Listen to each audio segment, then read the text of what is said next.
Ladies and gentlemen, we've been sitting here for 45 minutes talking about everything, but things are nicely coordinated. I thought I'd share one of the things we've been doing. So now we're doing Storm Peaks. We're going to finish Storm Peaks, even if I have to stream late. But I want to share something really quick, because I've been keeping track of story and gameplay for zones. I was also keeping track of instances and bosses until all of that was thrown out the window, so we'll come back to that. But we've been keeping track of the zones because it's really helpful to have this kind of a Mega Man chart to be able to immediately compare and contrast which zones are doing what better than what other zones, right? It helps me to keep my thoughts straight and helps me to do kind of a bit of a self-audit as we go. I just thought I'd share. So back in BC, we had some pretty bad zones. We had the Ghostlands, which was -11 total. This is across both gameplay and story. We had Blood Mist, which was -11. And we had the Blade's Edge, which was -13. We did have a couple good zones. We had Eversong, we had the Bone Wastes, and we had Nagrant, and the one that was really doing well, which was Netherstorm. So those were our best zones back in BC. Wrath, however, the only zone that's been a net negative so far in Wrath is Dragonblight, which makes sense to me. Shalazar isn't super good, but it is still net positive. And same thing with, I guess that's it, actually. The Death Knight Starter Zone is doing pretty decently. Borean Tundra is doing pretty decently. Zoldrak is doing pretty decently. And then we've got some legitimately good zones, like Grizzly Hills, which is a net +10. Howling Fjord, which is a net +13. And even though we're not done with it yet, Storm Peaks is already a net +15, putting it at the current best zone in the game. So this has been legit, and is interesting and awesome and worthy of note. I just wanted to mention all that, because it's interesting to go back and kind of check that. For anybody who's watching on the VODs, at some point I will link this thing somewhere in an archivable thing, maybe in the actual WoW review page on the website. But for those of you watching live, if you just type !WOW, W-O-W, you'll be able to find a link to the sheet. And right now, again, the only sheet worth looking at is the zones sheet. The instances sheet and the bosses sheets are effectively completely invalid at this point. So you can see all the numbers and comparisons, including our net positives. And I thought I'd share this a little bit too, because Burning Crusade got a net +38 overall to story for its zone design, and a net -64, or sorry, 34, I don't know why I said 60, net -34 to its gameplay, which tracks, right?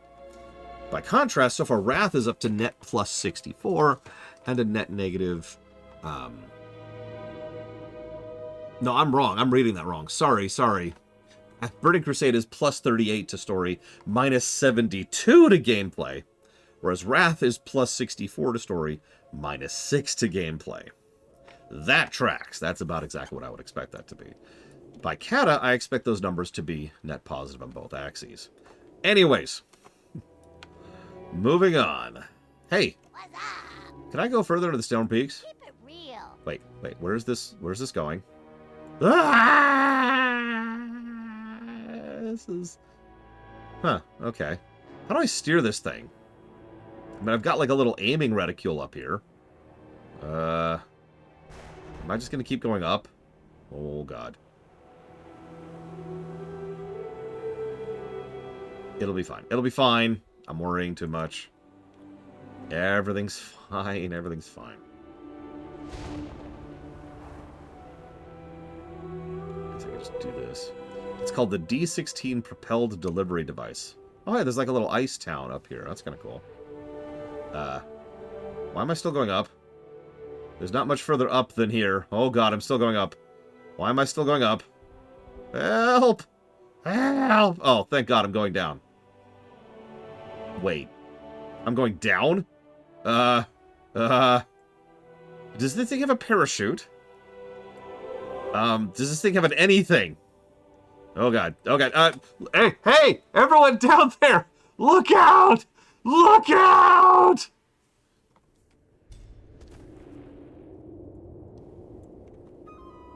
Oh, thank God. The rocket just flew off into the distance to explode on some innocent person in the future. Okay. There's some Alliance people here. What's on your mind? Safe That travels. looks painful. A pretty grand entrance, though, lad. Welcome to Frosthold. You here to help us find a path into Icecrown? No, I'm here because I have to do the Brawn quests. See you soon. Well, Before you be heading off and do your grand quest and adventuring, I think I'd get a favour. These mountains be packed full of precious relics and baubles. This place is a dream come true for the League. I'd be much obliged if you could bring me any treasures you come upon. Sure. He'll give me an ale if I give him treasures. Watch your back. What a deal.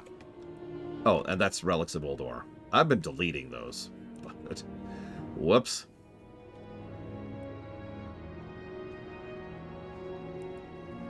How are ya? Thanks for coming up here, lad.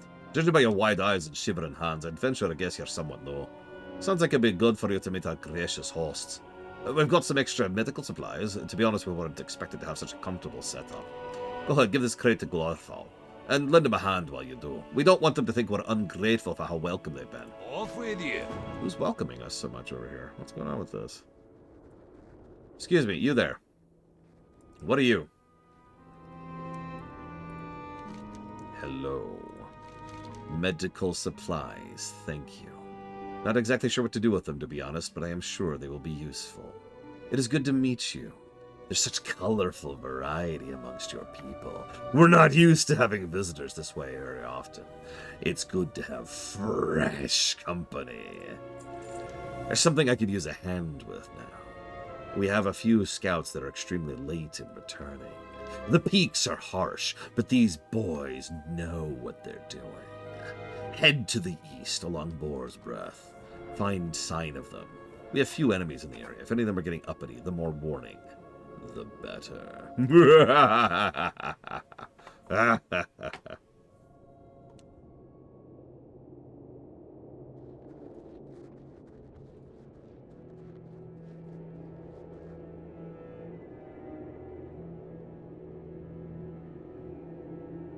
Oh, absolutely, Gnos.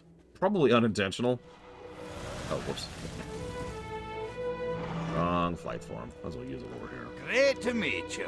After the discovery of Braun's journal in the Grizzly Hills, which we did, if you remember, we've only had one other communication with Braun. A mysterious note found its way to the Explorers League headquarters in Ironforge, with no indication of where it came from. All it said we need to meet him at his camp. Well, we'll do that last, of course. See you soon. There's one other quest. Where is this? Where is this? You. By the way, these are ice dwarves. No guesses for why they're called that. Fresh blood. Good to meet you. I've got some work if you've got some time.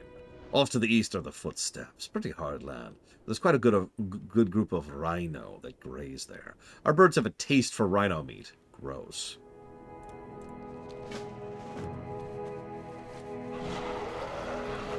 Probably not, Lunaruth. Speaking of which, when we do Halls of Stone, Halls of Lightning, and Ulduar, you're welcome to come with. There is exactly one proviso. If the mount drops off of Yogg Saron, it's mine. It's not Croatia's. No, Croatia. No! No! Why are you robbing me, Croatia? Why have you become an evil empire? Oh, you were supposed to unite the Europe, not cast it into darkness. Yes, the Europe. That's what it's called now. Shut up.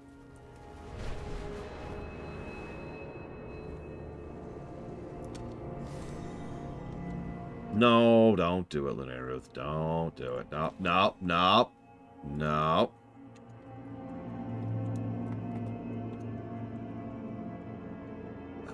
Gothic 1. Mass Effect. Andromeda. And KOTOR 2. Done. Thank you, Croatia, for conquering Europe. Yeah, I'm not really proud of this. But this was the second longest grind for me. Only one mount took me longer than Invincible to get. I bet you can guess which one, too. Well, we were going to do them like a couple hours ago. But then Braun was like, hey, I exist. And then I had to kill him. Stupid Braun.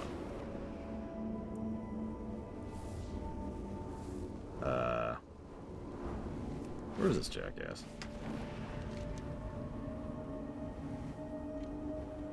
Oh, whatever. Let's get the rhino meat first. Actually, I still don't have a mount from... No, I bought it from the Pandaria Remix. But I never got it the other way. I never got this one legit. I got this out of the Pandaria remix. I'm not ashamed of that, though, because it never freaking dropped, and I did that raid a lot. But no, the actual specific answer to your question is this guy. This is the longest standing thing for me. This was about 4 years, roughly. Obviously not doing it every week, but 4 years of doing it like every week or so to get the Ashes of Alar. And it just did not want to drop. Oh my god.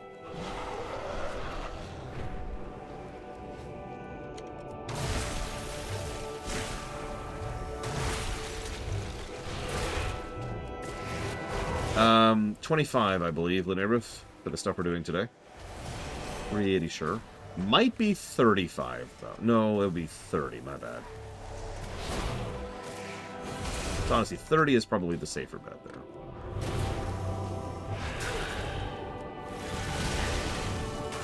Well, Ulduar is a raid, and raids are probably max level, and max level is 30. So that is presumptive. I'm not actually sure about that.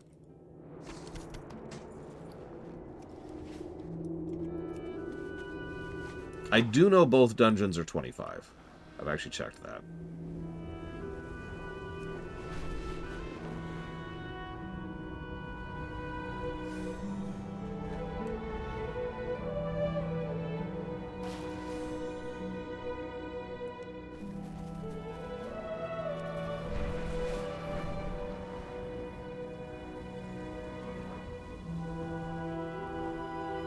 There are a few raids I've never gotten to do legit.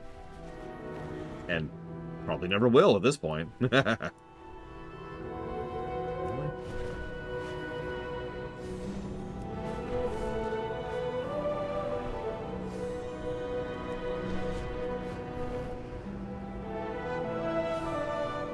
I need your delicious meat.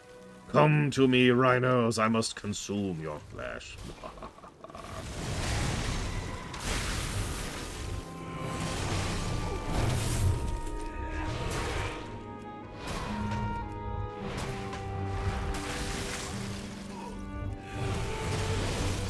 Don't worry, it's not actually for me. I don't need to consume their flesh. It's for Luneruth. She must consume their flesh. Their tasty, tasty flesh.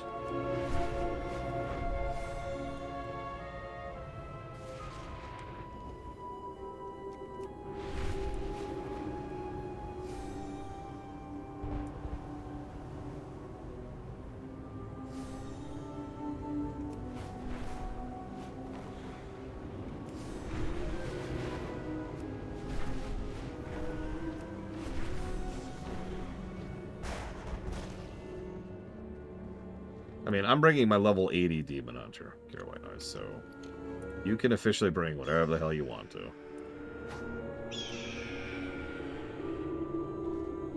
Yep, eat the rhinos, eagles. That's kind of terrifying of a thought.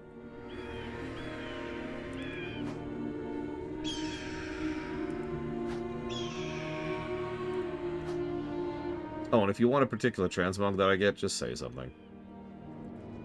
I do not mind.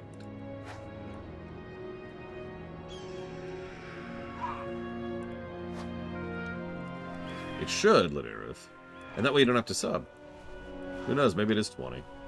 That'd be nice.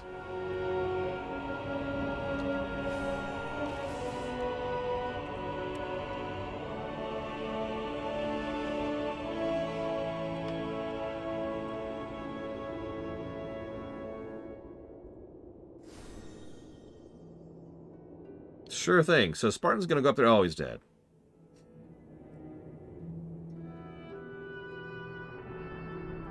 Okay, now he's gonna fight this other... Oh, he's dead.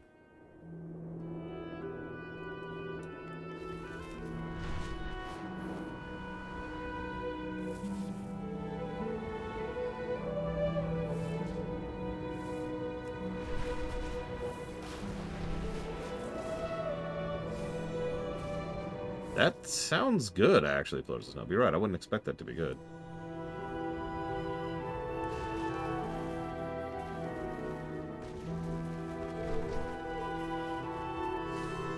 Yes, there's one boss we have to do legit in Ulduar. Really?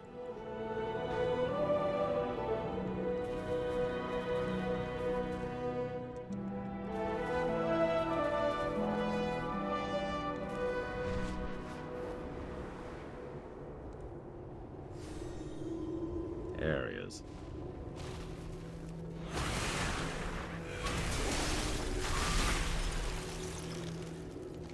You okay? I've come to take you back to Frosthold. I think it's gonna happen, lad. I've lost a lot of blood. There's no way I'm making it back. I'm sorry to get here sooner. What happened? Pack of harpies came from the valley. Big one named Serana led them.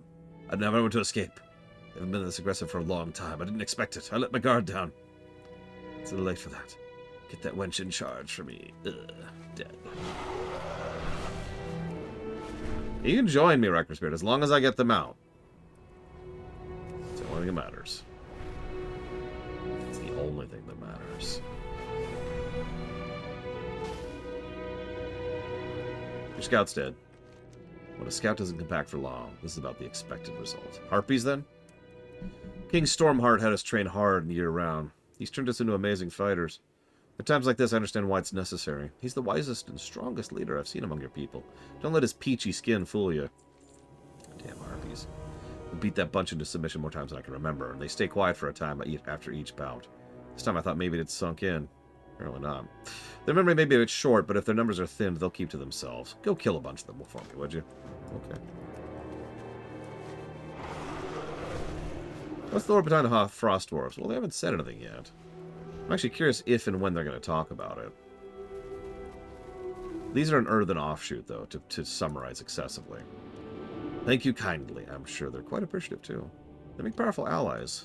They'll be well off with this side of their graces. Sure. A few weeks ago, I looked up, and you see a few dozen of those beautiful eagles soaring in the sky. Now only a few, if any. They've taken a stake in their nests nearly all the time because the harpies have been stealing their eggs.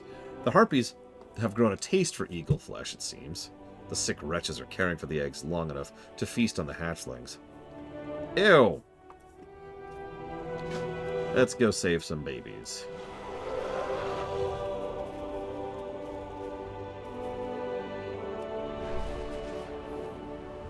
What about Ulduar? Because that's what I was worried about, Lenareth. I'm surprised it let you into the Halls of Stone and the Halls of Lightning, though.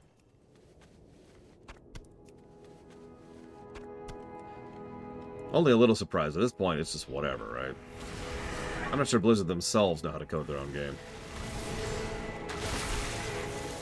Oh my god, that's it. That's the secret. They don't actually know how to program anything. They're just flying by the seat of their pants. Spoilers, that's every programmer. Game, software, doesn't matter. Nobody knows what they're doing.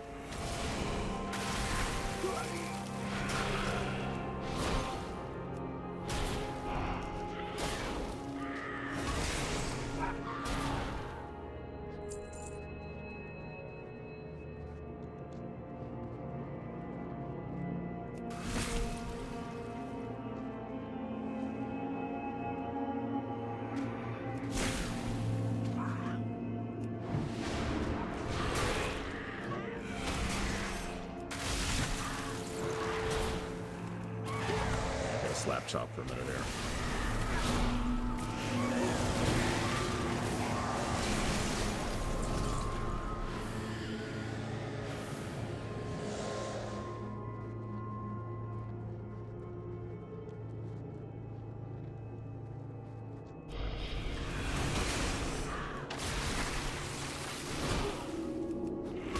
So you can't go into any raid while time walking. No, I don't know why. Don't ask me.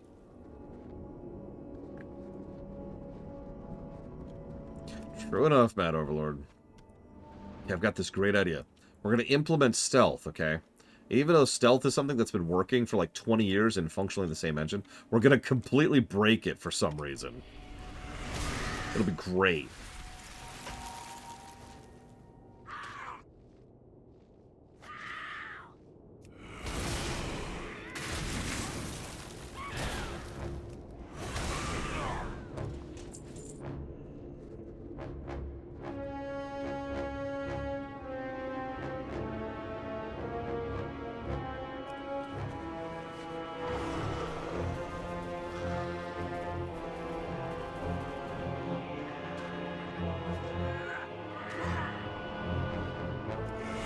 Did I... What, Magister? Sorry?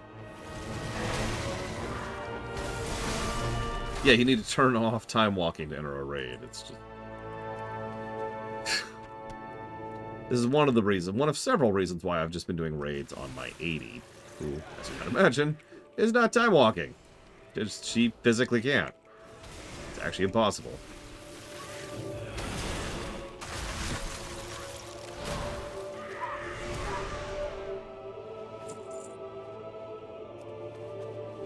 As for why, well, I think that's obvious, Lunaruth.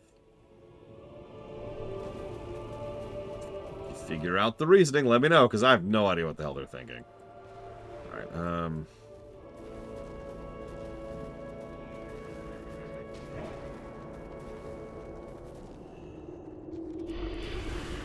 like, in all honesty, it probably is either a bug or an oversight, but at the same time, like, why? Why would they ever program it at any point in time that you can't do a raid while time walking? What is the benefit of doing that? And I know what you're thinking. Well, lore, maybe they're dumb. And that's entirely possible. But if I can share a little anecdote, which you may or may not be aware of. Let's say that Lunaruth is like, hey, I want to go do Halls of Stone. And she's time-walking in Wrath. So she walks into Halls of Stone, and she is now in a time-walking version of Halls of Stone set to her. Cool. No issues. But then she's like, you know what, I want to do Heroic. So she walks in, and it lets her, of course. And when she gets in there, what she sees is a non-time walking version of Halls of Stone, because heroics do not exist for time walking. It lets her walk in.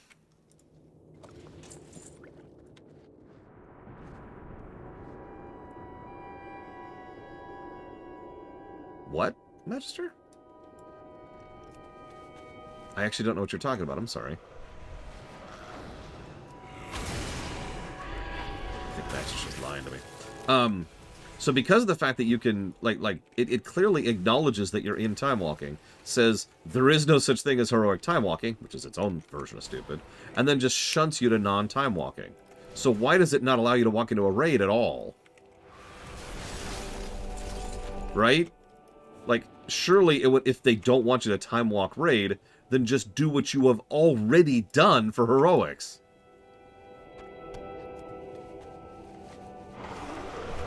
It is such jank. And the really worst, awful part about all of this, it's better than it used to be. For as much as I've been whinging about this, and I will make fun of myself for that, I apologize, pod viewers. It is worthy of note that the whole time walking, go back, scaling thing is better than it's been in a long time. Now, there is an asterisk to that because they specifically broke the scaling this patch. Thanks for that. But other than that, it is more possible to do content the way it was intended to be, so that it's actually a challenge and there's actually gameplay and content there. And you can get full benefit of leveling for do so, than it has ever been. So this is upswing. This is why I say it's probably a bug. Because what I imagine is at some point or another they'll do a thing. I know, Lunaruth, of all frickin' times. Really? Of all frickin' times. Anyways, I imagine what's going to end up happening is they'll pull the same thing they did with Heroic with Raids, right? Just, oh, you walk in and it immediately shunts you out of time walking. There you go. Boom, done.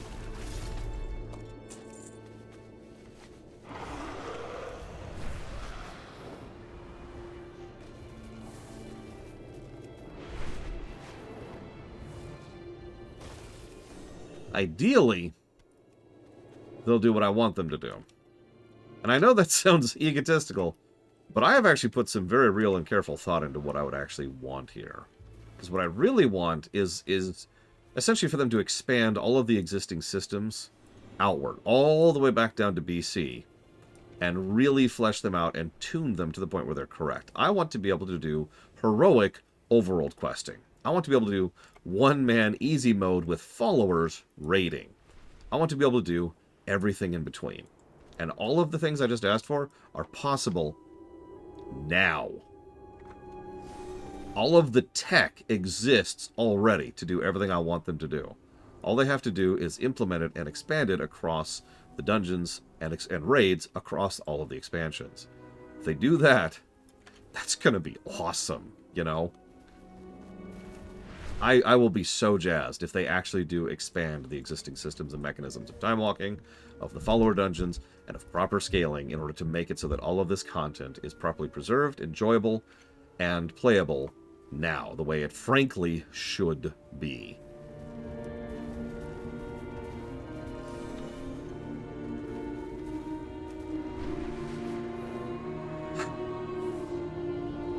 Hi. One of these days I'm going to stop ranting about this. Absolutely, Ganas. At that point, it's pretty much just the dungeons and the raids. So it's going to be a much shorter stream, so that's not like a, multi-month commitment. And I will absolutely commit, for free, to doing a rerun of dungeons and raids to be like, all right, let's do it. Let's fix that up.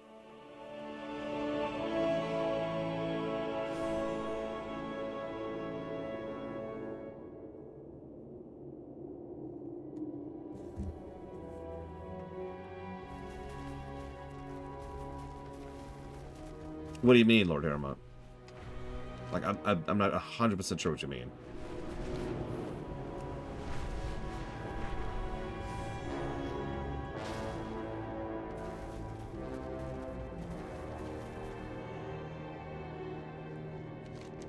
It's dirty work, I know, but we appreciate it. What was the name of that scout they mentioned? Serana?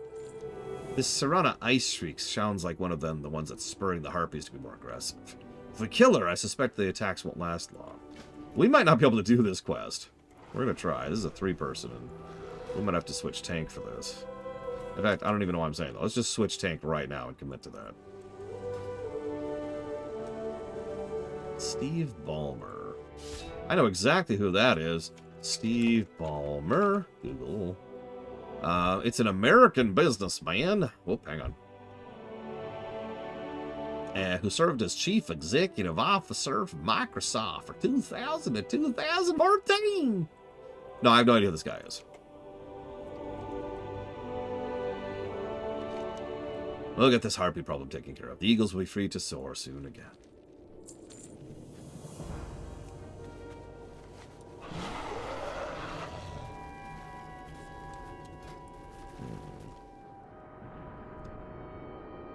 We're going to go and grab Bone Storm. I've been thinking about that anyways. I also want Blood Shield.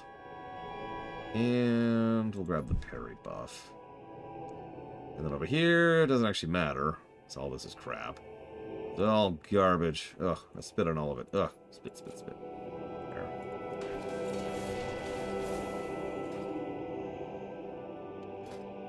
Where's Bone Storm? Where'd Bone Storm end up? There it is. Oh, it's on 3. Let's swap that around. There we go.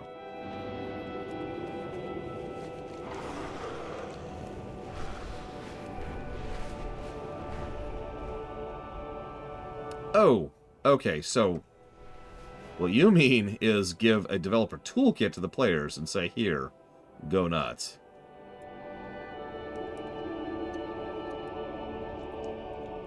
Interesting idea.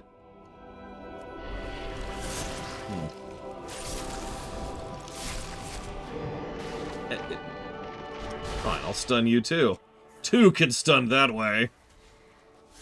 I mean, they will literally never do that. But it'd be nice.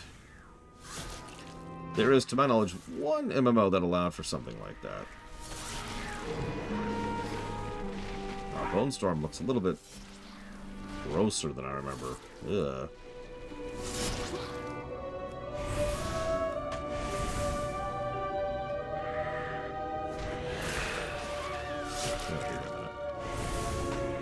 Sorry, there's 2 MMOs I can think of that allow that. Neverwinter and Star Trek Online. Same general kit by the same general developers, funnily enough. Star Trek Online got rid of it. There's a lot of misinformation about why, but last I checked, and I could actually be wrong about this, the actual reason why was because... I keep getting stunned. The actual reason why was because the guy who designed it went away, and they just couldn't upkeep it anymore, so they just got rid of it.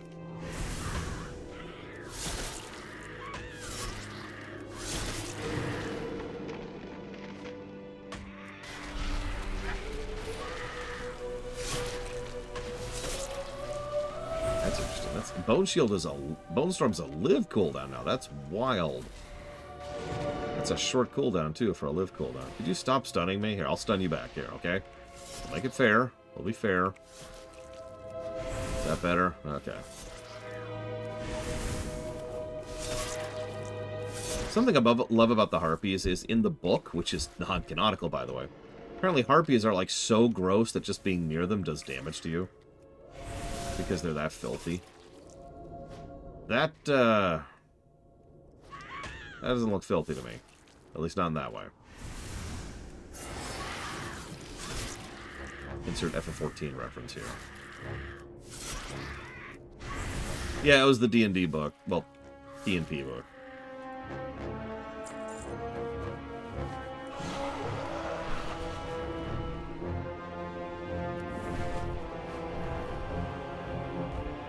Yep, nope. That's just blood in viscera. Don't worry about it. He's very gross. Trust us. It is done. Thank you. I've spoke with Fjorden. He said his men will take charge of keeping the Harpies down a bit. As long as we don't let up again, they won't find the courage to think they can attack our people. I know this wasn't the most tasteful work. Take this as a token of my appreciation. You're welcome, but I noticed there's no quest here for some strange reason. Which is really weird, because you notice there's some person they haven't sent us to talk to. Tell me I don't have to do the Relics of Ulduar quest for this? Do I have any of these on anybody else? No. Gabe Newell is probably the smartest rich person out there, and the one who's closest to being on my side. And that's because he has accomplished the bare-bone basics of what is required to be a functioning human being, which puts him ahead of the pack when it comes to rich people. And yes, Magister, just like working, really. Ugh, nature magic can be scary. Why do I think Blizzard doesn't do PnP stuff? I mean, obviously, yeah, Wizards of the Coast is the easy answer. The real answer is because they've never decided to go into it for themselves. That I don't know why they didn't do that. Like, it feels like that would be an easy thing to jump into. I mean, Lord knows they had a pretty strong CCG going for a while there, and they completely abandoned that, too. Now, we know why they abandoned that. That was in favor of Hearthstone. But it still makes you wonder why they've just walked away from entire markets. Oh, that's right. It's because there's this cancerous, vampiric tick who has been sitting on the company saying no to everything in the universe for like 10 years now. Now, I'm not saying it's completely his fault. I kind of am, though. Oops, I didn't buy him. I should probably buy him first. Have I got a deal for you?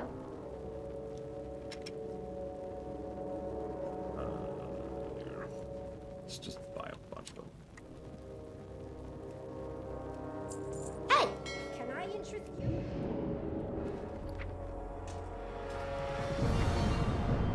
You know, what am I doing? I have a war bank. Yes, I'm too lazy to go like 20 feet to the war bank. No, I don't care.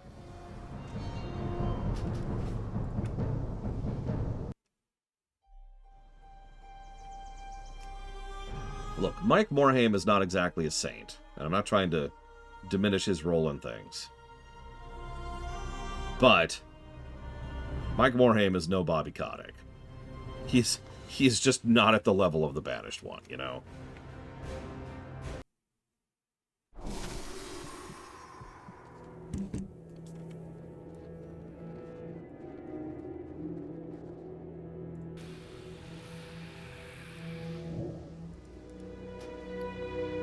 Grab those. Hi. I find some of them relics for me. Watch your back. Oh, thank you. Off with you.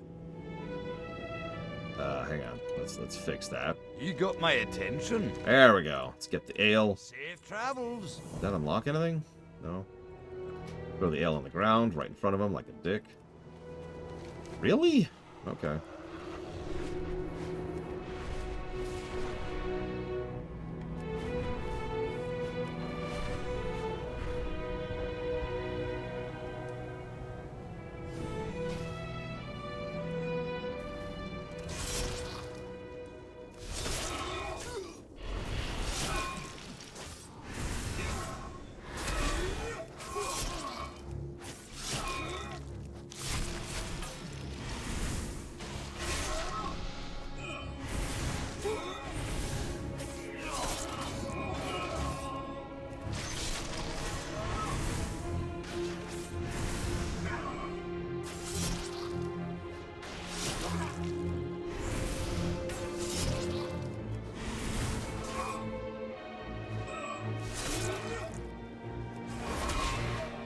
it takes forever to kill things. Alright, so there's this weird abandoned camp here, and some kind of note in the snow. Let's see here. Hastily written note, wrapped in burlap, waxed burlap to protect it from the elements.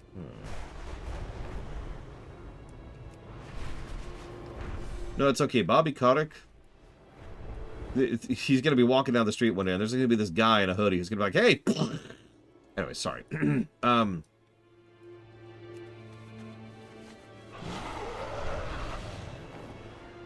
Hi. Did you find Bran's camp? Off with you. You're expected to come back with Bran, not a piece of paper. What's going on here? Safe travels. It's those blasted iron dwarfs again. Somehow they found him before we Watch your did. back. We're not going to give up until they find him. We can't allow that to happen. And Bran knows it. So we're going to save him no matter the cost. There's some cryptic instructions in the note. Bran must have had some kind of backup plan. Whoa there. Ooh there. But we can't keep evading capture forever. It's up to you to find him before the irons do. How are ya? The tone of Bran's note suggests he meant to bury something with the note. Maybe a pack of some kind. You're sure this is all you found? Alright, I'm gonna have to have you take one of these frost hounds. Use them and bring it back to the destroyed camp. Let it get his scent. Okay. See you soon. Let's see what we can find here.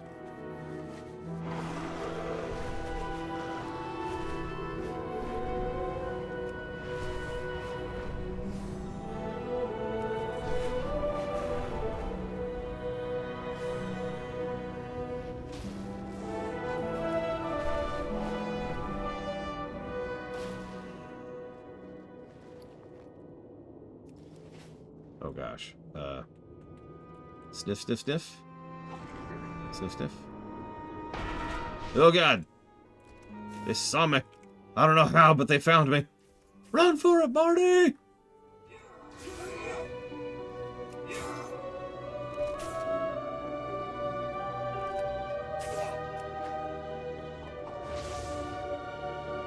I need to rewatch those movies. Those movies are great. And such an accident. God. Speaking of random things that are a complete accident, and yet are somehow amazing. Is it just me, or is this rainbow not rainbowy enough? Like, it feels like it's missing some colors.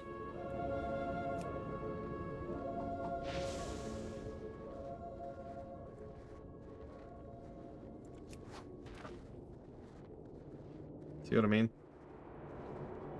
It's like the red is not there or something. I don't know.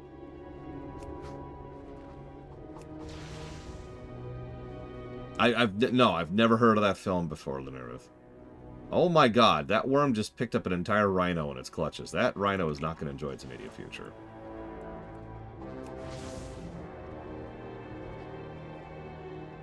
Oh man, Ganos, this was so cool. Like, they really, really leaned into the world building in Wrath. BC didn't exactly have bad world building. Did it with Vanilla, actually. But, Wrath was just like, hey, here's a whole bunch of background world buildings. And it's like, oh my god. Yes!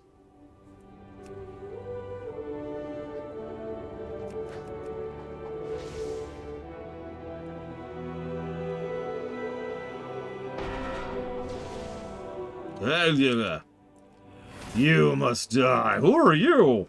Don't worry about it. That's not very comforting. Look, you're going to be dead in a few seconds. Do you really care? Oh, I suppose not. Can I live? Well, let's find out. That sounds like a no.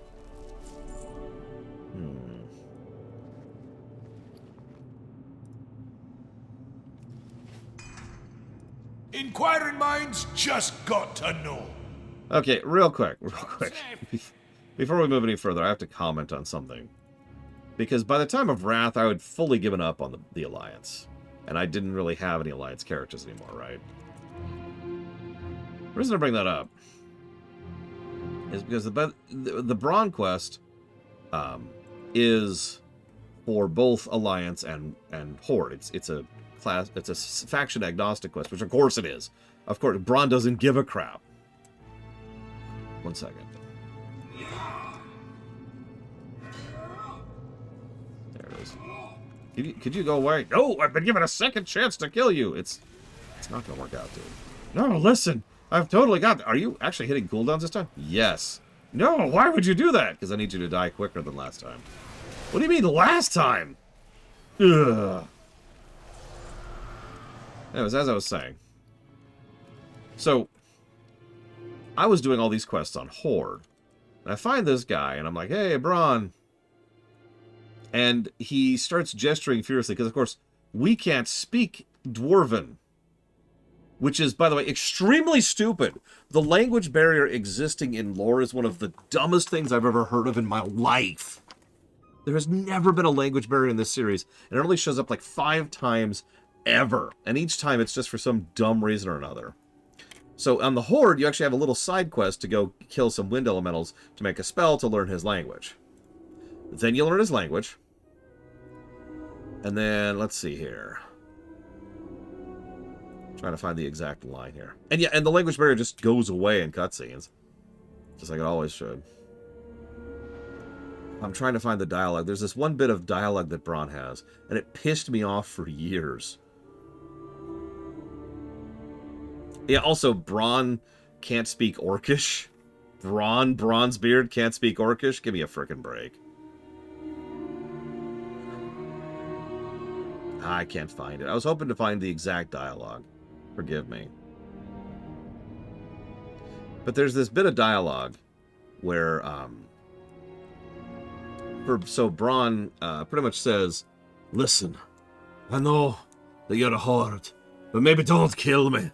Maybe we could find the secrets and answers to the questions that are beyond the Horde and Alliance. And like the whole dialogue acts like you're just going to murder him on the spot because he happens to be a dwarf. Remember, Braun isn't actually Alliance. I mean, he's Explorers League, which ostensibly is a part of Ironforge, but really, the Explorers League is not factional. It's not a governmental body, right? And Braun himself doesn't give a flying crap about politics. I know he's actually the brother of the current king of the Bronzebeards. That's not relevant, and you know it. He doesn't care. And so the idea of Braun being someone who has to be like, listen, I know you're an orc, but please don't kill me. Actually, I was a blood elf at the time. I know you're a blood elf, so please don't kill me. Actually pissed me off. I was just like, what? I was excited to see Braun, because I hadn't seen him since Vanilla, and I was like, yes! Don't kill me, whatever you do. What? Why would I kill you? You're Braun, let's go! You need to tell me that if I step into the webs, I'll spawn some Nerubians. Anyways, him. The answers are here. So, I can feel it. You're not one of the Explorers League, but if you recovered the communicator, they must have sent you. Good, that's what I was hoping for. Don't do anything I wouldn't do. Thank the light, someone got me a message. Now that I'm safe from the Iron Dwarves, I need to ask for your help. We've got to lead on Norcanon's keystone, which guards access to Ulduar's archives, but the Titans divided it into 2 pieces and secreted them away. One of the pieces, the keystone shell, is held in the inventory's library on the northern coast, south of Ulduar itself. Okay. Keep your eyes on the horizon. I can go do that. That reminds me, I actually need to pull something up here. We're getting kind of close to this. Braun's super racist. Sure.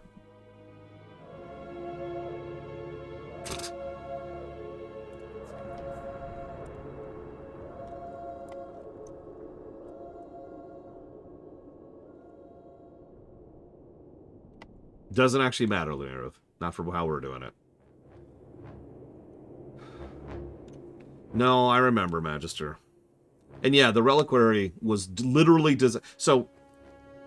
Someone, I think it was, yeah, Lord Harrowmont earlier said that your Explorers League is as much alliance as the Earthen Ring is Horde, which is stupid.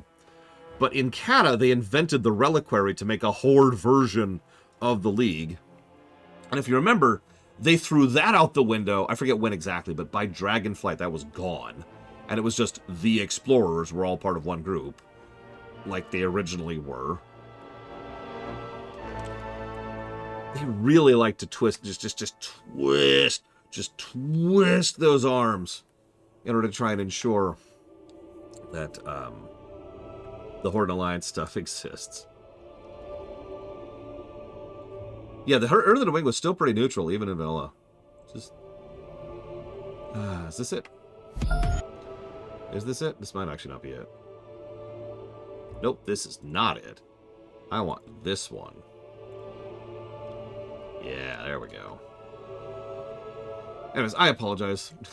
Forgive me for the rant. It's just, it was relevant, right? It's like, right, it's Braun. Ugh, whatever you do, don't kill me. What? Why would I ever kill you?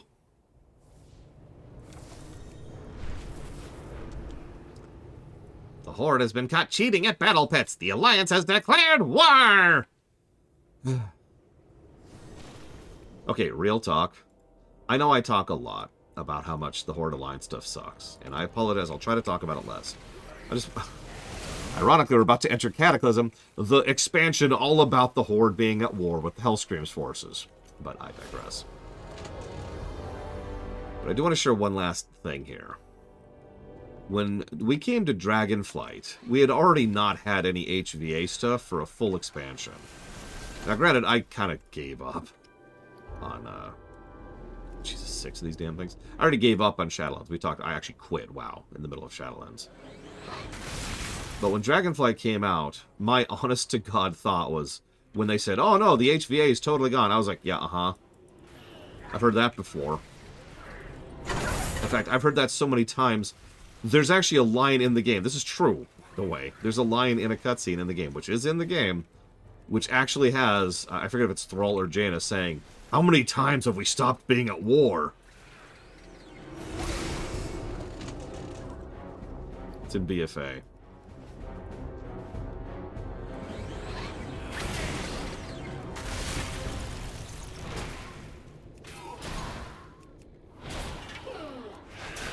God, you remember when the Covenants were supposed to be against each other? That lasted exactly one patch, too.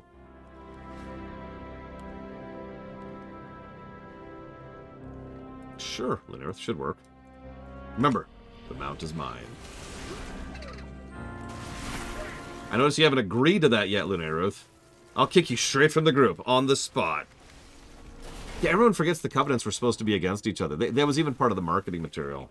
Choose your Covenant. And they even had a big thing where they're like, we want players to be able to change Covenants, but we don't want it to be a big thing because you're supposed to be really committed to your Covenant. Like, you're supposed to be picking a side, right? And there was just the vibes of, it's totally the Horde and Alliance again. It's just now there's 4 sides. Woohoo! Listen, this isn't World of Peacecraft, okay? We're here to kill things in the face.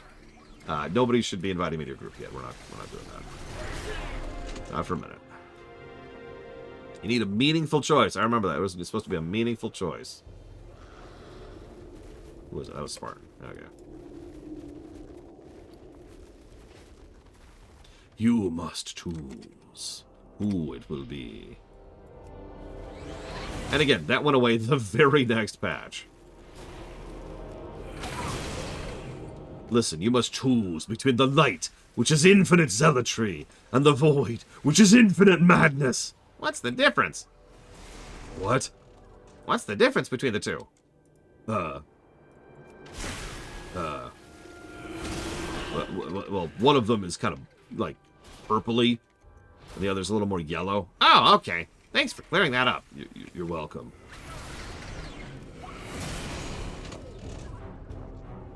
I mean, for Christ's sakes, have any of you seen the commercials that came out this month about the Mountain Dew World of Warcraft stuff? I'll give you a hint. It's Horde versus Alliance focused. Please keep in mind that those commercials, which came out this month, which for those of you watching this on the VODs, is December of 2024, which is during War Within, and there hasn't been a Horde versus Alliance thing since BFA.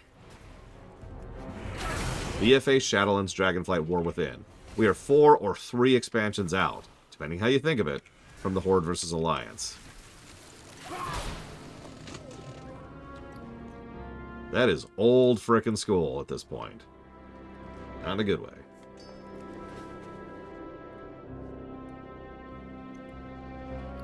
Alright, Braun, what do you got? Loads of forgotten knowledge. Let's are complete the within our disc.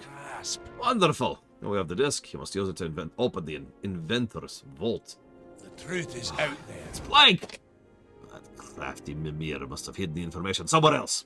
Look around the inventor's library. You see the databanks there? That might be what you need to do with the disk. Try using it near the databanks. Perhaps it's set to retrieve and store information from them. By the way, if you're wondering how he knows all this stuff, first of all, this is frickin' Braun Bronzebeard. But second of all, remember, he's already interacted with Titan technology before. All the way back in Vanilla, all the way back in Ulduar. And he did several things off camera, Eyes on too. the horizon.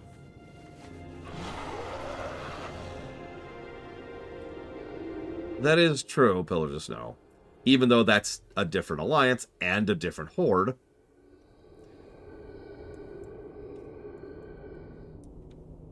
I'm not even pulling it technically there. It's completely different entities.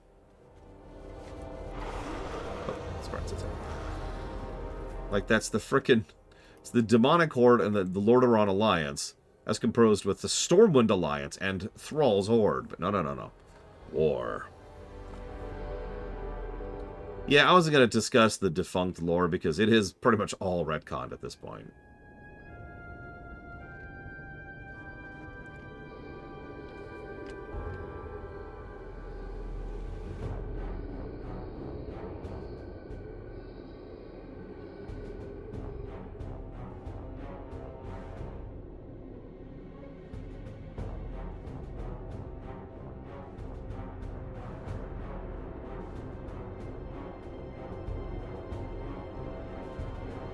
Well, actually, it's funny you say that, because Warcraft 1, there was no alliance. At all. In Warcraft 1, you were fighting the humans of Azeroth. How many of you remember that one? Back when Stormwind was actually called, the Kingdom of Stormwind was called Azeroth. I don't remember when they decided to shift the name of Azeroth to the planet instead of the kingdom.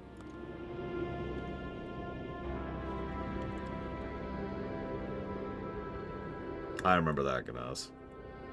Yeah, the Alliance showed up in Warcraft 2, and it was specifically an alliance between the Dwarves, the Humans, and the Elves. That's why I call it the Lordaeron Alliance. Sometimes referred to as the Grand Alliance. A lot of people, including me, I'll go ahead and admit to that, tend to say Alliance when we mean humans, specifically. Because the Alliance is so iconic, the humans are so culturally dominant in the Alliance, to the point of ridiculousness.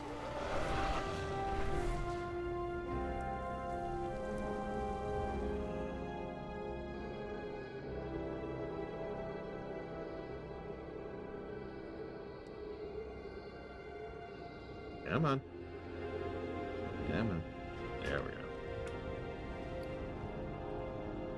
No. There we go. You'll find me wherever the action is. I was thinking more like EU and Germany, but then again, I'm not super familiar with that. The truth is out Oh, there. I thought there was anything stored. You have to tell me what happened. Also, it worked. At least we can count on Mimir to be systematic. Can't say that for the rest of the keepers, from what I've been hearing. Travel safe. Norgadon's shell is within our reach. Take the inventor's disc to the library's interior. There should be a console there you can activate. I imagine Mimir stored more than just Norgadon's shell. There's probably enough schematics there to keep the Iron Origins engineers occupied for years.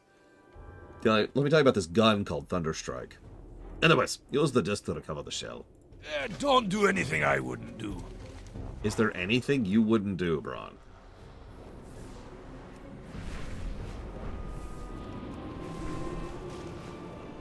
Oh, there. Alright. Inventor's Disc authenticated. Welcome back, Keeper Mimir. Charging Inventor's Disc. Charging complete. Prepare Emergency Protocol Gamma. Emergency Protocol loaded. Please use the charge disc to activate the Guardian of Norgadon's shell. Archivist Mechaton. The Archivist will release the shell once your identity has been verified. Please have a pleasant millennium. Sure. Here we go. Oh, here we go. Usage of Inventor's Disc detected. Emergency Protocol Gamma activated. Verifying status of Norgadon's shell. Go for it, Linarth. You got time. Norgadon's shell accounted for and secure. It'll be available for a transfer once user's identity has been verified. Stand by to verify identity as Keeper Mimir.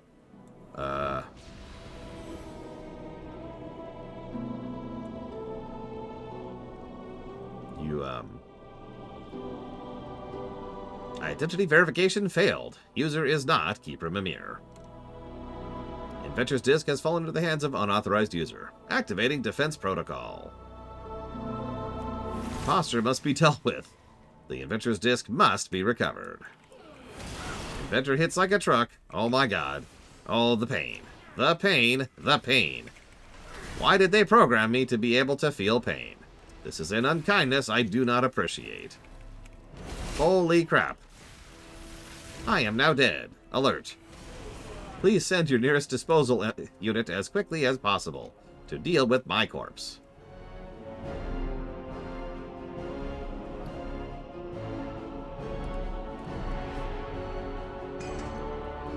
Roads are forgotten. Well, don't just stand there. Show me the shell.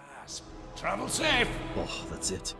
That's the first half of Norganon's Keystone. Well done. When I get back to Ironforge, I'm gonna have you inducted as an honorary member of the Explorers League. Sure. That sounds like fun. I know, right? I'll just grab that.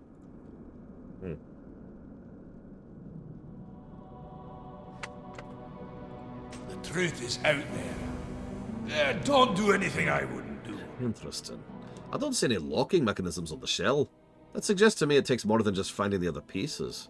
Hey, take the shell back to the expedition keeper. Once he gets over his awe, he should be able to glean what the core looks like based on the shell, and maybe we can get the Frostwell or dwarves to find it. I'm gonna see if I can find out how to combine the two pieces. We'll catch up once we've made some progress. Keep your eyes on the horizon. The Storm Peaks are an intriguing place, but there's more here than just Titan ruins. The people who live here are facing a dire threat from Loken and his minions. He sent his favourite servants, the Iron Dwarves, on a brutal campaign against all the creatures of the stone. He expelled the Erden from Ulduar, forced them to take shelter at Boulder Crag's refuge. Go down there and help them out, would you? Truth is out. Sure, I can do that. I'm a kindly, warm kind of a Death Knight, you know? I kill because I care.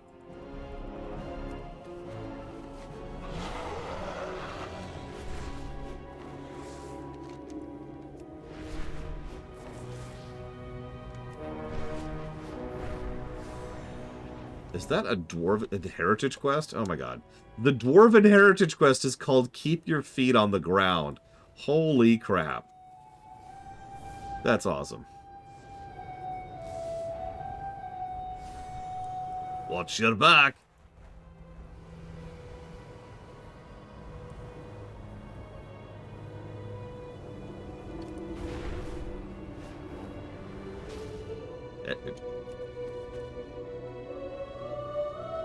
You got my attention. Hello there. Safe travel. Mirrodin's beard. Is that what I think it is? Bron's really outdone himself this time. And you're too, for that matter. The boys back home are never gonna believe this. Off with you. Oh, I can see what the core must look like. If any of the Frostborn have seen it, they'll be sure to recognize it. Here, why don't you go talk to King Stormheart? I'm sure to know. And be nice about it. He's very respected around here. Watch your back. Oh, we finally get to talk to the king. I've been wondering about this. They keep talking him up. Alright, let's go see what the king's on about. Excuse me, are you King... You don't look like a frost dwarf. Norganon's core? Never heard of it. I know someone who has, though. I'd be more than willing to lend you my shelter and home and travelers in need, but I'm there too keen to keep my forces into your affairs. Tell you what, me people are warriors straight and through. On the day a Frostborn becomes a man, he has to prove himself in battle. He has to show that he'll not let size hold him back. Show me you're as strong and fierce as one of my men. I'll have him lend you an arrow or a blade. Speak to Fjorden. He'll put you to the test. Huh. Okay. Okay, whatever. Not gonna question it. Don't think about it. Don't think about it. No, no, no. You. No? Oh, you want me to kill that thing over there. Okay, I can go do that, I guess.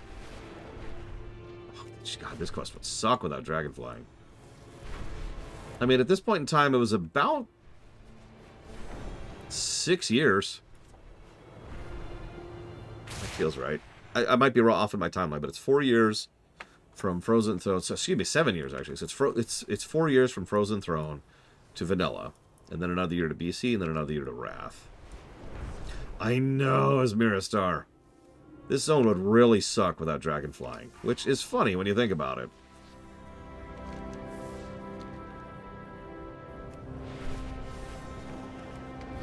Where's this jackass? Where are you? Where are you? Are you up? Are you down? Are you all around? Are you the Iron Watcher? Oh, I'm the Iron... Oh, God, why are you killing me? Why are you killing me? Oh, God. Oh, God. Oh, you hurt. Oh, you hurt. Why do you hurt? Oh, God, you hurt. Oh, God, he hurts. Oh, God, he hurts so much. He hurts so bad. Why does he hurt so bad? Oh, God. Oh, God. Oh, God. Yeah, we had... Oh, Jesus. We had 150% speed back then. But, Oh, hey, there's a battered Stormhammer over here. What's this? Take this, ya buka. Wah! Aha! Okay, now I gotta run. Run! Run! Which would you pick? The giant or the cliff? Ah!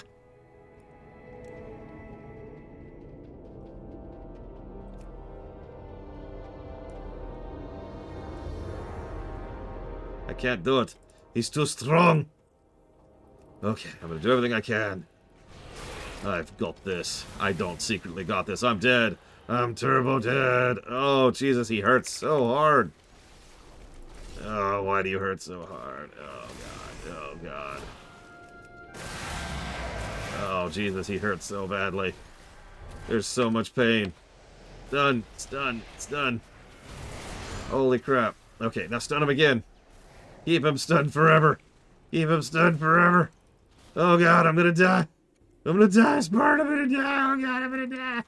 Oh, crap. I have to actually try the quest. This is great. I love it. Oh, God, I'm gonna die. Stun. Ugh. I need to heal. Ugh. Oh, my God. Where's my freaking runic power? Oh, God, heal. Oh, get out of the way. Oh, God, stun him again. Stun him again. Oh, God. Oh, God, oh, God, oh, God, oh, God. Run. Oh, God, I'm not out of run. Run. Okay. Stun him again. Whoosh.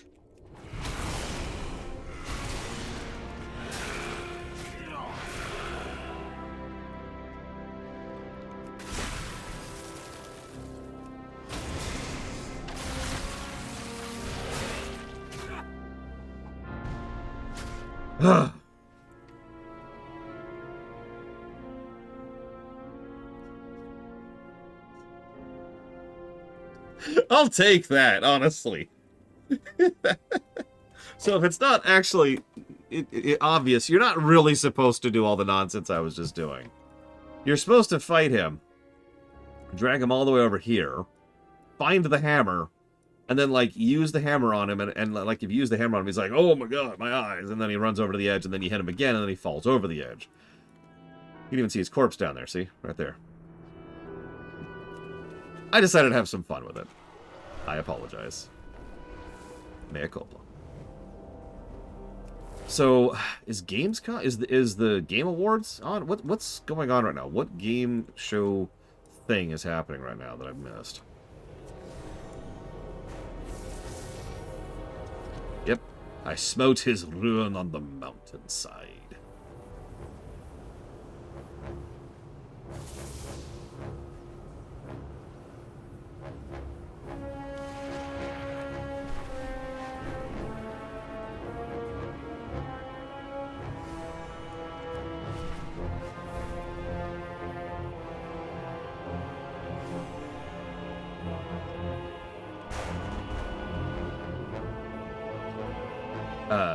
Spartan.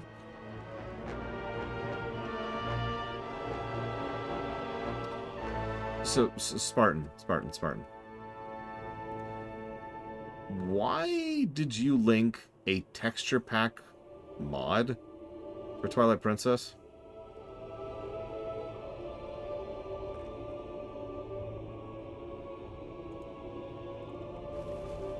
Asking for a friend. Ha! Grand Tail Land. Perhaps you have a bit of Frostborn blood in you, eh? You're not just talking anyway. And that's what I needed to hear. Yeah, no, I totally killed that giant. I kind of earned it, too. I don't know where this core is hiding, but you knew that. I said it'd help you, though, and that it shall. There's a hermit by the name of Drum Frostcreep who lives in a cave north of here down in the valley. We've stayed away from the Titans a bit ourselves, being that there's so few about, but Drum's loyal to the old ways. He keeps an eye on the most precious places. Speaks to the keeper often. That's not actually a keeper. I don't want to get persnickety, but to be clear, capital K keeper is a different thing. There's only like 9 of those total. Our scouts have spotted iron dwarves in the valley north up here. I have heard King Stormheart sending you to visit Drom. I'm admittedly a bit worried about them. If you find any iron dwarves when you head down there, put them down for me, would you? Sure. He's got this weird hammer. I wouldn't worry too much about it. Don't think about it. Don't think about it. Okay. Listen. It is my job, legally, to rain on people's parades.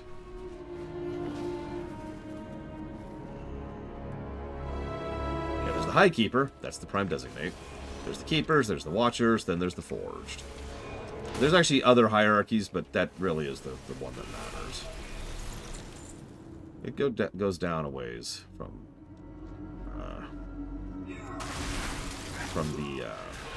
the Titan Forged. So do I think the Red Guards would like the WoW Works? Sure. But not the Magcar.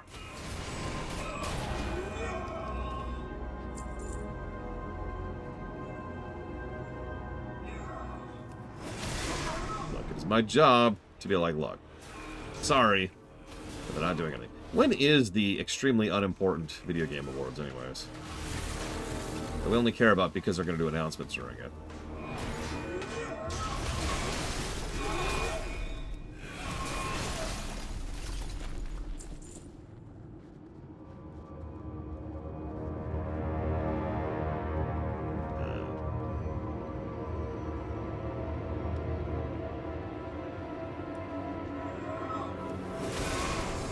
December 12th. Oh, that's this week, isn't it? So it is. It's Thursday. Interesting. Any guesses if we'll have any announcements worth a damn? Other than the cavalcade of ads and self-congratulatory butt-licking that's going to be going on? I'm sorry, I hate to spit so much venom at the VGAs, but they really are garbage. Just straight up garbage. Like, it's kind of like you go to a really fancy looking restaurant, you're like, oh man, it's gonna be really high prestige and it's really expensive and it's very exclusive. You're really fortunate to be here. And it's actually just setting up like a couple of lawn chairs and like one of those fold out desks. Or one of those fold out tables, you know, like the card tables. And they're just serving you Chef Boyardee straight from the can. And that's the Video Game Awards. And if that sounds exaggerative, then you have not been following the Video Game Awards.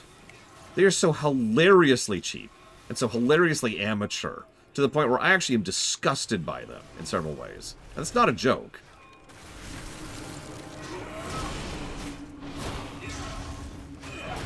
And that's before we get to the fact that, like, to continue the parallel, imagine if the entire time you're getting bombarded by ads. Argonaut's Core, huh? We had a number of days trying to find anything I could about it myself, but it seems to be one of the relics that's still guarded. With reason, I suppose. If King Stormheart sent you, he must find something noble in you, and I'm not one to refuse my king. I never found the core, but I often spoke to the keeper, Crataeus, and his omissions gave him away. You'll find him over the mountains to the east in the footsteps, keeping watch over the engine of the makers. The Iron Dwarves were looking for something. Might well be the core. They took my ring. Find the leader, get my ring back. Show it to Crataeus so he knows I sent you. Okay, I can do that.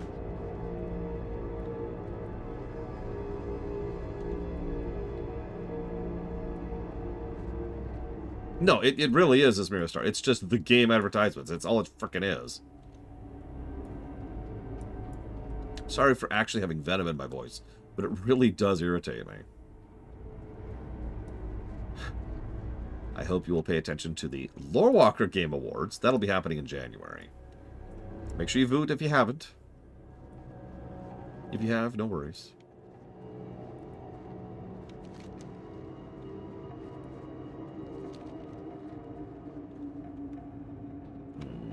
Is he up here? You guys don't matter. Go away. Go away. Go away. Go.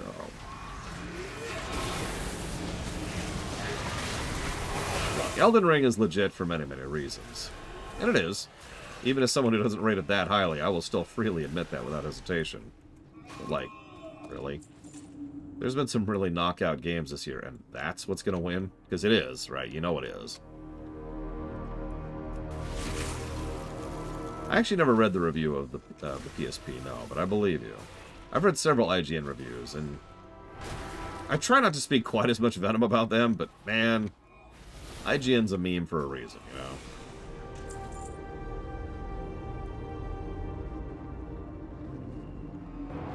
Is he not up here? Oh, there he is. Hi, what's up? Can I help you?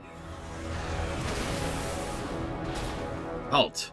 If the core is in your possession, please place it safely on the ground to avoid any damage it may incur during your elimination.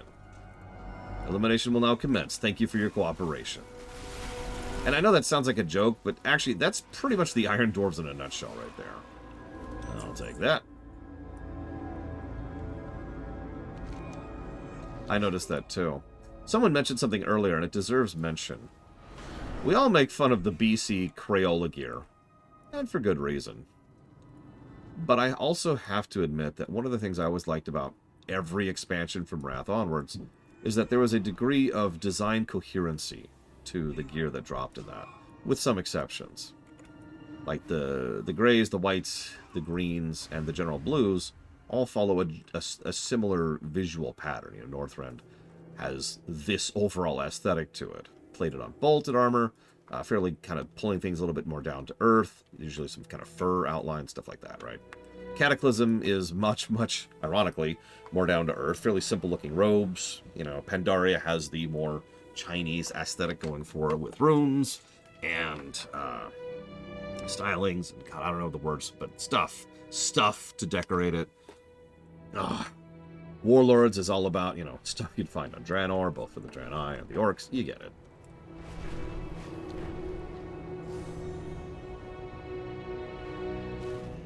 That's something I've never heard before, Knas.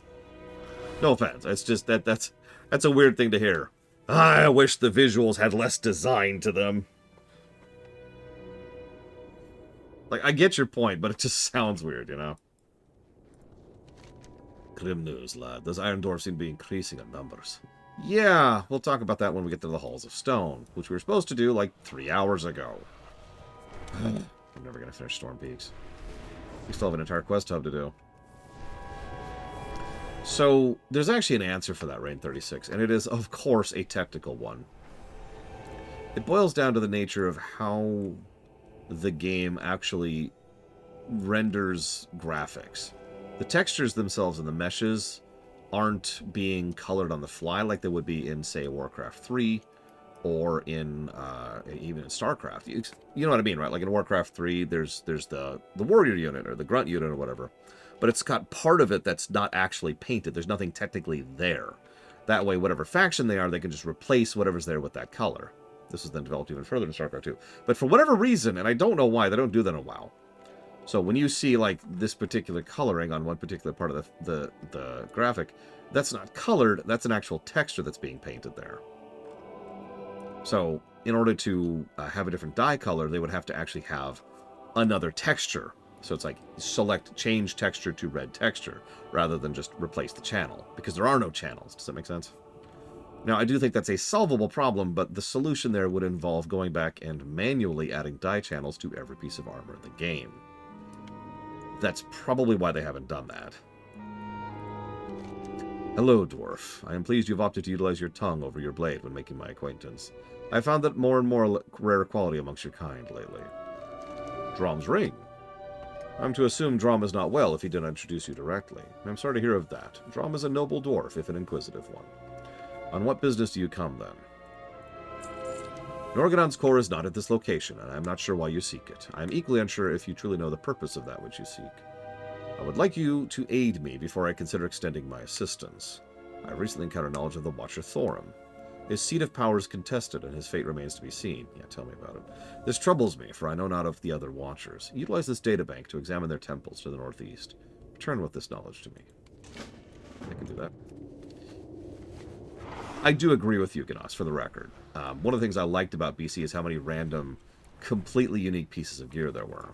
I can actually name an example right off the top of my head, even.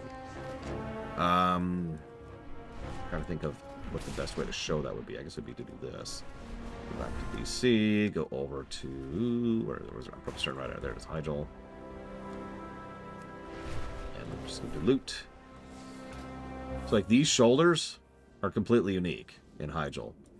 They're just weird, random shoulders. They don't match anything. There's no visual style to them. There's just random shoulders from Hyjal. For some reason.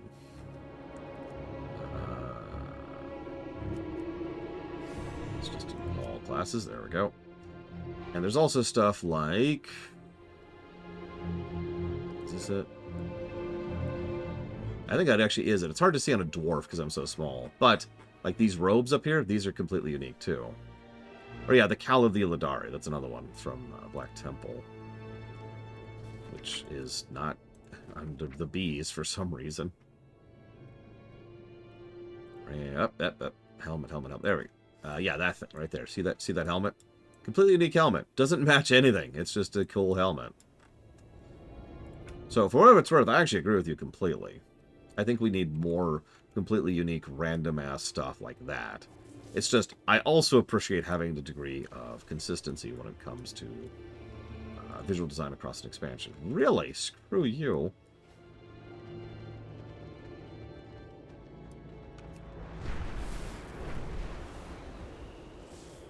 Yeah, I will admit I 100% agree on that part too, Ganas. Okay, fine. You just get to die. You just get to die. You just get to die. You're dead. You're dead. You're dead. You're dead. You're dead. You're dead. Bum, bum, bum, bum. You're super dead.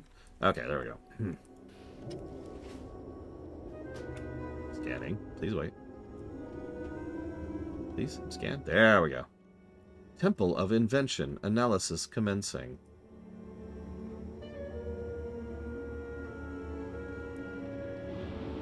Temple of Invention. Verified to be intact. Thanks for that.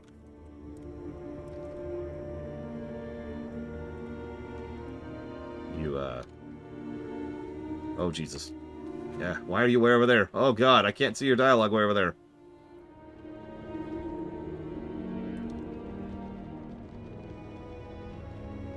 Watcher Mimir verified to no longer be present. Analysis concluded. So, Gum says, 2010 was a terrible year for games. Yeah. Mario Galaxy 2, Mass Effect 2, Red Dead Redemption 1, StarCraft 2, God of War 3, Xenoblade Chronicles, Street Fighter 2, Halo Reach, WoW Cataclysm, Assassin's Creed Brotherhood, Super Meat Boy, Civilization 5. Terrible year for gaming. Moving on. And I know you disagree with one of those, Riker's Beard, but come on, give me a break. Sorry, 2010 tickled the back of my brain because I was looking up something for that recently, and I was just like, what? How was that a terrible year? You know, 2010 isn't probably the best year, but it's definitely up there. Wait, did that seriously despawn the thing? There we go. Trigger. There we go. No, I looked it up really quick. Good evening, Ulduar. You'll notice we're stuck doing terrible. There's always a bundle of terrible quests at the end of every zone. Ice Crown's going to be no different, by the way. Like, this has been such a great, fantastic, positive zone. And then I was like, oh, now we have to go to the Frost Dwarves. Temple Guardians verified to be deceased. Sulfurous odor suggests death based from fire-based... Oh my god! Sulfurous odor suggests death resulted from fire-based entity. Previously established cold weather patterns have ceased. Watcher Hodier verified no longer present. Analysis complete.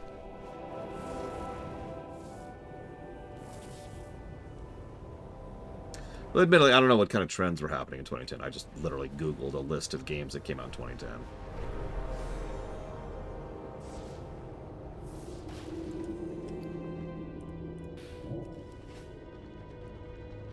I mean, the AAA space has been doing nothing but going downhill for, oh, I don't know, 20 years? 30 years? Temple of Order analysis commencing. Temple of Order verified to be intact. Could be Ganos, I don't know. I remember the era of the Call of Duty clones, but I don't remember when that was exactly, because I didn't play like half of those. No indications of struggle present. No guardians present.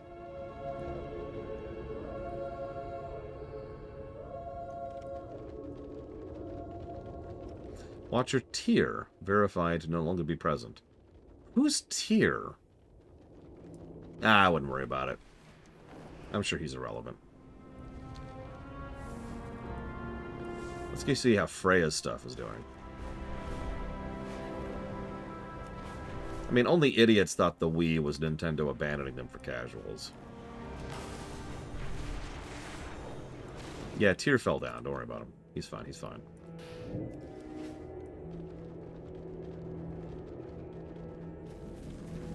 He tripped on a Cathraxi. Oh, excuse me. Oh. Temple of Life analysis commencing.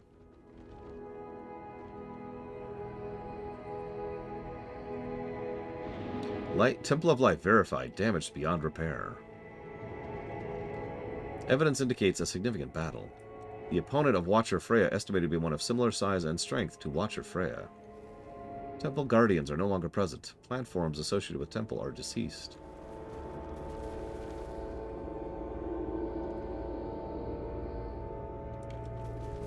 Me too, Ulduar. Watcher Freya verified, no longer present. Analysis complete.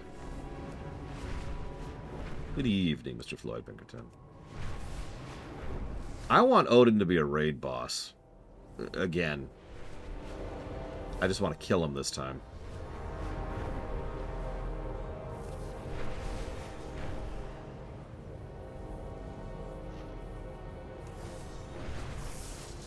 They could do a lot of things with Tyr.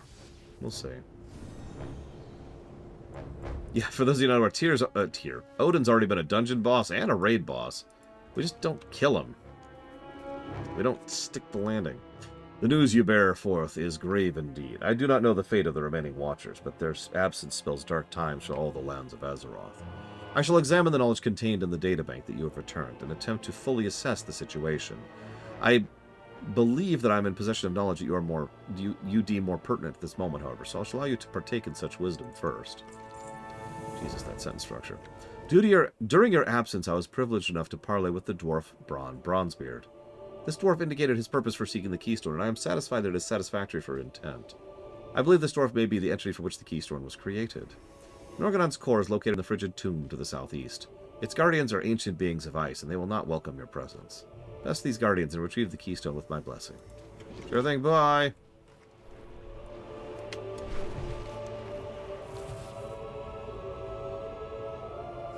Look, I like Eridicron, but not that much. That's my kill. That's my kill! Look, I've been kills stolen enough in this game. Don't steal Odin from me. Right, I know where I'm going. It's been a while since I've done this. Oh, now that would be fascinating. What if Eridicron recognizes how terrifying of a threat we are, and actually decides that he needs to switch to our side? Not like What's-Her-Face did, where we actually convinced her to be an ally. No, he's just straight up, look, you're beyond me, let's not be enemies. What's it gonna take? And we're like, you're joking, right? He's like, no, what's it gonna take? And then we come up with like some ridiculous thing he'd never do. And then he does it, and it's like... okay. What to do now? Yeah, let me check the WoW handbook. Okay, we've beaten them to within an inch of their life. That didn't work. We can't kill them. I don't know what to do here. Anyone got any ideas? What do we do with this guy? Like, he's saying he wants to not be our enemy? Is that a thing?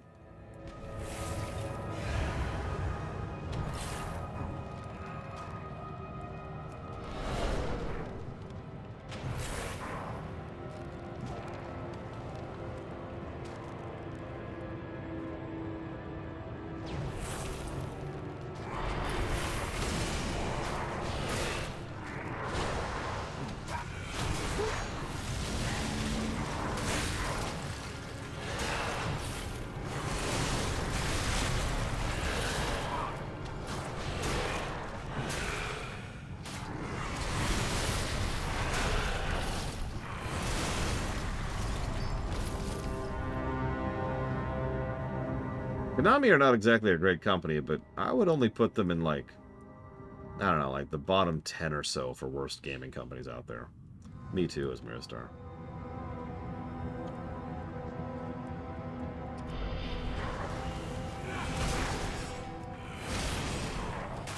It's fine. It's some random cave in Northrend,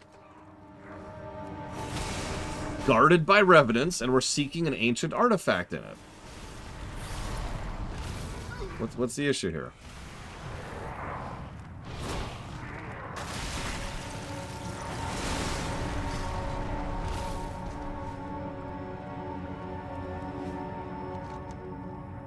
As the chest opens, air rushes out into the chamber, carrying with it the musty smell of something that's been here for countless years. Norganon's core lies at the bottom of the chest, undisturbed by the ages. As you retrieve the core, you hear the thumping of heavy footsteps. There's a faint sound of battle in the distance. Hail! I trust you, but there's an army of Iron Dwarves here to stop whatever you and Critias are trying to do. We need to get out of here. Let's go, then. Let's do it, Leroy!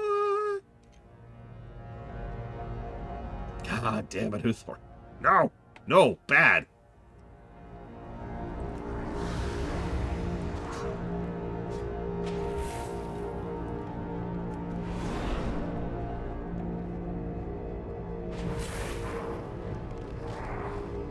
I mean, really, the problem is the top 5 worst gaming companies out there all kind of equally are terrible. To the extent that, you know, it's just kind of up to your mood that minute which one is actually the worst. So, I mean, take your pick, you know.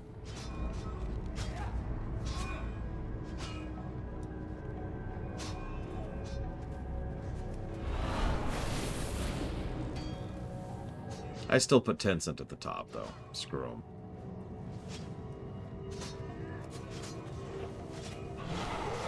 Oh, gosh.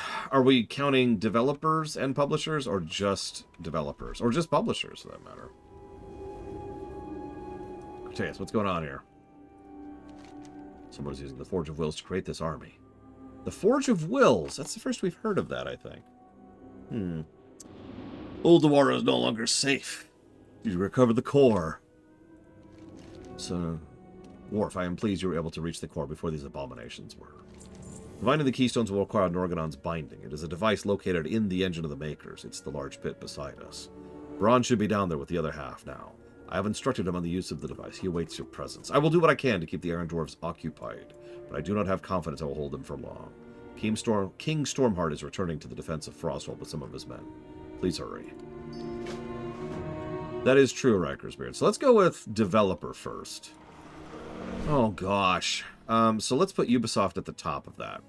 The only gaming developers who are so bad that they are still, as of this moment, in criminal court over their actions towards their employees. That's probably the top of the list. Look, he's even got his frickin' flying machine down here. It's great. That's right, of course Braun has a flying machine. Why wouldn't he? So, yeah, let's put Ubisoft... Oh, God, it keeps going down. Look, it keeps going down. So, Ubisoft at the top. Give me a second. You'll find me wherever the action is. Hey there, lad. Good to meet you in person. Did you find it? Keep your eyes on the horizon. Brilliant, lad. Brilliant. This will be a glorious day indeed. Quickly, hand me the cord before all those Iron Dwarves make their way down here. Travel safe. Oh, that does it. We finally have the keystone. Beautiful. I've been around the world more than once, but this thing's got me all jittery with excitement again. I suppose now's not the time to stop and admire, though. We need to get the heck out of here. Hop into my machine. Help cover us while we get out of here. Don't do anything I would. Let's do it. Oh, Jesus. It wouldn't let me click it. That web will summon the Rubians. Don't stand in it. Yeah, thanks. Thanks, Braun. There we go. We're safer. Can't thank you enough for all your help in putting together the keystone. Great things will come from this. Actually, they will. This, unironically and unjokingly, will save the world. What we're about to do. Don't stand there! Oh, hello. No, you don't. Get off. Off. And dwarves everywhere. They're making their way down from the top. They certainly are persistent. Yeah, it's funny. When you have a bunch of bots, what you can do with them. They're trying to take down the plane. I can't pull up any Stever. You have to keep him off of us. I got your back. Even though I'm Horde. Horde for life. Still defending Braun because he's cool.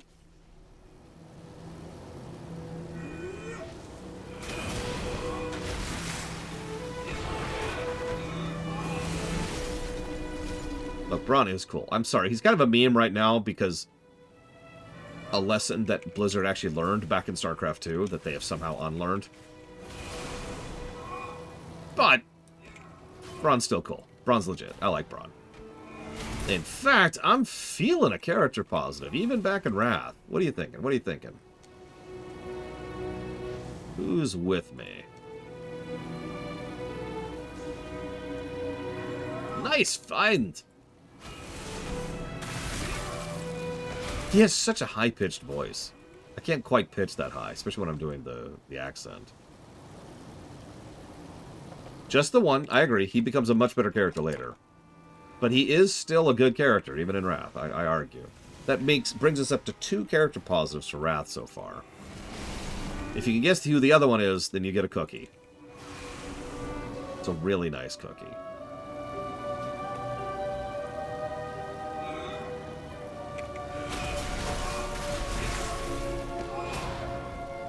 Jakuru is correct, Pillars of Snow. Here you go.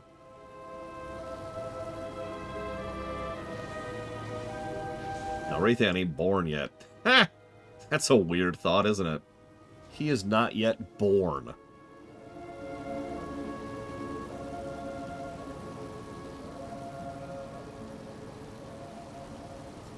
I was going to say something. So, Ubisoft. Ubisoft at the top. Just developers. Gosh, after that. I'm trying to think, because for me, it would be a combination I can feel it. of, you know, mistreating their employees and then also mistreating their customers. That's why Ubisoft is at the absolute top there. Byron straw boulders from those giants, we should be clear. Seems a mess down there. The numbers are unbelievable. I'm glad to hear King Stormheart came to your aid. I hear only good things from him. I think it's high time we meet. Yeah, Braun should go meet the king. I agree with that. Poor Cretaeus. He was a good keeper. I'm glad he got to see his task to completion. I imagine that's all that really mattered to him.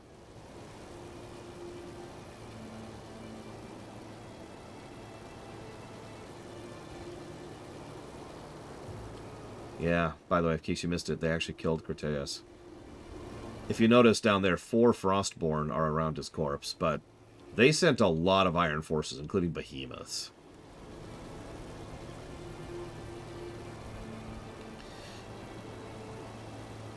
That's insane, Hugor.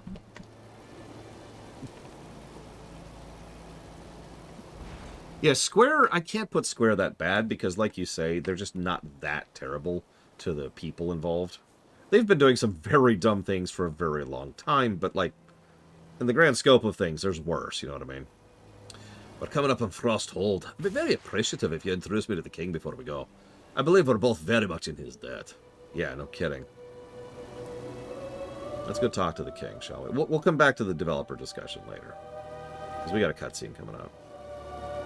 Yeah, there's a reason I call Square Squirrel for Brains instead of something much less kind.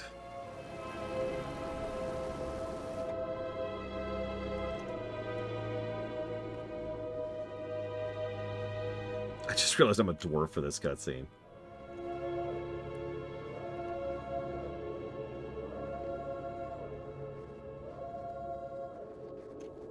By all the gods, it can't be. Muradin? What's that? You talking to me, lad? Put my hammer over here. Come on, boy, there's no mistake in it. It's definitely you. Don't you recognize your younger brother? My brother. Yes, I do have brothers. He clutches his head for a moment as the memories rush back into him. Ron? I can't believe it! You are dead! All accounts said so. What happened? How'd you get here? I don't know, Braun. I've been here a long time. All I have are flashes of my life before this place. Flashes and nightmares. Good to see you, brother. More than words can say. Oh, indeed! Magni will be so happy to see you. He's got nothing but bad news for a long while now. Yeah, wait till we find out what happens to Magni's daughter. Oh, he's here in Northrend, brother, looking for you. Seer of Winterguard brought word you were not dead.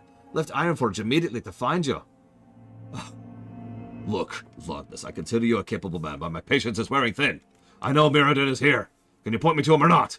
Speaking of which, and there's Mirrodin, the three brothers. This is one of the only times we see the three brothers all on screen at the same time. Brother. Oh, there you are. I could barely believe my eyes. You're alive. God, Magni looks so weird here. Look at him. Magni. Forgive me, my memories are coming back slowly, brother. No, it's good to see you again, Mirrodin. What's this here about you being king in your own right? The Bronzebeards were always destined for greatness. Oh, the Frostborn have been very good to me. They're strong people. So it seems. You haven't lost track of all that muscle. Do you remember anything of what happened, Mirrodin? Fate has turned ill in your absence. Not much. I've had nightmares of a human. Tall, light hair, death-black armor. His name is at the tip of my tongue. Arthas. He's not the boy of your memories anymore, Mirrodin. He's become something else entirely. I know. I watched him turn. Watched him give up all that was right and didn't lift a hand. Didn't even consider it till it was too late. That's in the past, Mirrodin. Regrets won't change anything. No. No, they won't. But I can make this right. I have to. I'm going after the boy. Make him answer for everything he's done. Are you sure, Mirrodin? I just got you back after years of thinking you were dead. I don't want to lose you again. I'm sure, Magni. I'll see this through, don't you worry. So be it then. I have to return to my people, brothers. Come back to me in one piece. Aye, be safe, Mirrodin. I'd join you, but I'm on top of the most amazing discovery the world has ever seen. I can't abandon it now. Go, Bran. Bring me back an epic tale when we meet again. Farewell for now, brothers. And Magni will never be seen again. King Stormheart sends his most sincere thanks for reuniting him with his brothers. It seems he's off to settle a score now. Maybe he'll meet with him again in a raid. I'm so proud of my king! Tears! Oh my god. Sorry. I like that cutscene. I really do. Plus the cutscene.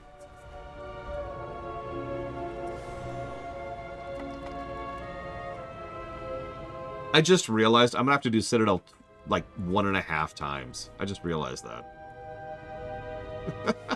It's okay. It's gonna take me like 5 minutes, but still, I'm gonna have to do that.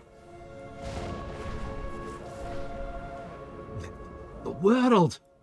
There's an Azerite wound nearby. Oh my god, Magni, shut up!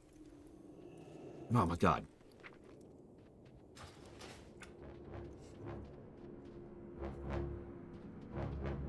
Actually, yeah, absolutely, Wrecker's Beard. That, like you said, you asked for right now, and Blizzard has been trying to fix things, and I will give them credit for that. Now, Blizzard has also, last I checked, been leading the charge on unionization. And count me as one of those people who is fairly in favor of unionization. So, yay!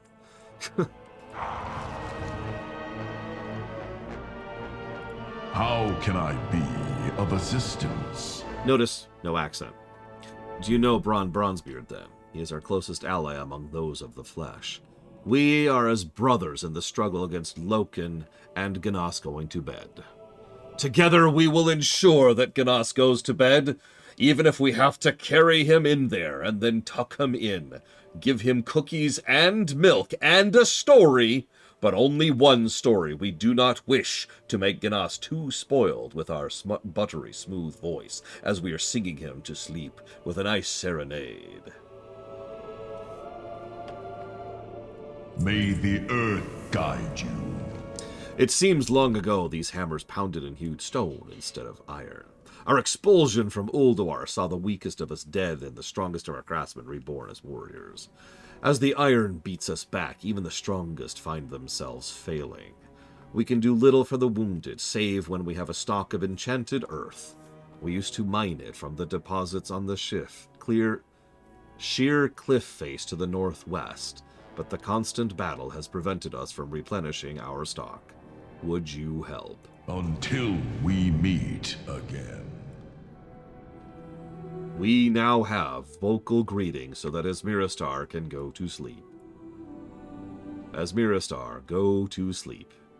Only one kiss on the forehead, nothing more. It is considered customary, given the customs of your backwards and strange species. Muah.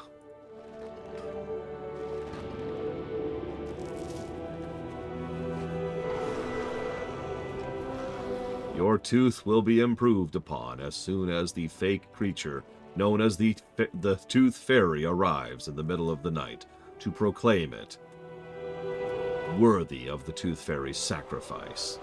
Upon the by the way, have fun doing this quest without flying mount. Upon the doing, there will be a great deal of monetary resources given unto thee.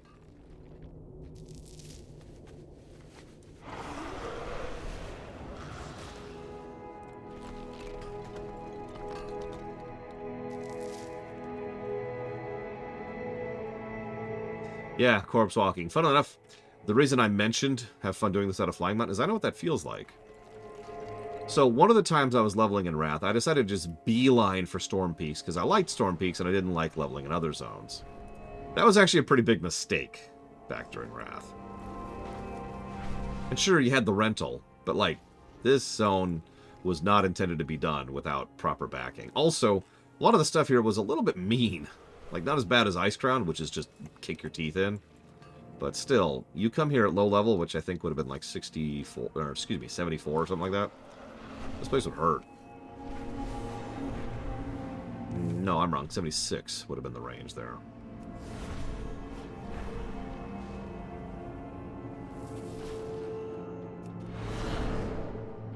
And now it's dragon flying. Yay!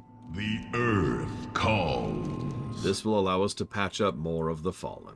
Thank you on behalf of all who defend the refuge. Farewell.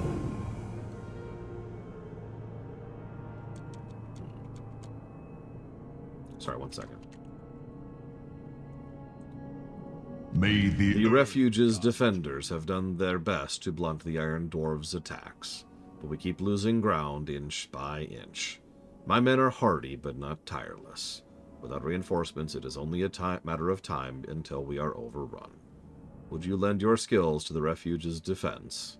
It would greatly improve the morale of the defenders and give them and me a hope of mounting a counterattack. Farewell. The refugees' defenders fight bravely, but they cannot keep up with the iron onslaught. With the earth you collected, I can make bandages, and also if you're a healer, you can do this just as a healer. It's kind of funny, really. No, this is... I think they backported this. I wouldn't be surprised if they backported this in War Within. But I could be wrong. I don't blame you, Bragwin, at all. Like, not in the slightest bit. I'm pretty sure BFA was the first time they really started labeling the MSQ. But as I've pointed out many times, even Vanilla had MSQ chains. They were just really unclear about it. Now, what's funny is there's really no excuse for that. No, like, tech excuse or invention excuse, because Lotro had the concept of book quests, and Lotro goes back to about WoW Vanilla.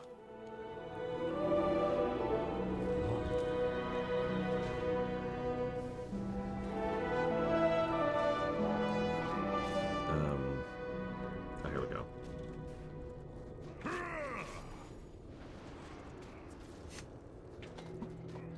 Ugh.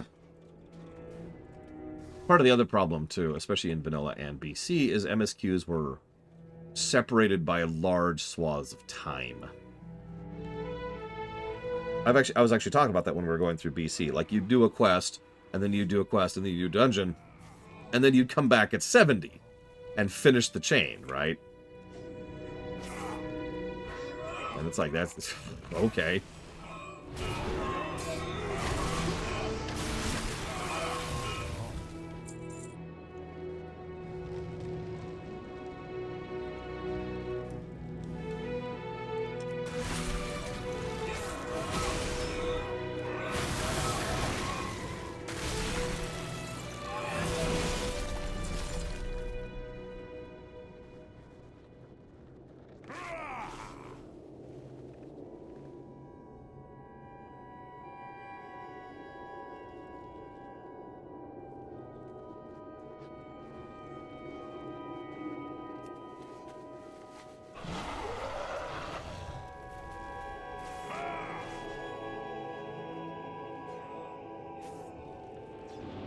Yeah, no kidding, Bregman. I like Dragonflight a lot, but that is one major negative that expansion's going to get. The story sequencing in Dragonflight is strange.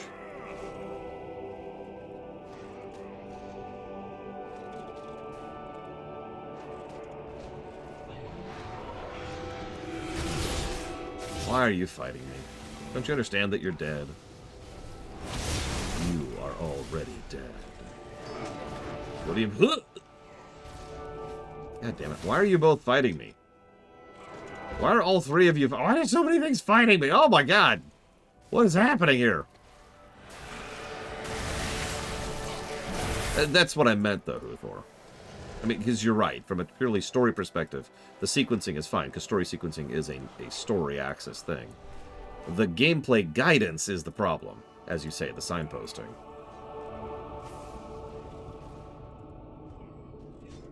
I might actually use the add-on when we get there, just to make sure that I'm doing things in order.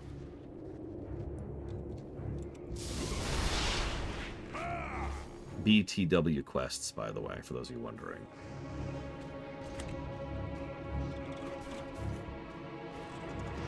Looks like I don't have that running on this character, so I can't show you at the moment. Yep, no, I have it off. But yeah, right there. These add-ons. Hey, Zara.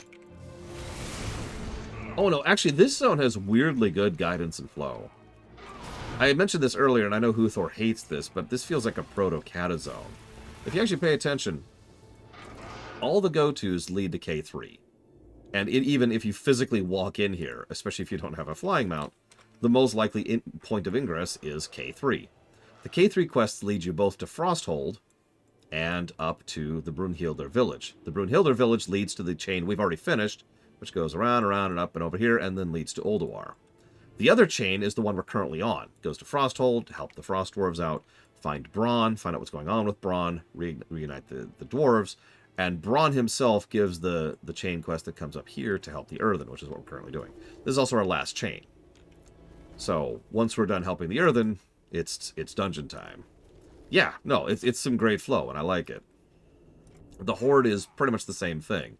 There's a couple of tidbits. So instead of going to the Frosthold, you go up to this Gramashar crash site, and there's also this thing over here with Camp Tunkalo. But otherwise, it's the same general idea. Oh, I don't need to heal anymore. Come here and die. Die, die, die, die, die.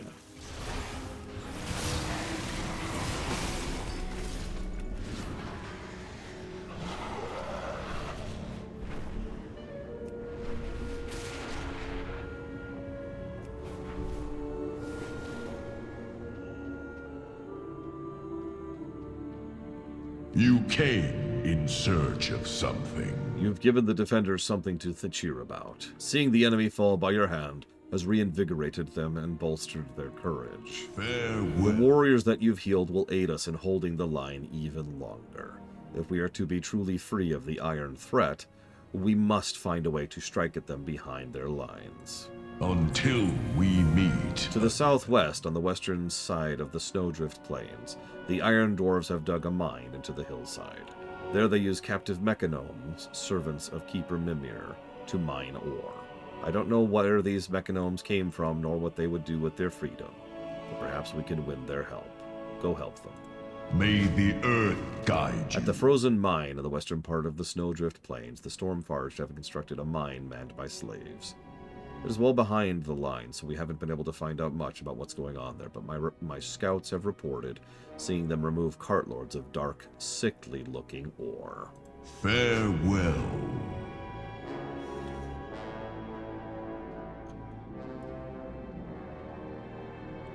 Yeah, there's this weird ore. I hate to go too much into this, but if you've been paying attention, they still, as of this moment, haven't actually explained what's going on with Serenite. It's been a consistent thing, going all the way back to the Howling Fjord and Dragonblight. Whoops, it's up here, isn't it? Yeah, it is. Here somewhere? No, God, where's the mine entrance? It's been a minute. Where's the mine entrance? He even gave me directions, and I'm like, lost. Because real men don't read directions. For real, though, where's the mine? Is it just down here? That doesn't seem right. Nope. This should be like the third step, not the second.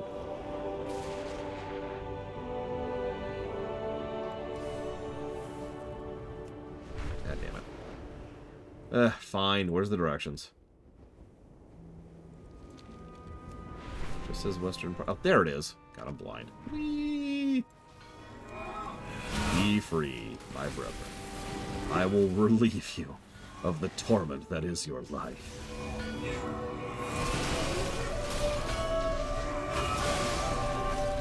We'll have to see what we think of Legion when we get there. I have nothing but positive memories of it, but at the same time, I've never reviewed it before. So if we free the mechanomes, they say it does not compute, unit malfunctioning, directive, shut down.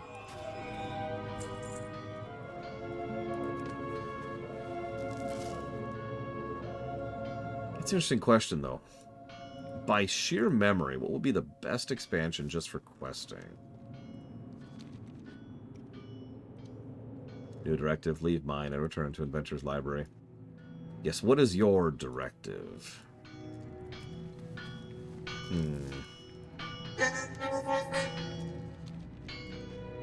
Does not compute.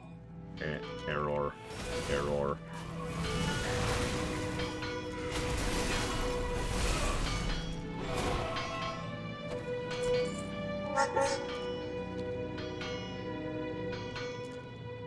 I will join your struggle against the Stormforged.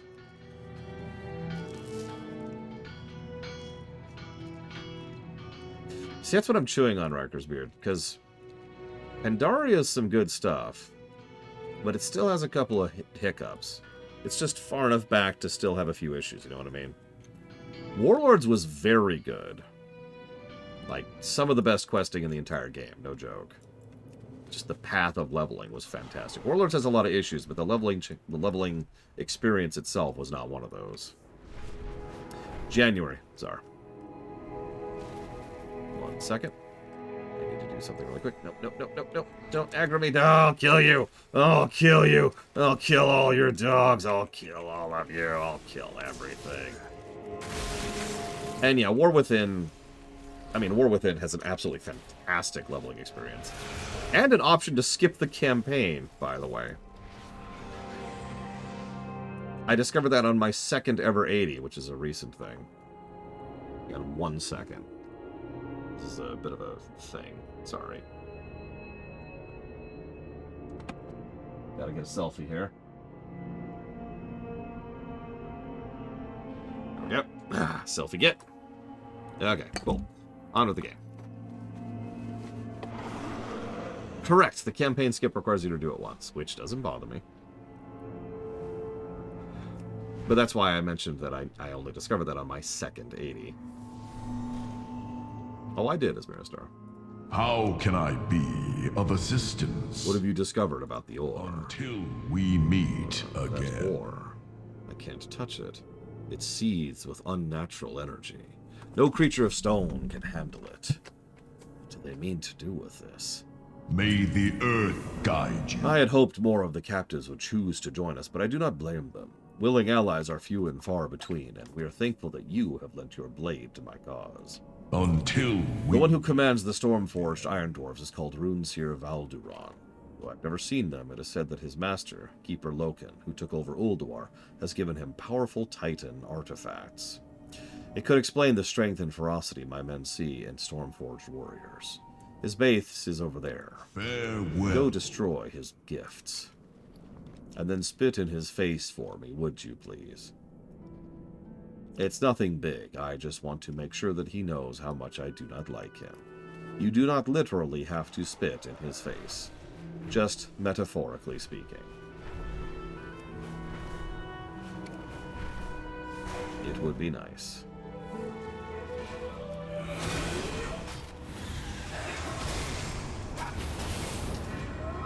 I just thought about something else with regards to the viscerality thing, although I realize Blakespell's not here anymore, but next time I see him, I'll mention something about that. Poke.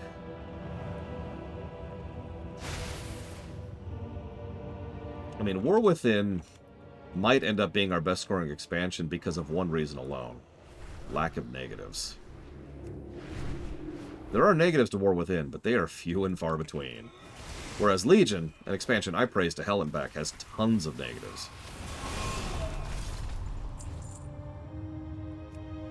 Legion's negative. Oh! Over!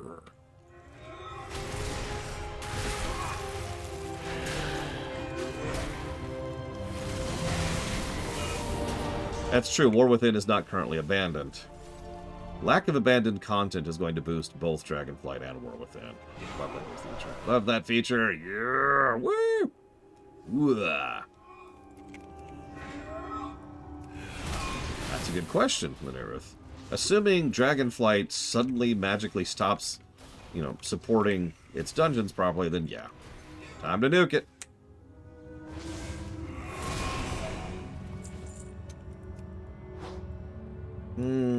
Why do you say that, Rector Spirit, if you don't mind my asking? No offense, I'm legitimately curious.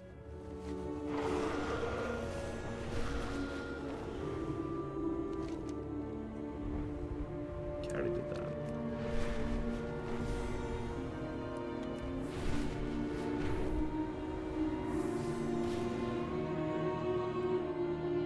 Oh, we all remember Kurthia. Ooh. You came in. Ask Mr. Red about Kurthia sometime. You've weakened the Stormforged considerably, but they'll keep fighting. Their casualties mean nothing to them, while our defenders continue to fall. Even if it costs them 100 or 1,000 corpses, they'll keep fighting until we've been pounded to ground. May the earth guide you. I mean, yeah, War Within could end up bombing in its patches. Wouldn't be the first time. We just talked up about Warlords, right? And remember, and I stand by this, Warlords' leveling experience was amazing. And then it got one content patch, and that patch sucked. That was also all it got. So, like Boulder Crag, I once served the Keepers as a craftsman in Ulduar. But with Loken's betrayal, I have turned my hammer towards our new foes. When we could spare the men, I led raids on Naldvir to relieve the pressure on our defenders. Go kill random guys. Goddamn, I was just there. Ugh. Fine. Oh, wait, no, that's over there. That sounds bad.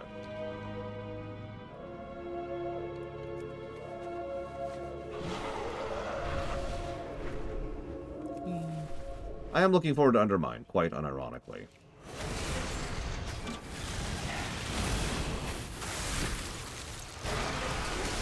By then, there it is. This armor plate is thick and oversized compared to the rest of the golem's defenses. A quick examination of the corpse reveals this heavier plate seems to have been bolted on as an afterthought or a crude upgrade. How do the Iron Dwarfs have added this redundant and mismatched armor to their war golems?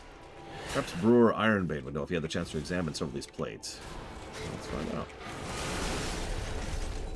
No, I've said it before, I'll say it again. It's been a very long time since I've been this excited for World of Warcraft.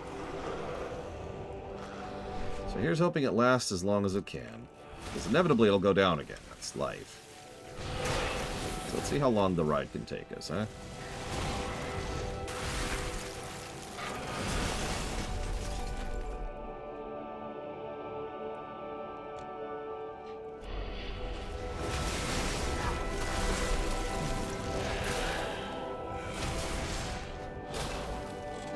I think I put Riot Games pretty high up there, too. In the terrible developers category. I'm not 100% sure if they qualify for top 5, but when I actually did looking into them, I didn't find anything good.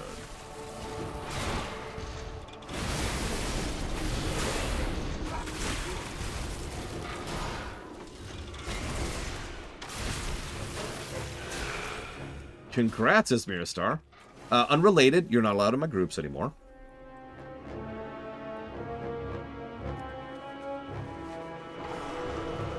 My god, really? Mr. Red, that's actually kind of funny. Sorry, I shouldn't laugh about that, but wow. So we've got Riot Games, we've got Ubisoft.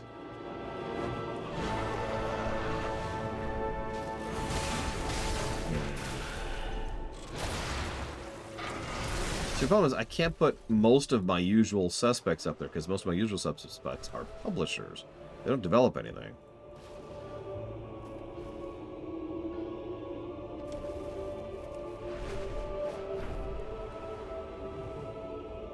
Listen, you don't know WoW like I do, Rain 36. WoW's changed.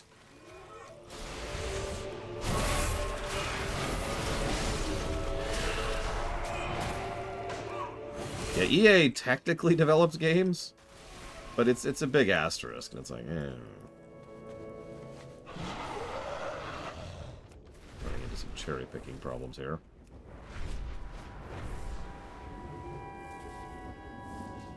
Oh yeah, by the way, have you noticed what they're working on? Check that sucker out. Try not to think about the physics of something that large for a second.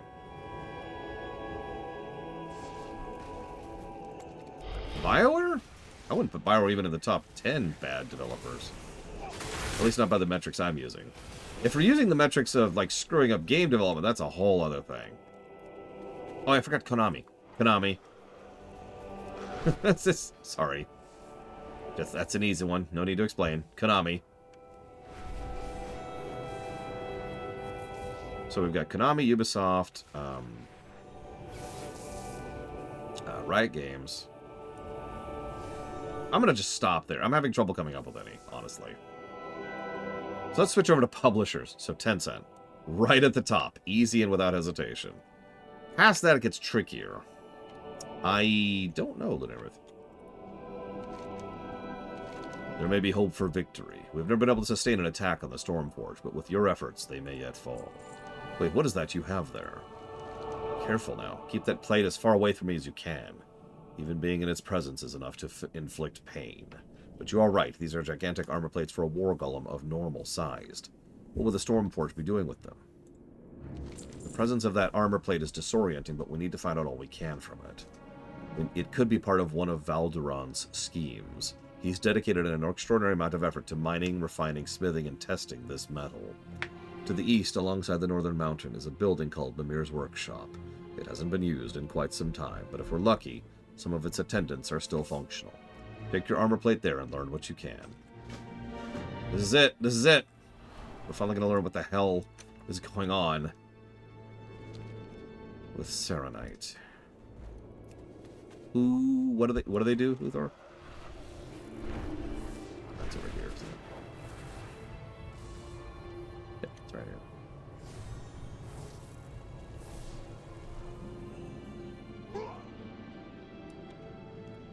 Excuse me. Hello? Greetings, Marrowfrost. I found this armor plate. Can you tell me more about it? Of course!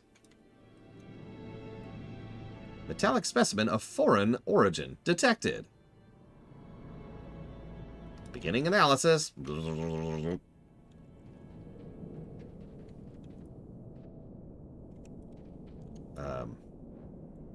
you actually doing anything to it? Okay, I guess that counts as doing something. Hello? Specimen identified as an alloy of serenite and iron. Okay, so it's serenite. The ore was used in this sample originating deep within the crust of Azeroth and was recently unearthed. The serenite in this sample is nearly pure. Ores like this do not occur naturally on the surface of Azeroth. This ore can only be created by a powerful, malevolent force. Attempting to access databanks for more information. Access denied? I like how he sounds upset there. Further information can only be accessed from within the archives by order of Keeper Loken. But for one thing's for certain, this plate's size, thickness, and bolt holes point to use as armor for a colossal structure. Directive complete. Returning to standby mode. Thank you.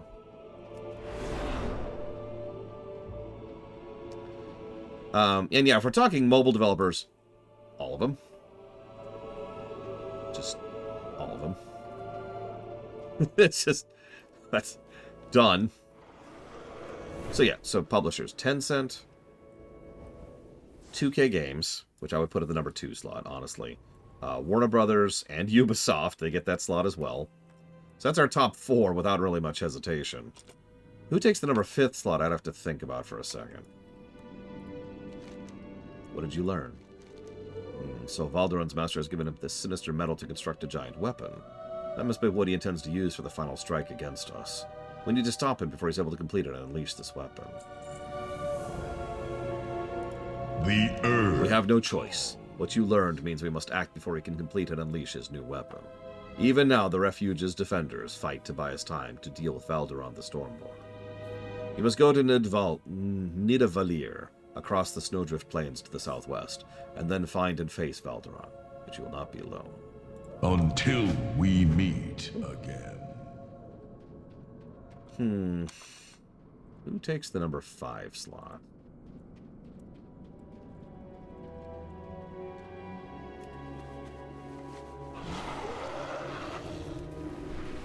Then we'll talk about who screwed us over with regards to,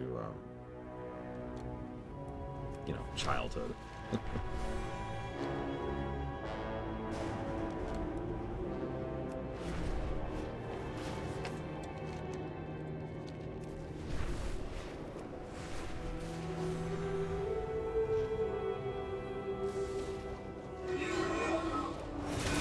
Are you okay up there?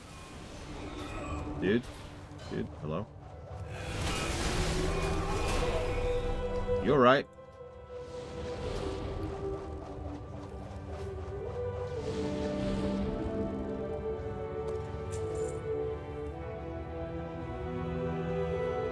At last, the tyranny of the Stormforged is at an end. Enough! Sorry. No more will your minions assail the creatures of stone and their allies. I am your doom, Valderon. Or more accurately, this dwarf here is your doom. How predictable! But then who would expect a rock to think like anything other than one? That's fancy coming from you! If you're so eager to fight, I'll oblige you, but know that nothing you can do here will prevent the completion of the Colossus! And let's murder his face. Murder his face. Woohoo! Face murder. Face slap and face murder. Face slap and face murder.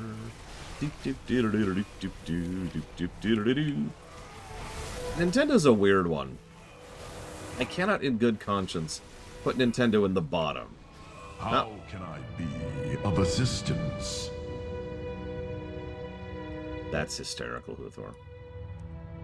Don't mistake me, I'm not trying to defend Nintendo. Their corporation side of things is awful, and what their lawyers are currently doing is going to make gaming worse for everyone everywhere, like, across the world. And that sucks, and that's awful. They've also periodically had really terrible attitudes with regards to their content creators, aka people like me. But Nintendo tends to treat themselves and their second-party developers very, very well. They take care of their own as best as it's possible for them to do, given Japanese work culture. And they tend to give a crap about their customers so long as they're gouging the hell out of them. And so it's kind of weird, you know what I mean? Like, Nintendo is, as usual, just doing whatever the hell they feel like. Oh, Sony. Done. Sony is the number 5. I forgot Sony even existed. The Earth. Sony gets the number 5 slot. Easy answer. Screw Sony. At last, Valderon is dead, and the Stormforged are weakened. But if his boasting is true, we must continue fighting the Stormforged in his absence. This weapon they're building could be the end of all of us. May the Earth. In my folly, I'd thought Valderon's project a large construction area, no more than a grotesque monument to Keeper Logan's cruelty. Now we know the truth. It's a weapon. We must not allow this iron colossus to reach completion, for it will be the end of the refuge. Go to the cradle, find the lightning forges and the Stormforge artisans, and sabotage them. Okay. Hang on. Yeah, exactly, Zen. It's just... I'm just gonna go on with this. Yeah, so Sony, enough said. There's one other thing, and I know this doesn't really matter, but at least Nintendo keeps putting out really solid games, you know? I have a great deal of vitriol for the Nintendo company, but I tend to be pretty positive towards their developers. Even the ones I disagree with, you know? Anyways. I agree with Sony. That's a good pick. So, Ruiners of Childhoods.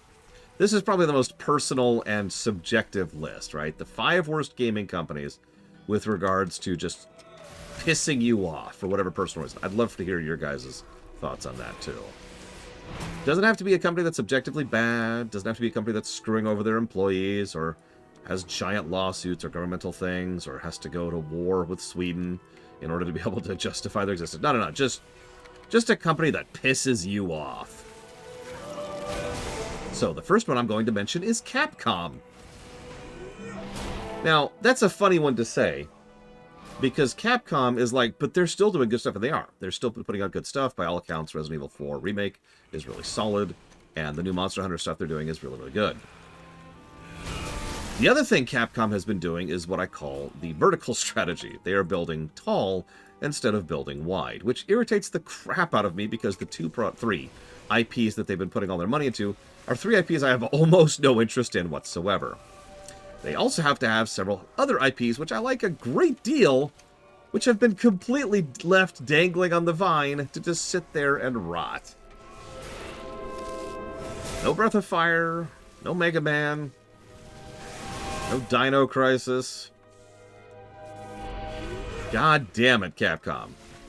And where's all those cool Disney games you used to make? Nothing? Okay, whatever. Screw you. So, Capcom. You can see why that cannot sit on the other two lists, right? Like, objectively, Capcom is just doing too well to belong on the other two lists. So, next game on the list. BioWare. You knew this was coming. You knew this was coming.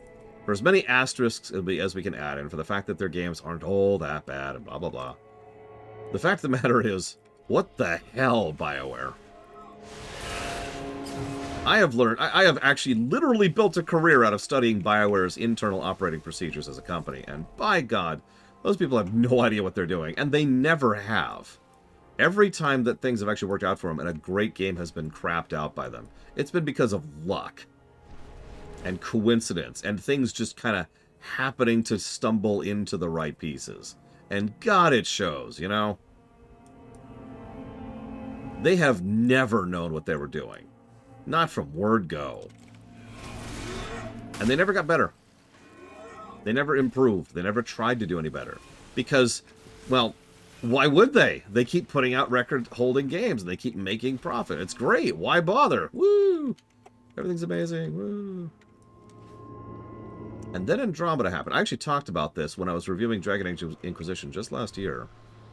Inquisition should have been like Andromeda. All the pieces were in place for it to be that terrible. It wasn't. But that's the point. By all logic and reason, Inquisition should have been an absolutely terrible, terrible game. True Drek Lamentation territory. Instead it wasn't. So they kept going. And they didn't improve. If I could quote myself here, Andromeda kept rolling the dice and kept getting in like the 18 to 20 range. Andromeda was the first time they really rolled a 1. Even Mass Effect 3, if we're being honest with ourselves, is not that bad of a game. And I will go to bat defending Dragon Age 2 for what it is.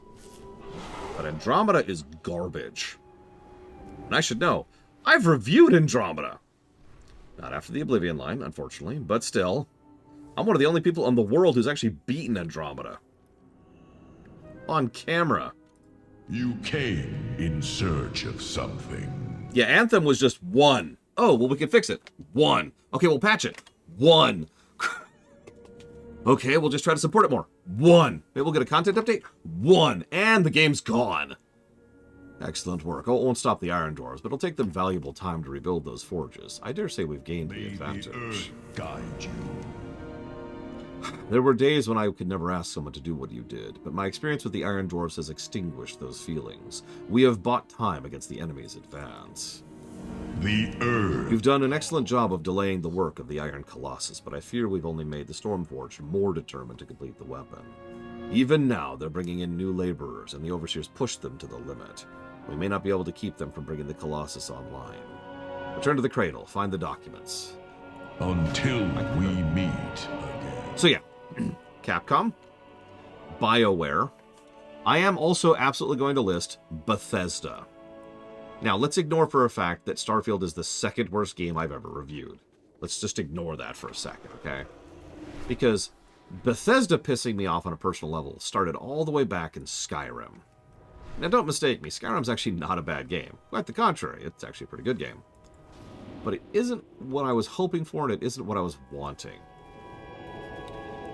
For those of you aware, there's a guy named Yahtzee Croshaw, who used to run Zero Punctuation, and now he has Semi-Ramblomatic over on YouTube. I recommend him, he's a good guy.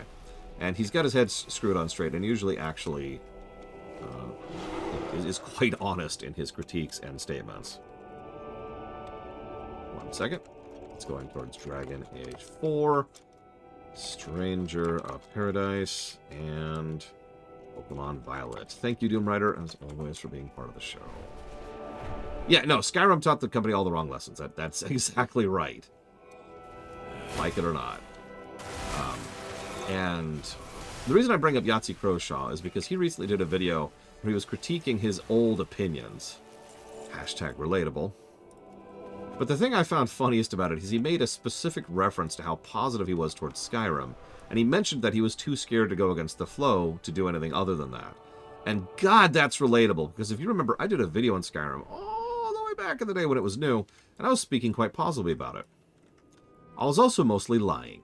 It's one of the only ruminations where I've ever just straight up lied, and it was specifically because of the fact that I was legitimately scared to speak negatively about a game that everyone was praising to hell and back. It was one of those Second Coming of Christ games. And the idea of getting on the internet and being like, hey, I think this game has issues and flaws, was something that was terrifying to me. I say that with how funny that sounds now, but it's true. 13 years ago, that was something I was scared to do. Skyrim was a perfectly fine game, but it was very much, huh? And I didn't gel with any of the story. Like, usually, you know, MSQ is whatever, but like the Primops, right? That's where things really come in when it comes to Bethesda games. Even the Primops were just dreck, with like one exception, and that was the Dark Brotherhood chain. I was just blug when it came to Skyrim, and I was not into it. Yeah, no, Skyrim was a huge darling. And for good reason, weirdly enough. But also for very bad reason. And yeah, I went back to Oblivion and Morrowind after Skyrim, just to kind of check my own opinion. And I was like, no, those are better games. Huh. And then Fallout 4 came out, and that was rough. There were a couple of good story beats in Fallout 4, and I'll stand by that. But oh man, Fallout 4 was rough. And then after that would be Starfield. Enough said on that one. How can I be of assistance? I had no idea the Irons were capable of this. Our men will have no chance if this is completed. Fortunately, they're lacking a key part. According to the documents you captured, the Iron Colossus is complete except for one key component, the Heart of the Storm. Without it, the Iron Colossus's weapons would be much weaker than the design predicts. If we can deny him the heart, we can defeat the Colossus. Okay, let's go get the damn thing. Earth guide you.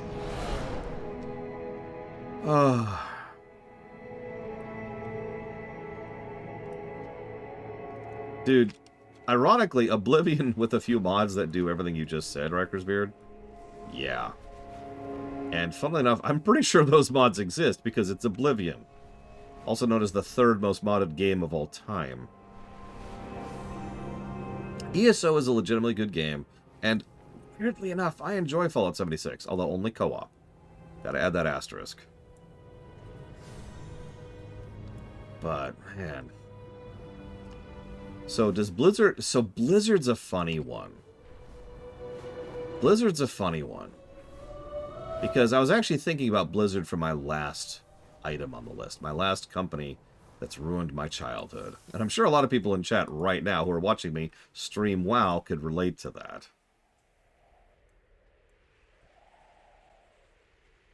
Yeah, he's just stealing the heart, by the way, if you're wondering what's happening here. You didn't think I was going to let you walk in here and take the Heart of the Storm. Were you just waiting there for me?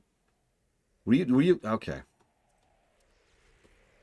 So the thing about Blizzard is, where the hell is my StarCraft content?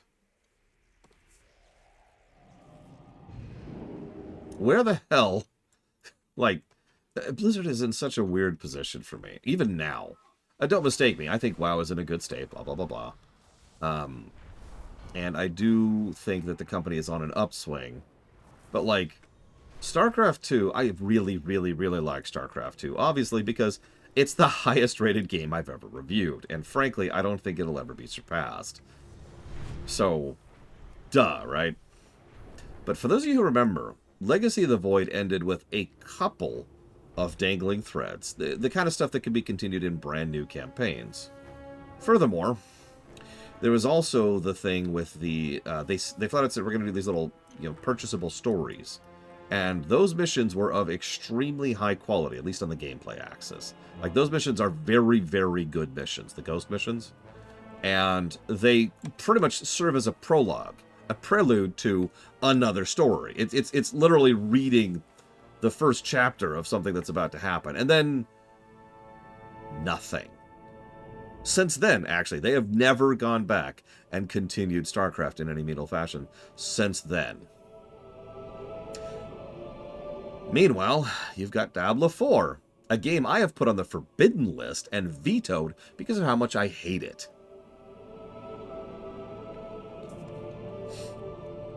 So you can kind of see why Blizzard is kind of a, yeah, one for me. You came in search of something. With the heart in the hands of Navir, the Colossus will achieve its full power. We have no choice but to fight it. Until We have failed to prevent it, but Burrow has devised a plan to exploit the Colossus's only weakness. No matter how tough the armor is, it's still vulnerable to Jormungandr's acid. Take control of one of the orbs and use it to fight the Colossus. Now, here's a quest that was probably supposed to be a lot more epic, and, well, it's a Wrath quest, so here we are. I love Diablo 3. It is, in fact, I believe, my third highest rated game of all time. Hang on. Let me go to the website here. Oh, God. There's the big guy. Where's the orb? Where's the orb? Oh, no. Where's the orb? Where's the orb? There's the big guy. I mean, it's true, Zen. Of course Path of Exile 2 is going to be better than Diablo 4. Come on. That's over here, isn't it? Maybe? No?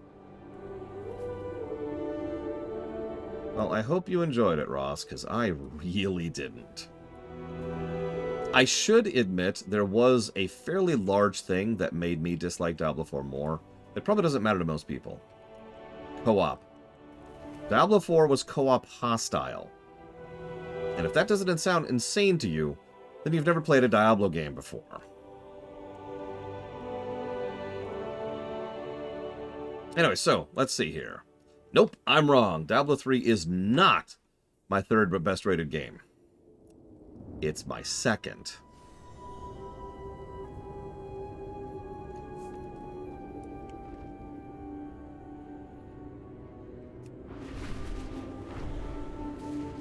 And I stand by that.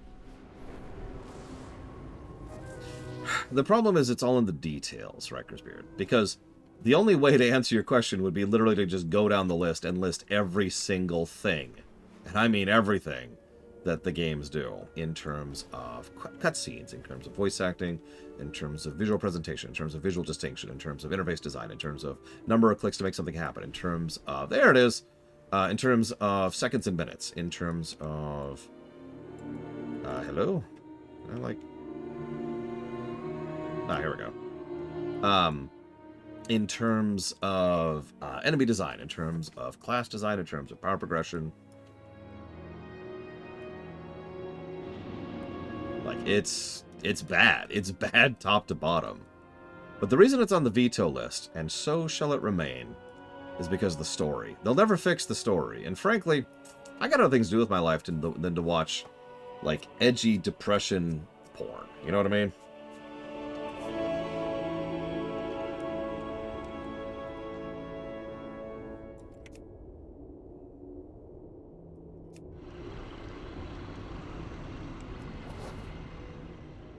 Yeah, no, so that probably should have been a bigger fight than it was, but what? Oh God, we're dead. We're dead. We're extremely dead. Okay, it's okay. Oh, it is pure on depression porn. It's so juvenile and so edgy. It's actually kind of insulting. How can I be? So we did it. Woo! Okay. That was fun. You know what's even more fun?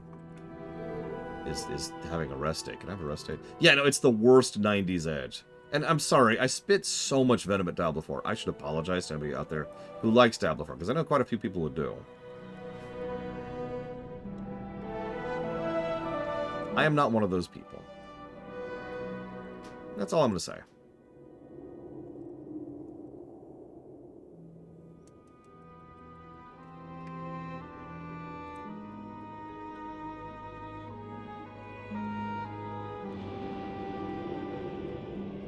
Diablo Immortal, I will take a baseball bat to, because nobody will defend Diablo Immortal.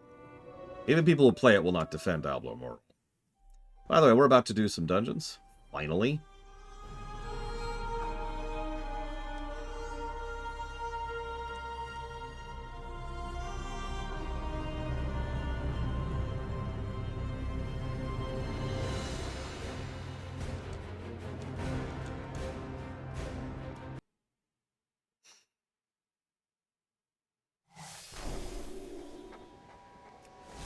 Yep, I'm already here. I can tolerate Edge. Especially if it's got something else going for it. Oh, there's Kira White Noise. Alright, say something now. Nice outfit. I know it's a set, but it's still a nice outfit. Wow, that feels elitist as hell saying it that way. I'm wearing a set. Check it out. Wow. Linearuth. Make sure right stuff. Yep. Okay,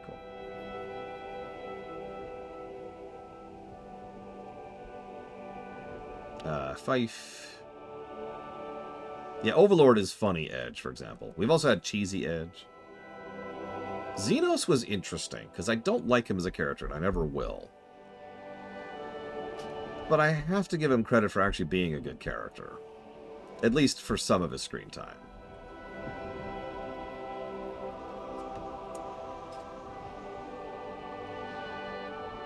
Oh my god, Uther, that sounds like fun.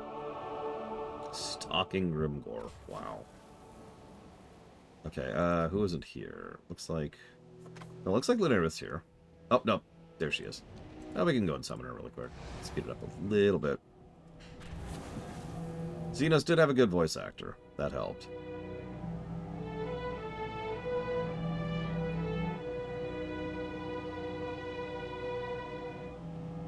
So, now we're going to do the Halls of Stone.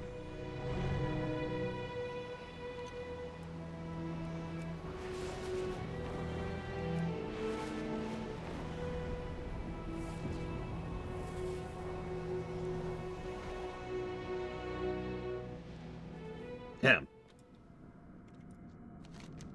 If you get on in time, Reckersbeard, go for it. The Iron Dwarves are busy at work carving our massive stone constructs that I fear will soon be used as powerful weapons. You must defeat their overseer, Crystallis, and the Dark Rune Giants already walking the halls before it's too late. Hang on. This is wrong. Hang on, this is wrong.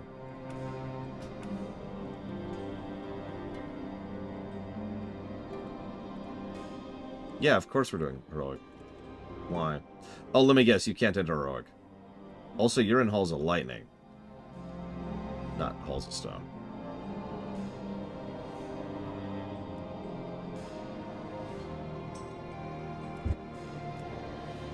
Hang on. Reckersbeard, what's your character name? Well, we are in a huge hurry because I'm currently going to be late for dinner now. I'm just going to get going.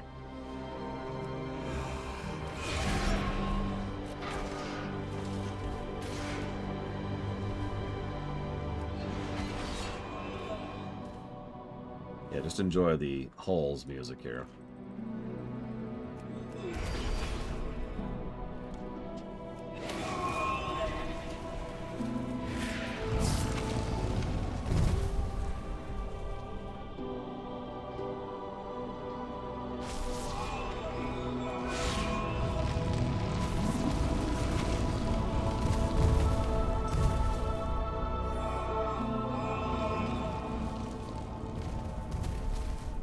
We got to make sure all these guys go to sleep. Okay, these guys say, go to sleep. Say, Go to sleep. there we go. Go to bed. Go to bed. Okay, they're all asleep. But hang on, there's a couple more. They really don't want to go to bed. We got to help them, okay? Okay? Go to sleep. Okay, go to sleep. Go to sleep. There we go. All going to sleep. There we go. There. I'll go to sleep. Oh, come on. You want to Go to see? You want to sleep. see, baby? Here. Scooch, Go scooch, to scooch, sleep, scooch. guys. Come here. Yeah. Go to Let's help these go to sleep, okay? Okay. Go to bed. Okay. We got a big guy. What do we do with him? What do we do with him? Go to bed. Yeah. Good night. I think he's really tired. Did you see how fast he fell over there? Yeah. That was crazy. Yeah, I think he's really tired. I think so, too. Let me get Horton in the Have group. you made another big guy? There's a lot of big guys, aren't there? Yeah. Have you made everyone that was over there go to sleep already? Not yet. We're going to make sure all of them get a good night's rest. It's really important to get a good night's rest, isn't it? Yeah. Go to bed, guy. Hang on, what do we do with her? Do you see the woman over there? Do Yeah. you like her dress? Yeah. I like it, too. It's cool looking. I wish I could have a dress like that. Me too. All right, you ready? Ready? Tell her to go to sleep. Go to sleep. Now you will die. Bonk. Okay, she's asleep now. Wow, she really conked out. Did you see that? Holy crap. Sleep on. Yep, she went plop. Yeah. She twirled around and then fell down. Here, you can hit this button right here. Go ahead. Go ahead. That makes us jump. Do you see? Do you see how we're jumping now? That's because of you. See? See? I want to press a button. Okay. What button? So it's kind of hard to see. But do you see that button right there? That Yeah. one. Go ahead and press that button. It does. What Try, does hit it again, hit it again. There you go. It's how you make them go to sleep. See? Go to bed. Hang on. Wait. Wait. Hold up. Okay, there we go. Oh, wait, stop jumping for a sec. Stop jumping for a sec. Let's go talk to Braun over here. Let's say, hey, Braun. He says, Just got to know. well, now, I'm surprised to see other adventurers in a place like this. If my research on these holes is accurate, there'll be monumental discoveries to be made here. We got to count you on to watch my back. You're welcome to tag along. Okay, so let's help him out. Safe. You'll He's cool. find He's me helpful. Wherever the Off he goes. Thank God he's running now, am I right? Yeah. All right. He used to walk and he used to be so slow. Oh, gosh. Okay. So, hit the button. This button. The little one on the corner. This one. It's still not doing it. It's still not doing it. It's this one, way up here. It's this one. There you go. There you Good go. night. Good job. Huh. Now hit it again. Okay. Good night. There we go. They're really tired. They keep falling asleep so fast. Well, it's because we're really good at making them go to sleep. Soon all will be revealed. Okay then. Let's do this.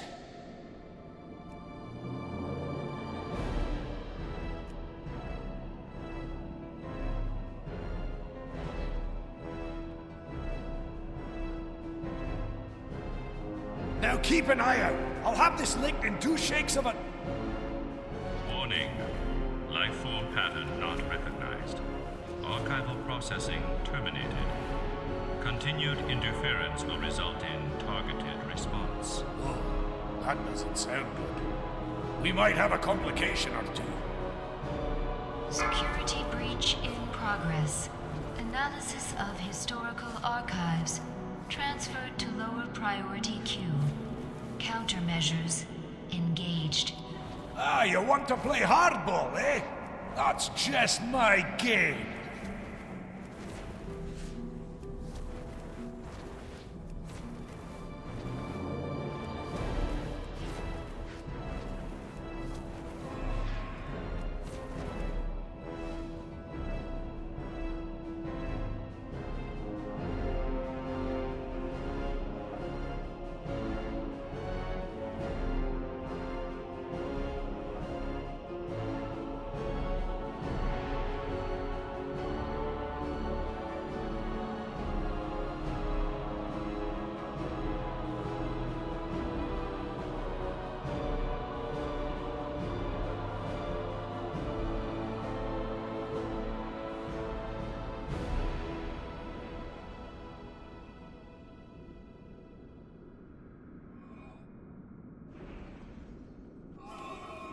couple more minutes and I'll... Threat index threshold exceeded. Celestial archive upwarded. Security level heightened. What's the good news?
So that was the problem. Now I'm making progress. Critical threat index. Void analysis diverted.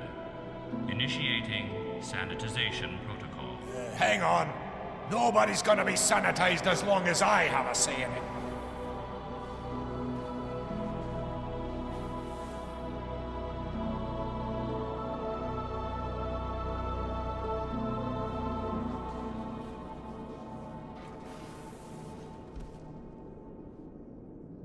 I'm all kinds of busted up. I might not make it. Not yet.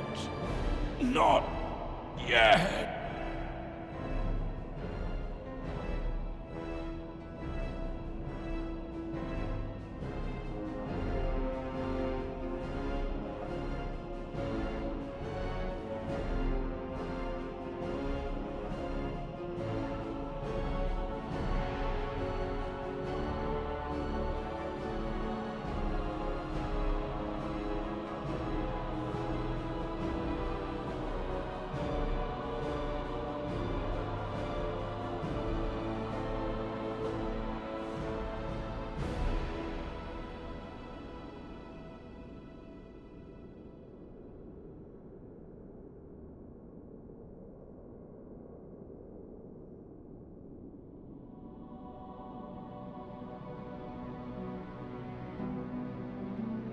Hi, guys. Did he die? Oh my god, did he actually die? Now keep Oh no, here we go. I'll have this licked in 2 shakes of it. Warning. Life form pattern not recognized. Archival processing terminated. Continued That's hysterical. will result in targeted response. Oh, that doesn't sound good. We might have a complication or two. Security breach in progress. Analysis of historical archives. Transferred to lower priority queue. Countermeasures engaged. Ah, you want to play hardball, eh? That's just my game.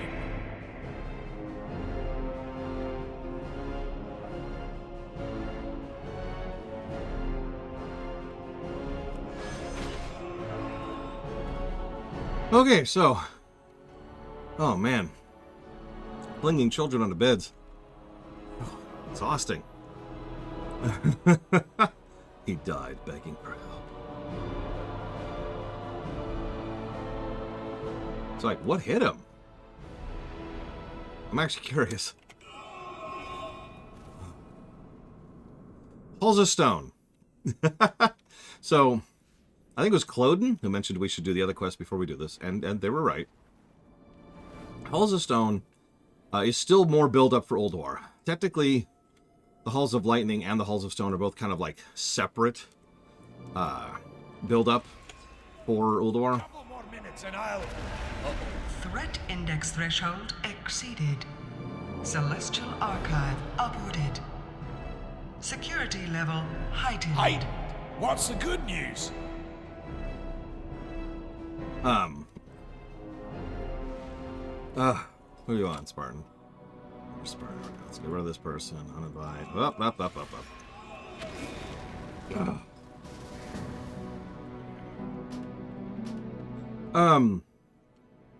So first couple of bosses, first couple of dungeons, it's nothing special, but one of the things I like most about this place is the Maiden of Grief is a really good insight into how messed up it is to be a Titan Forged. Remember, you have to follow orders as a Titan Forged from anyone further up the chain. They have a higher command structure than you. So, if you are a generally good aligned person, and your lord tells you, do this evil stuff, you have no choice but to obey. That's pretty much straight up a horror trope, isn't it? So, yeah, no, that's messed up. And, exactly as unpleasant as it sounds, and I feel very, very bad for, honestly, a lot of Titan Forged, given what they have to go through. We actually see some of this in War Within as well, consequently. The first boss is he's just a construct. Like a lot of the other constructs we've been working on here. At least I think so. I should actually double check that. Crystallis. So that was the problem. Yep. Now I'm making progress. Critical threat index. Void analysis diverted. Initiating sanitization protocol. Hang on. Nobody's gonna be sanitized as long as I have a say in it. I should probably mention, at launch, we consider this the hardest encounter in the game. Heroic Brawn. Heroic Tribunal of the Ages. I'm not actually joking. You can make fun of us for that if you want, but I stand by it firmly. This encounter beat our brakes off. So for those of you not aware, since we can kind of show off the boss fight a little bit because we have no real choice in the matter of doing so. It starts off, and he's just there, like, occasionally that thing over there just does random damage to random people. So there's just a bit of unavoidable damage going out periodically. It'll spawn a pretty set amount of stuff, so like little guys over here, little guys, which includes some mages over here. Their goal is to kill Brawn. If they kill Brawn, the encounter is over. It'll occasionally spawn big guys. Those are heavies. Heavies are exactly what they sound like. In phase 2 of this fight, they'll start doing those orbs, one of which is about to go kill Brawn over there. Okay, we're good. Stage 2 is the I-beam. Stage 3 is the orbs. Or the reverse of that. I forget which. Either way, the Void Orb just does a debuff, which you need to be cleansing immediately or else it's going to screw you over. And the I-beams just absolutely kill you if you stand in them for too long. Like that, see? Yeah, that would turbo kill you back in the day. So, okay, orbs is round 2, then I-beams is round 3. The old magic fingers finally won through. Now let's get down to... Alert. Security failsafes deactivated. Also, you can still die here at the end of the encounter. No! This designation. Aha! This should do the trick. System online. Lifeform pattern recognized. Welcome, Brand Bronson. Query? Query? What do you think I'm here for? Tea and biscuits? Spill the beans already. Tell me how the dwarves came to be. And start at the beginning. Accessing prehistoric data. Retrieved. In the beginning, earthen were created... Right, I know the earthen were made from stone to shape the deep regions of the world. But what about the anomalies? Matrix, non-stabilizing and whatnot. Accessing. In the early stages of its development cycle, Azeroth suffered infection by parasitic, necrophotic symbiotes. Necro, what in the... Speak bloody common, will ya? Designation: Old Gods. Old Gods rendered all systems, including earthen, defenseless in order to facilitate assimilation. This matrix destabilization has been termed the Curse of Flesh. Effects of destabilization increased over time. Old gods, huh? So they zap the earthen with this curse of flesh, and then what? Accessing. Creators arrived to extirpate symbiotic infection. Assessment revealed that Old God infestation had grown malignant. Excising parasites would result in loss of host. If they killed the old gods, Azeroth would have been destroyed. Correct. Creators neutralized parasitic threat and contained it within the host. Forge of Wills and other systems were instituted to create new earthen. Safeguards were implemented, and protectors were appointed. What protectors? Designations Aesir and Vanir, or, in common nomenclature, Storm and Earth Giants. Sentinel Loken designated Supreme. Dragon aspects appointed to monitor evolution of Azeroth. Aesir and Vanir. Okay, so the Forge of Will started making new earthen. But what happened to the old ones? Additional background is relevant to your query. Following global combat between Aesir and Vanir... Hold everything. The Aesir and the Vanir went to war? Why? Unknown. Data suggests that impetus for global combat originated with Prime Designate Loken, who neutralized all remaining Aesir and Vanir, effecting termination of conflict. Prime Designate Loken then initiated stasis of several seed races, including Earthen, Giants, and Vrykul, at designated holding facilities. This Loken sounds like a nasty character. Glad we don't have to worry about the likes of him anymore. So if I'm understanding you right, the original Earthen eventually woke up from this stasis, and by that time, the destabilized whatever had turned them into proper dwarves. Or at least, dwarf ancestors. Essentially, that is correct. Well, now, that's a lot to digest. I'm gonna need some time to take this in. Thank you. Acknowledged, Brand Bronson. Session terminated.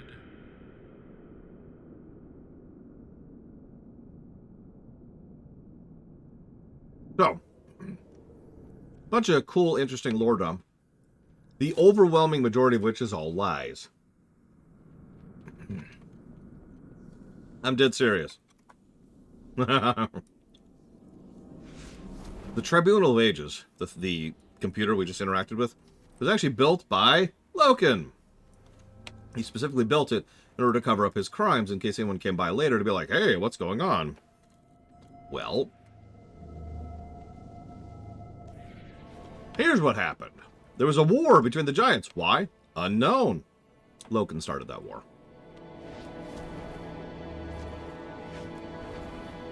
Just to, you know, get into it. I like the music in here.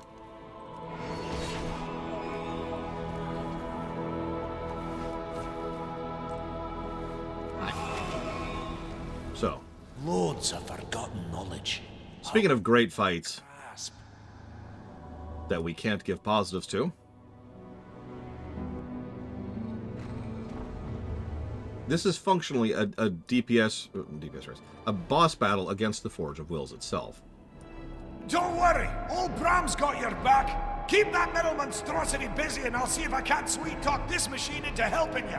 So the way this fight works is you start off, and the machine's against you. So, like, actually, the earliest phase of the fight is one of the hardest phases of the fight, because, you know, he's doing his thing, and he's got all his mechanics, but he's also spawning ads, and those ads are irritating. But by the time, you know, as the fight progresses, Braun slowly takes over the machine and starts spawning helpful earthen to help you out. It's actually a cool encounter. I rather liked it. Boop. Brittle fragile is reaching. You cannot escape the curse of flesh. Nothing. What? Sorry, I couldn't hear that. The answers are here. Always more questions than answers. Look, that's downright. Don't do anything I wouldn't do. We might have neutralized the Iron Dwarfs, but I'd lay odds there's another machine somewhere else. churning out a whole mess of these iron Vrykul. I'll use the forge to make batches of earthen to stand guard. But our greatest challenge still remains. Find and stop Loken. Alright, you heard him, guys. Let's go find and stop Loken. This is why we do Halls of Stone first, by the way. Yeah, we're just temporarily the Warrior of Light. Don't mind us.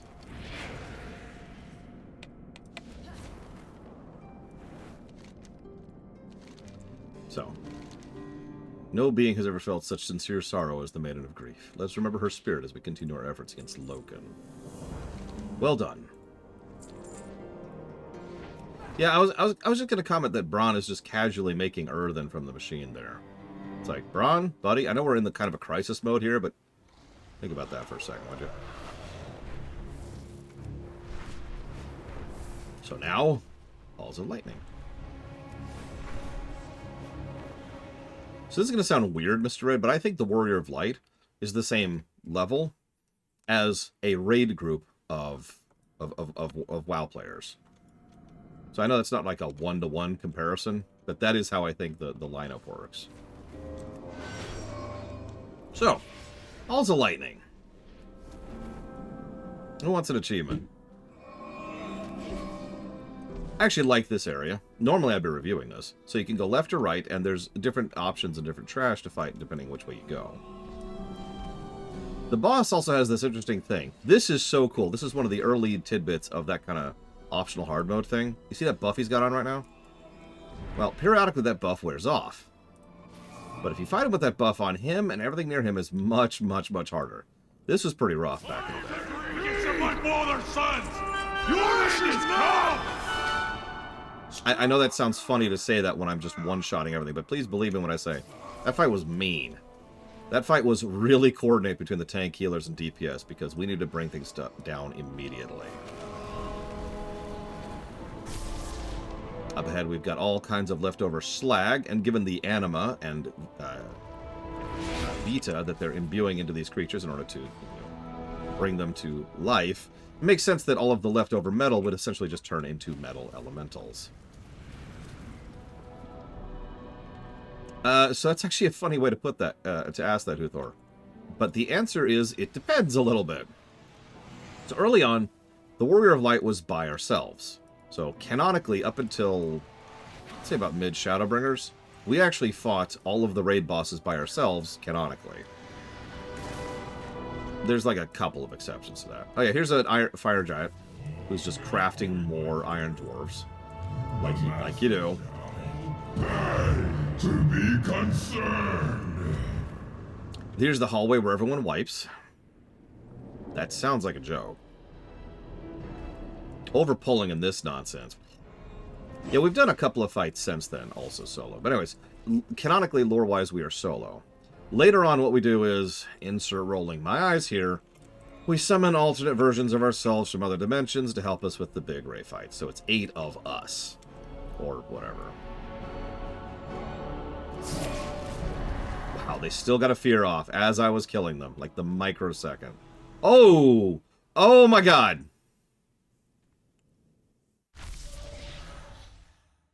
Well! Huh.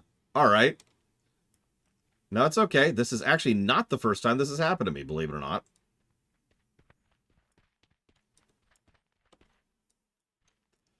I am in the Eternal. So anyways, this is what happens if you get out of bounds. Hey, look, you can actually see Ulduar over there. Holy crap, check it out. It's in the wrong place, because we should be over there. It's actually funny. Can I mount down here? I can mount down here. Oh my god. I can only ground mount, but I can still mount. That is funny. That is funny. I can mount down. Oh, okay. Hang on. I just realized what's going on. I need to go this way, not the other way. Because that's an infinite terrain. That goes to, like, the edge of the world map over there. We need to go this way. Fear can lead to these kind of things in both games, by the way. In FF14, in one particular spot, I actually ended up falling through the floor because of a fear. Dying, getting rezzed, and then immediately falling through because of a fear. Yeah, this is always part of the Jailers fight. Okay, so we're going to try to die here. Okay, one more attempt. There we go. Alright, we're good, we're good. Hey!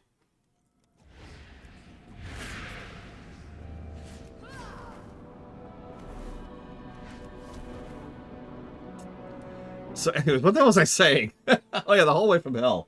As you can see, it's the hallway from hell because they'll actually fear you through the frickin' wall.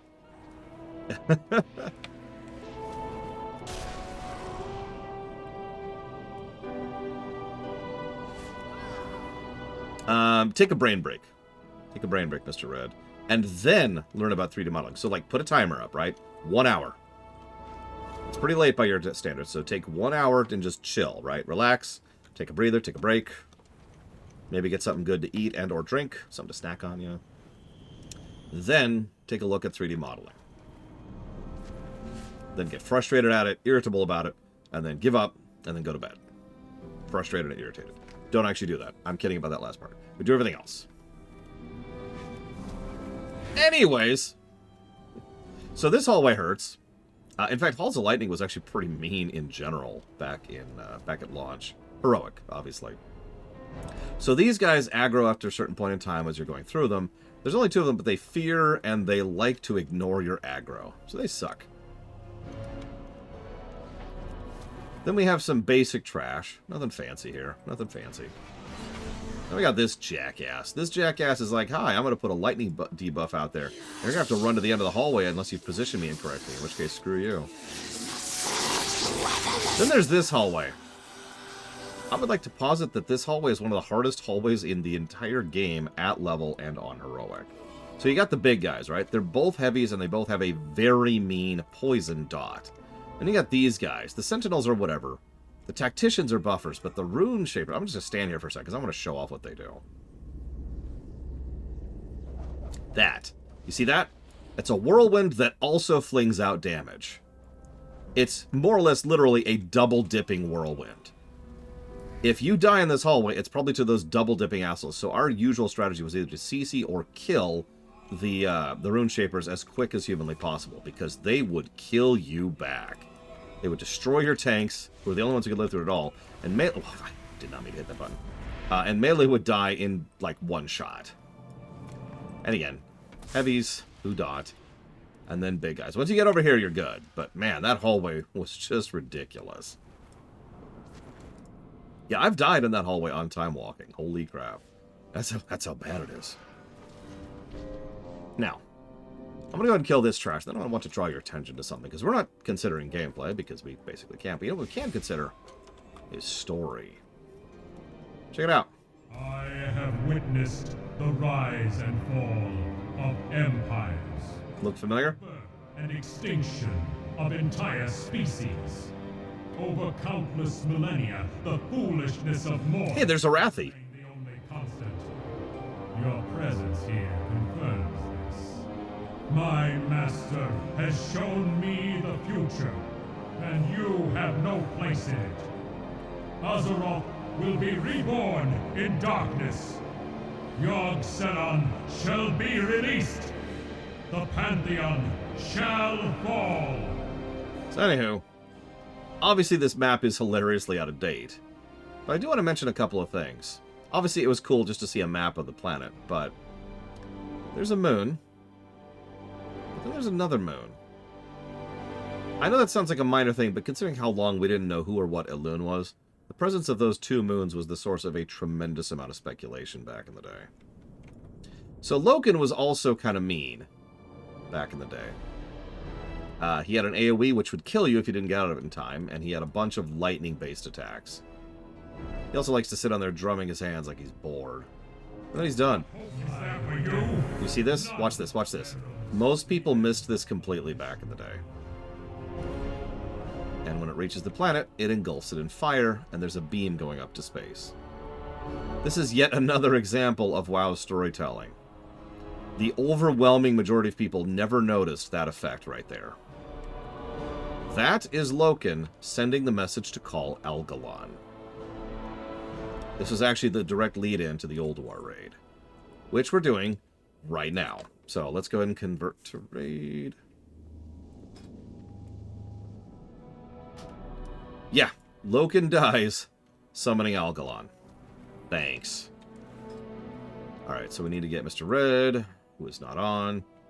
And Luneruth, who I don't see. Oh, there she is. Never mind, I'm stupid. There she is. My buttons are wrong. I can fix that. Oop, fixed.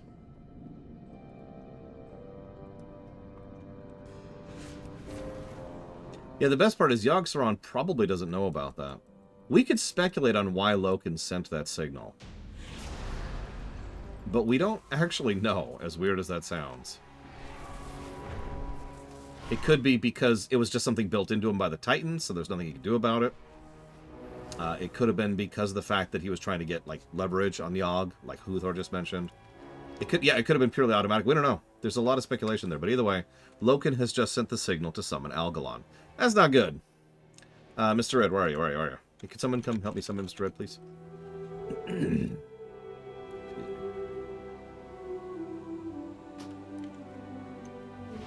See, the funny thing is, Loken isn't... let's call him the original Prime Designate. He's arguably not even the Prime Designate, because Ra is still around and active. He's just sitting there staring. But you know how admin rights work, right? You can have more than one admin at a time. So it's entirely possible that when Loken took admin rights from Odin, for all intents and purposes, he is considered the admin by the system. And so it is very possible that the system sent that signal, not Loken. The Prime Designate has fallen, the planet is beyond salvation. And there's a logic to that, like an ultimate, no really backup kind of a thing, right?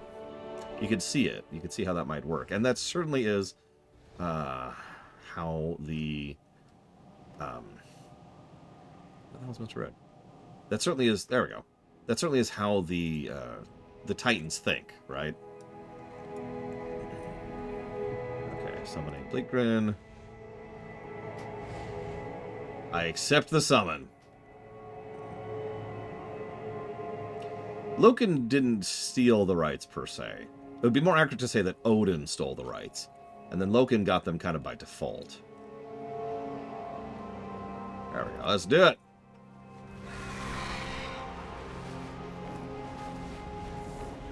Pretty much, Trihexia. Loken was never going to win. And that's perhaps the greatest irony of the whole thing. Let me make sure we're on... Yep, we're good. Let's do it! So, I'm going to show this off a little bit, even though it's totally irrelevant now. So first of all, welcome to Ulduar. Where was all this? Oh my god, this place is huge. So we've got... Oh, wait. Hold on. I'm stupid. I'm so stupid. Hang on.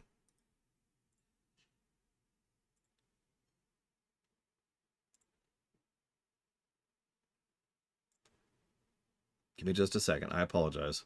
I even have it queued and ready to go.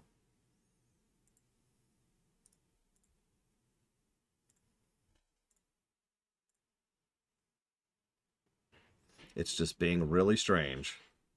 Could you be less strange, please? No? Okay, that'll have to do.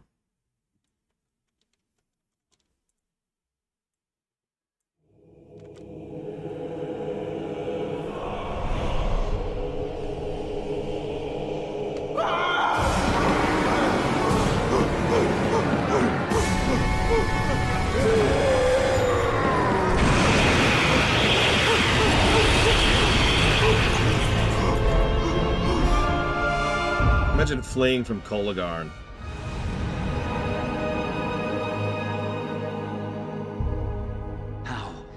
How could we have missed this until now? King Varian, thank you for coming on such short notice. What's this all about, Ronan? I've called you here to ask for your help. While our efforts against the Lich King press on, Bran here has brought us frightening news of the horrors beneath Ulduar, and of its dark prisoner. Prisoner? Huh. With its binding shattered, its influence unchecked, it's gonna come after us, and we're gonna be the prisoners. You can see now what we're up against. If this evil is not stopped, then the armies of the Oh, Death no. God will march on our doorstep. You'll have to excuse me. Well, what do you propose we do?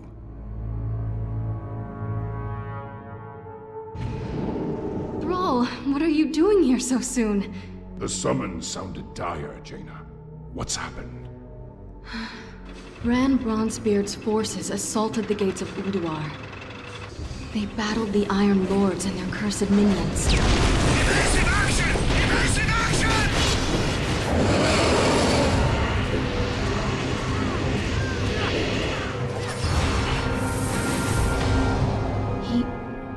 He won't stop talking about this presence he felt, permeating the great halls, stirring in their minds, chilling their blood. He said the horror that the Titans imprisoned so long ago, Yogg Saron, has awakened. I want to see this dwarf, Garrosh, to see the fear in his eyes. Then we'll know if he's telling the truth. No, wait! We are going to need all the help we can get if we are... Thrall! What are they doing here? Let me explain. I thought I smelled the stench of Alliance pigs. Control yourself. You want my blood? Come then, dog. He's mine. Stop it! We have all lost! A great deal in this conflict. But we stand to lose everything if we do not stop fighting and work together! A true war chief would never partner with cowards. At the Wrathgate, the Horde's partnership killed more of our men than the Scourge. I'm done with your Horde. May this Death God take you all. You disappoint me, Garrosh. The old god is laughing, toying with us. Who will be our hope?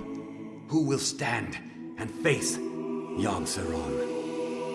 Oh, is it our job to clean up everything for you jackasses again? God damn it! So yeah, Varian continues to be terrible, and Garrosh continues his arc towards being terrible. Yay. Screw them both.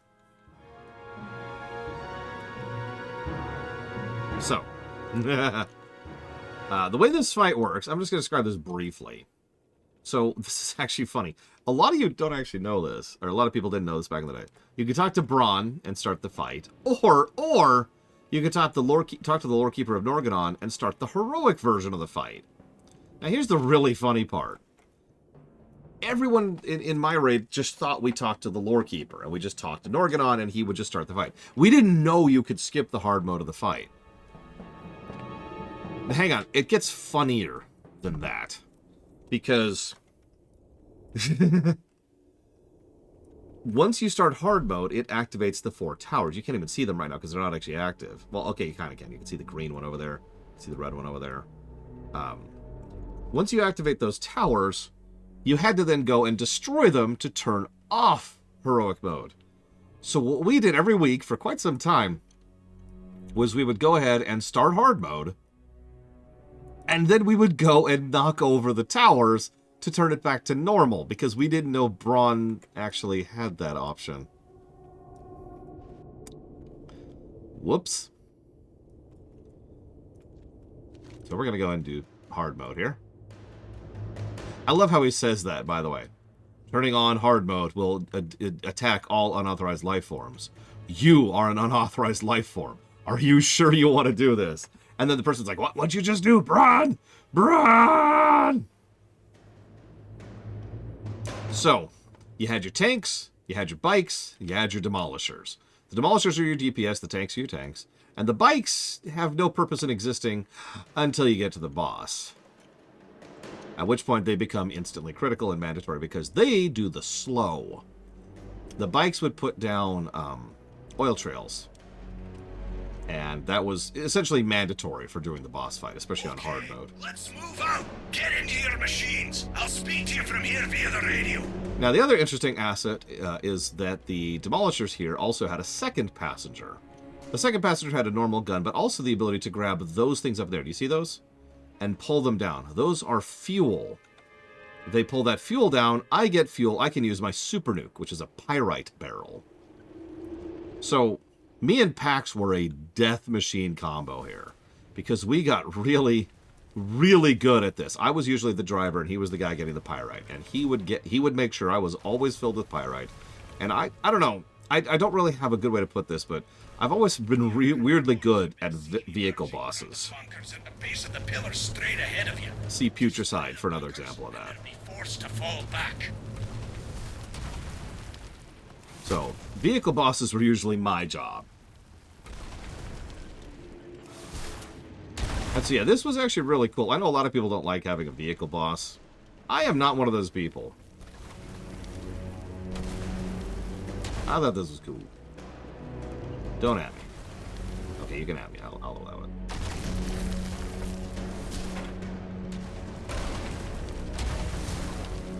So these towers would also spawn trash infinitely. That would be the tank's job, is to knock those over. I mean, the DPS can hit them, but let's be honest, it's the tank's job to knock that over. Oh, this was mind-blowing at the time. Just a lot of people didn't like it. It's probably one of the reasons they walked away from these kind of things.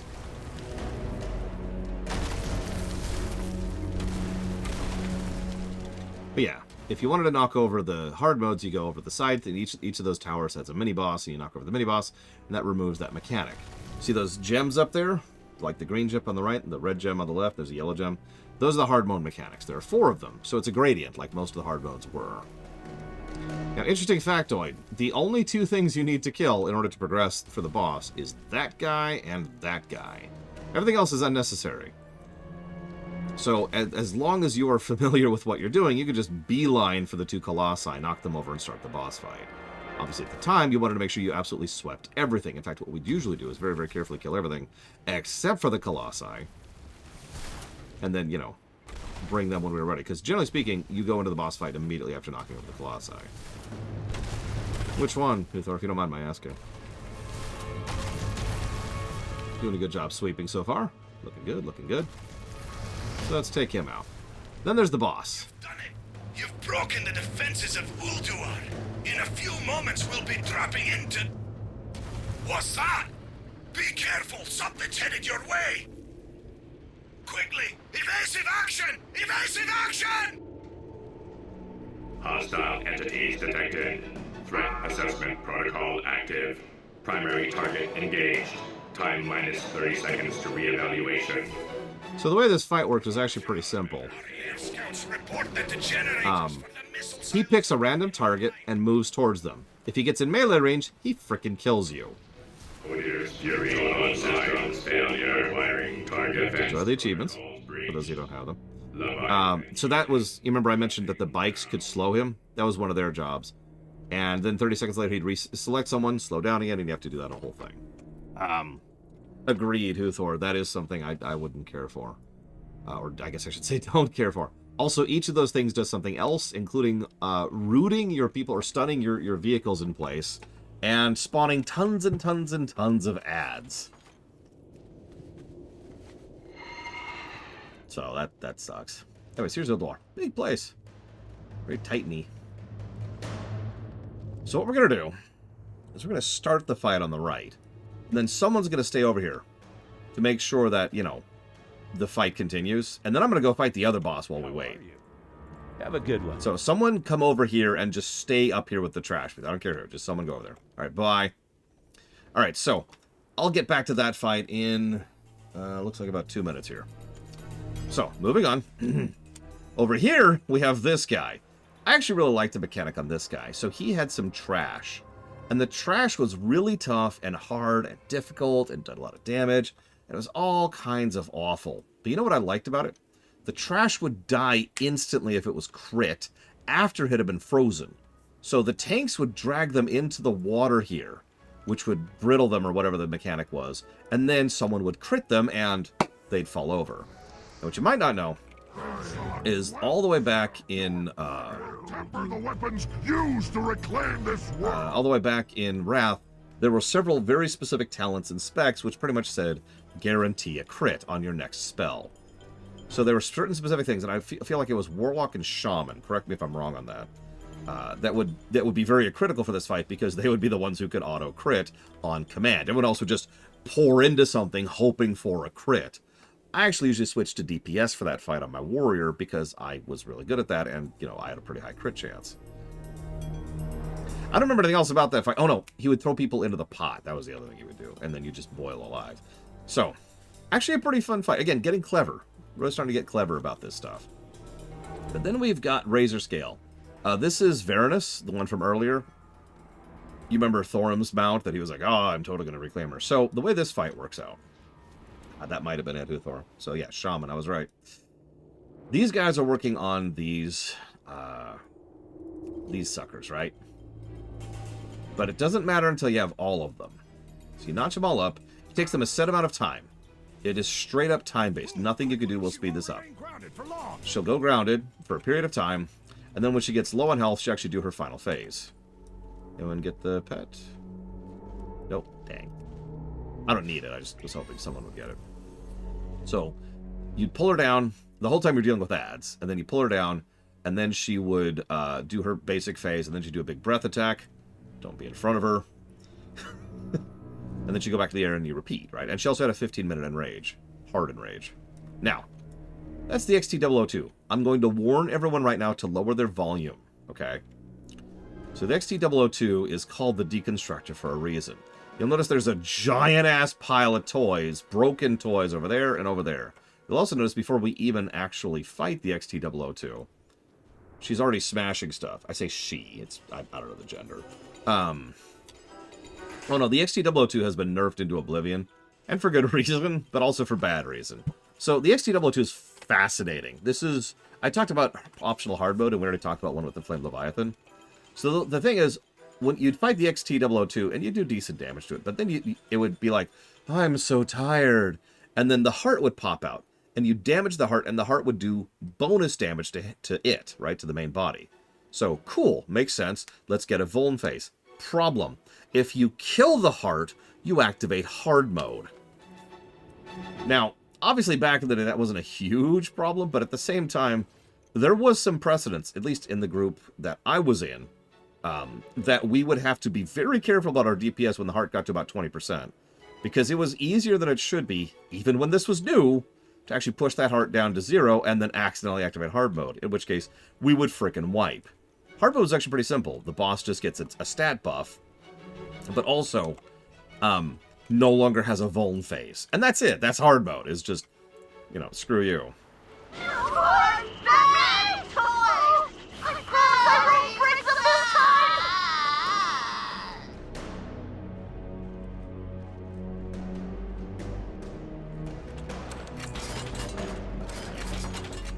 Okay, so now we zoom in more.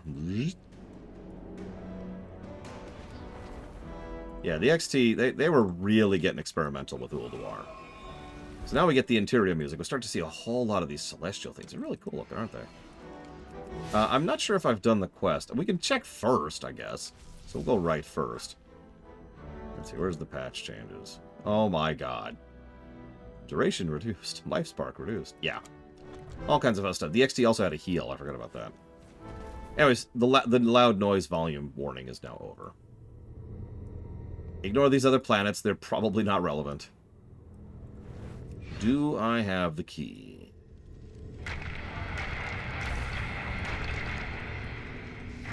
Looks like I do.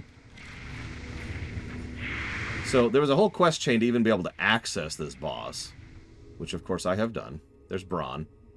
Remember, Loken sent off the signal to summon Algalon. Now, we're not 100% sure why, but what we do know is that Algalon was summoned. So you're probably thinking, what the hell is Algalon? First of all, take this place in. Look at this.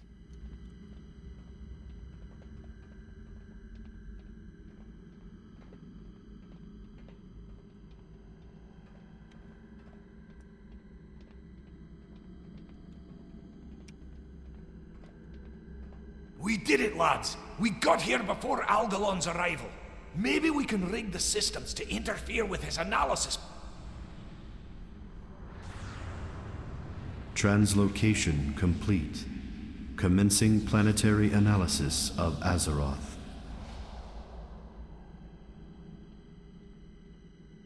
Stand back, mortals.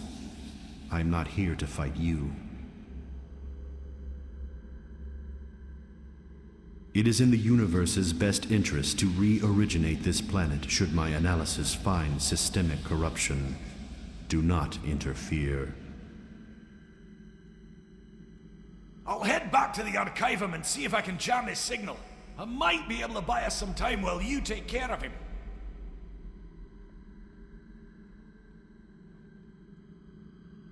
I actually agree with that too, Huthor. So, just to be very clear about this, and this is absolutely a flex, I have defeated Algalon when he was hard. In fact, I have defeated Algalon under the most difficult circumstances that I could possibly envision for this fight. Let me try to explain a little bit how this fight worked. Very, very briefly, because there's a lot going on in this fight. So, there's two tanks, obviously. And there's kind of a top side and a bottom side.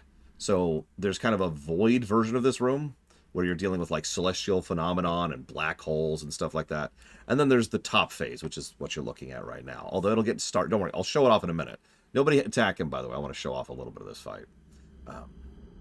So the two tanks had to do very specific things to coordinate with each other depending on which side they were on, and then they would have to swap periodically between the two. Now, there's a whole bunch of other nonsense going on, like having to drag stars into black holes to prevent supernovas. No, I'm not making any of that up, but the point is, the two tanks had to coordinate and be very, very on top of things. Thing is, when I was raiding this thing, when it was hard, we had another tank who was, I don't want to say bad, but you know the type, right? He was very tunnel vision. He was extremely focused in on something. If you just gave him a target and said, go deal with that, he was really good about his live rotation, and he was really good about holding threat. But he could not adapt. He had no situational awareness at all. So when we were fighting this guy, I dragged his ass down into a private channel in Ventrilo, and I had to sit there and tell him what to do. Basically, I just left the mic open, and I just told him what to do every few seconds while accommodating for the latency of Ventrilo so that I could tell him what to do in the opposite side because I was his other tank. So I'd be top and he'd be bottom, and I'd have to tell him what to do down there while I'm dealing with the top, and then we'd swap, and then I'd have to tell him what to do with the bottom while I'm dealing with the top. This is probably the single individual hardest thing I've ever done in this game, and probably my point of greatest pride. Because I did this back in the day when it was hard while managing both tanks simultaneously. I should mention something. Algalon was an experiment in boss design. Obviously, he's a super optional. That's not the experiment. They've been doing that since vanilla. No. The thing that was cool about this guy is he didn't hit like a tank. He actually didn't hit that hard. He hit very, very fast. So a lot of the traditional things that tanks would do didn't work on him. Shield block back in the day would only like take one hit away. And he's got 3 more coming, right? So we had to come up with whole new methods of living on this guy because he would just pour out a machine gun of damage constantly. Like, this is back when you would have a dedicated healer whose only job is to stare at one tank and say, that's my life, is that health bar. And then you've got another healer on the other tank. And then you've got a third healer on both tanks. And also the raid. This was a hell of a fight. Now, I think I can aggro this. Hang on, I think I have to poke him. Your actions there we go. Are illogical. All possible results for this encounter have been calculated. The Pantheon will receive the Observer's message regardless of outcome. See your world through my eyes. A universe so vast as to be immeasurable. 5, incomprehensible 4, 3, even to your greatest 2, minds. 1. And this is our battle arena. This is topside right here. Now I'm just gonna stand here for a sec. He's gonna collapse a star in a few seconds. Oh, and he's dead. Of creation. Never mind. I was gonna show him off, but whatever.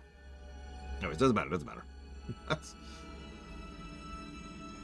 So now he's gonna speechify for a minute.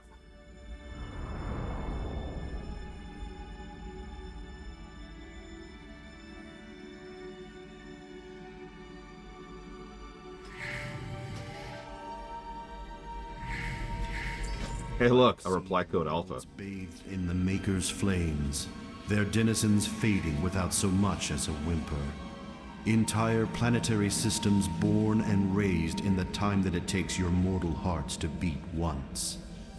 Yet all throughout, my own heart devoid of emotion, of empathy. I have felt nothing. A million lives wasted. Had they all held within them your tenacity? Had they all loved life as you do? Perhaps it is your imperfection, that which grants you free will, that allows you to persevere against all cosmically calculated odds. You prevail where the Titan's own perfect creations have failed. I've rearranged the reply code. Your planet will be spared. I cannot be certain of my own calculations anymore. I lack the strength to transmit the signal. You must hurry. Find a place of power, close to the skies. I think we could find something like that. I know just the place. Will you be alright?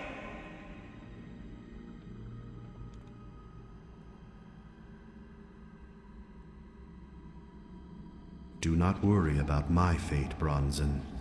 If the signal is not transmitted in time, reorigination will proceed regardless. Save your world. Man, buddy, I've been doing that for 20 years.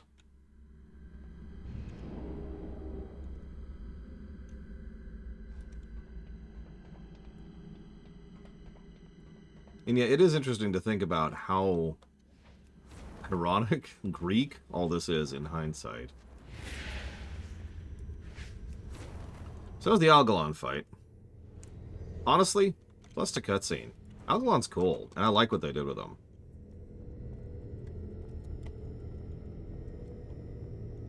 And I know we all meme on the scene. Luthor just memed on it a few seconds ago. But I think it'll probably get a positive, too.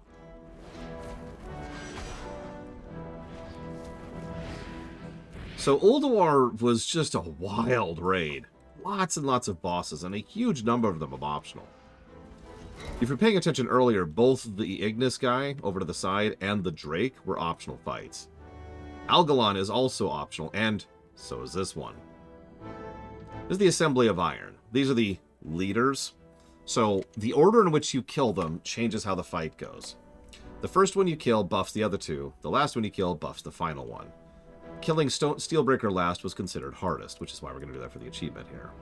You will not defeat the Assembly of Iron so easily, invaders! Come on. There we go. Impossible! Anybody wanting to start the quest chain? It's down there. We're not going to bother with that. You've defeated the Iron Council and unlocked the Archivum. Well done, lads. The Archivum is how we do the quest chain to A, get into the boss fight which is finished with Algalon, but also B, to start the legendary chain. Also, someone asked what Algalon is. Algalon is a celestial. They are a species that the Titans convinced to work for them. And I say it that way because we don't know if they enslaved them or not, but it's at least possible. As I'm going to walk across this completely unnoteworthy walkway. Oh my god! Hi. So you ever fight Giga Gaia over in Chrono Trigger? Constellars, excuse me. I don't know why I said Celestials. Constellars. So we're going to do the one achievement instead of the other one. He's actually got 2 mutually exclusive achievements, which is kind of funny when you think about it. And he becomes the bridge. Lol. So speaking of visuals, there's Yogg-Saron's prison down there, or at least the outer edges of it. And as you can see, it's got a few... It's not in great shape, is what I'm trying to say.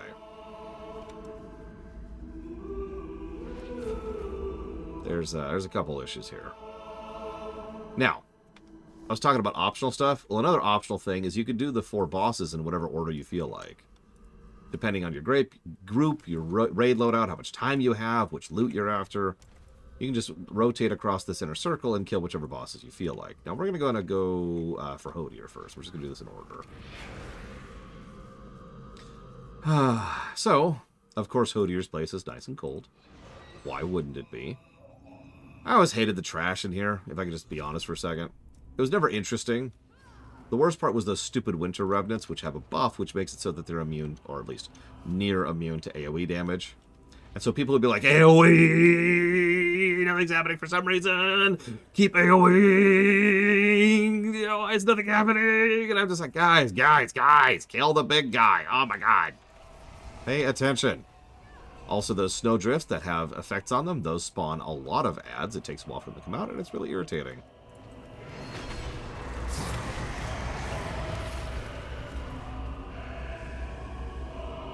Then there's the Hodier fight. I've been thinking about what Huthor said, what was it, like 3 days ago, 4 days ago? I kind of agree. This is not a great fight, honestly. So, okay, let's talk about this briefly. So you got the flash freeze people, right? That's kind of your tutorial. There's the people in the flash freeze. Also, the hard mode is just do this quickly. That's it. There's no other mechanics here. He periodically does a thing which freezes a bunch of people, and then you have to break the people out of the flash freeze, otherwise he kills them next time he flash freezes them. He also summons ads, and he's just kind of boring. Like, frickin' Hodier. Yeah, okay, there's also another problem. Hang on, let me go body pull him. Might be able to body pull him here. Nope. Okay. Sup, Hodier? Nice giant skull on your belt. You will suffer for this trespass. He also drops those giant things. So, like, there's just ice crap falling all over the place, and he's got his own thing going on. He hasn't done the snow effect yet. Oh, yeah, by the way, these people you can knock out of the ice. They actually give you buffs. One of those buffs gets rid of the biting cold debuff. Movement gets rid of biting cold, but also the flames can get rid of that. And also, there's a thing where, like, if you get near the warmth, it'll get rid of that too. And it's a whole thing. And yeah, this fight is just, it's whatever. Die.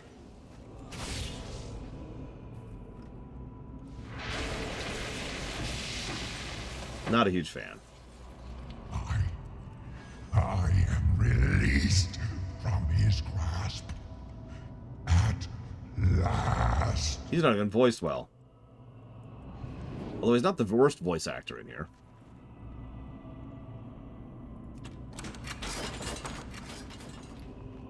That's probably not a good thing, but, you know, whatever. Here we are.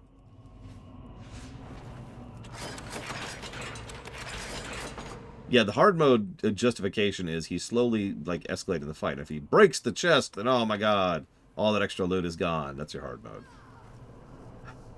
Alright, so next would be Thorin.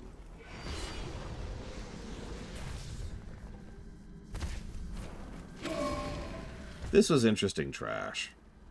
AoE area denial, tank swap mechanic, and some ranged stuff. And everything in here is heavy. By the way, notice that, as usual, the way we break mind control is just by beating the hell out of things. So this is actually a great fight. So, we start off by having to kill some Alliance trash because we hate the Alliance. Interlopers! You mortals who dare to interfere with my sport will pay! Wait. You. I remember you. In the mountains. But you, what is this? Thorin, my lord! Why else would these invaders have come into your sanctum but to slay you? They must be stopped! And then she starts channeling some spell into him. So the way this works is half the raid, or rather, the raid would split into two, right? Some of them would stay here and deal with the arena, which is relatively easy, but, you know, there's stuff you have to do in order to keep, like positioning with regards to the lightning, making sure you keep the ads positioned, blah, blah. I'm going to go ahead and do the side thing, because this is what actually progresses the fight. 3 basic ads, nothing fancy here, but the guy at the end, I'm going to let him do his thing once, just to show it off. There it is, you see that? So we get to the left, because he's about to hit the right. Be wherever he is not aiming. Okay, cool approach to a gauntlet. I actually rather like this. Knock him out to go to the next one. Couple more basic trash, nothing fancy here. Another big guy. This guy just does a whole lot of AoE, so hope you brought a healer who knows what they're doing. Then this room. Never go down the middle of this room. It's trapped. Instead, we go over here. He's usually going to start throwing stuff at us at this point. By the time we get up here, he'll be like, hang on, you're not supposed to be up here. This is my place. Impertinent whelps. See? You dare challenge me atop my pedestal? I will crush you myself. Impossible. Lord Thorin, I will Stay bring your arms. foes a frigid death. Yield. You fiend! You are not my beloved! Be gone! I notice she turns into a tentacle up there. Behold the hand behind all the evil that has befallen Ulduar. Left my kingdom in ruins, corrupted my brother, and slain my wife. And now it falls to you, champions, to avenge us all. The task before you is great, but I will lend you my aid as I am able. You must prevail. Oh my god, I'm still on aggro with something.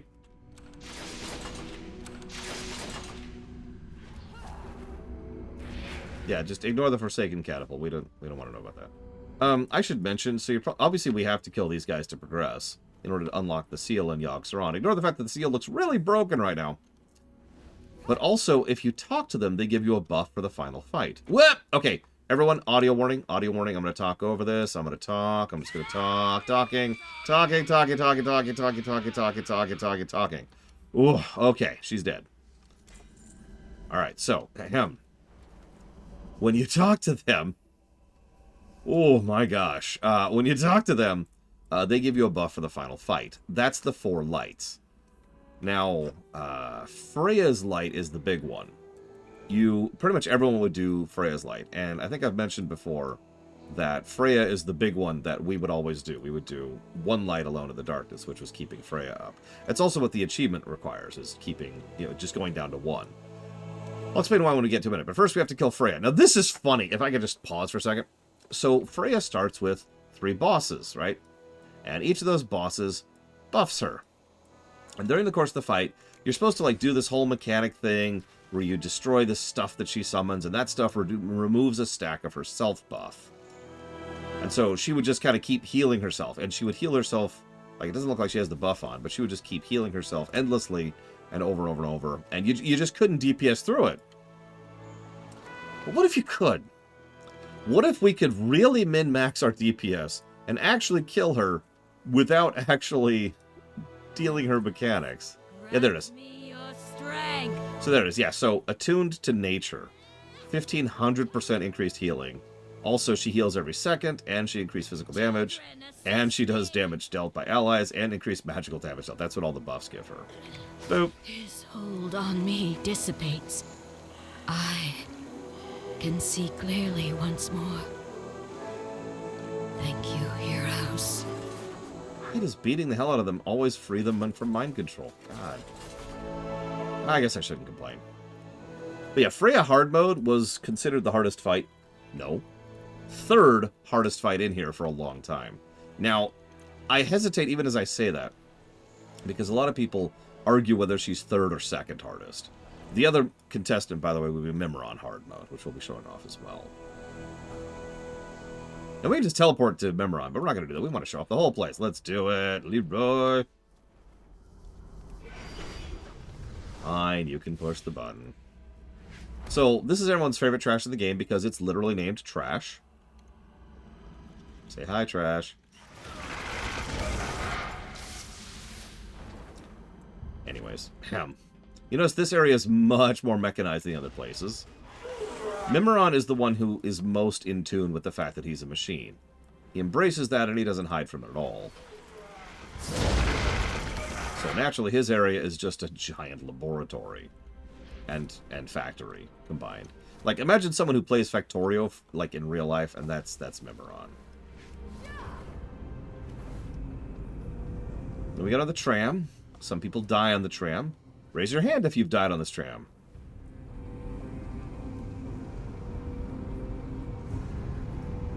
Anyways. Wait for everyone's on. Well, most everyone's on. If you want to die on the tram, Mr. Go. Oh, by the way, you asked for more lore about Ariaya. Near as I can tell, there is none. I want the outside view, though. This is cool.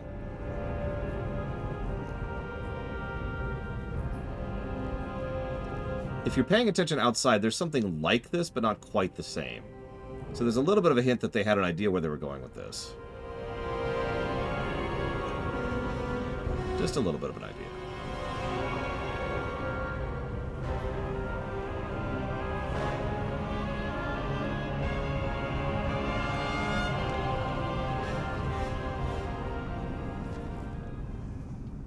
So one of the things I like most about Mimiron is he's the guy who thinks biggest. All his inventions are gigantic.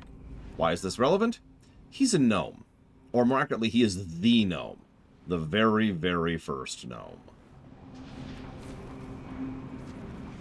Look at his room. This is his boss arena. Or more accurately, this is his construction facility. So, do me a favor, don't hit the button yet, Wrecker Spirit. Give me a second. Let's talk about this fight a little bit, because he's going to be talking nonstop the whole fight. So Mimiron, we don't actually fight Mimiron at all. Instead, we fight his devices. He throws out a tank at us, which is basically Flame Leviathan weakened version. There's a whole thing about making sure to watch for the mines it throws out, and it does a big hit, and there's a flamethrower. Yeah, by the way, the thing in the middle, that's actually a can opener. We'll show that off later. Then we're going to have the second phase, which is essentially a mobile turret. Well, I guess it's not really mobile, is it? It's a turret. And it also has one of those infamous circle abilities where it just starts destroying everything in a circle around it. The third phase is the one I'm most proud of. I'm going to say that without hyperbole. The third phase is up there in the air. And it stays airborne, so you need like a mage or a warlock or a hunter to tank it, right? And I tanked that as a warrior. The reason why was because the attack it used was actually considered a spell, and I had this ability called Spell Reflect. And tanks had this unique thing. I've actually shown this off very briefly periodically. I talked about this back on Kahet, for example, if you remember. When you Spell Reflect a spell, it acts as if you cast that spell. And warriors generated like quad threat. So I would suddenly do like 20,000 damage to the boss while generating extra threat with it. So I could hold threat like crazy on a warrior. I know that's such a minor thing, but I came up with that idea on my own, and I'm very proud of it. By the way, there's this really big shiny button over there. If you mouse over it, it says, "Do not push this button." I don't know what's up with that. Anyways, then the final phase, we'll talk about when we get there. Go ahead and hit the button. I'm going to shut up because he's going to chat for a minute. Self-destruct sequence initiated. This Now area will why would you go and self-destruct do in something 10 like minutes. that? Didn't you see the sign that said, "Do not push this button"? How will we finish testing with the self-destruct mechanism active? This is, in my opinion, the second hardest fight in this raid. Doing this with hard mode on. So pushing the button does two things. Three, technically, but two major things. First thing it does is it gives you a hard timer. You have, looks like 10 minutes. You have 10 minutes to fight, kill the boss. Otherwise, you be dead, yo. The second thing is those fires. You see those? Fires are hysterical. So he spawns fires periodically, and fires also spawn other fires. So that's fun. Now, in between phases, which we're going to show off in just a second, he's going to summon little firefighters. Those firefighters will actually put out the fires. However, the firefighters will also silence you. So it's kind of a risk-reward, because you don't want to just leave the firefighters up, or else you're screwed. You're going to fall over because your healers are all silenced when they need to be on it when it comes to healing.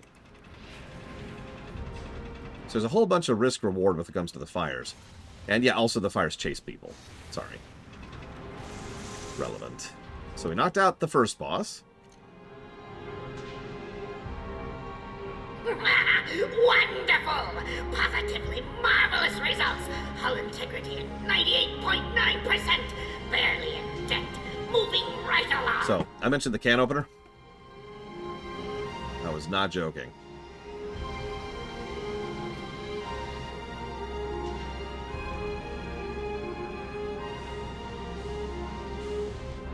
It's just... Don't question. Oh. I got some fire chasing me.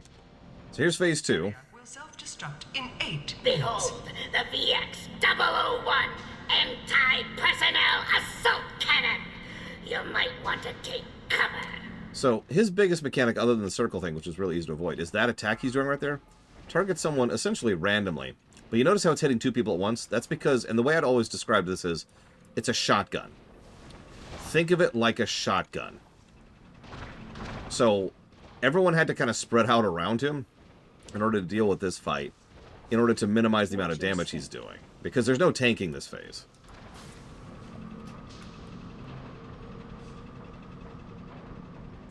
We're getting a lot of fire here. Thank you, friends. Your efforts have yielded some fantastic data. Now, where did I put... Oh, there it is.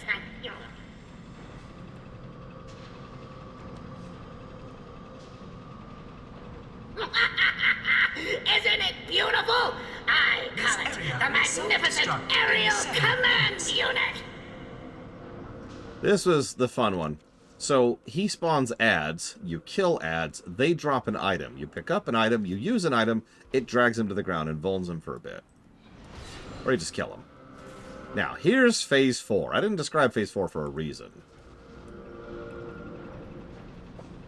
Preliminary testing phase complete. Now comes the true test.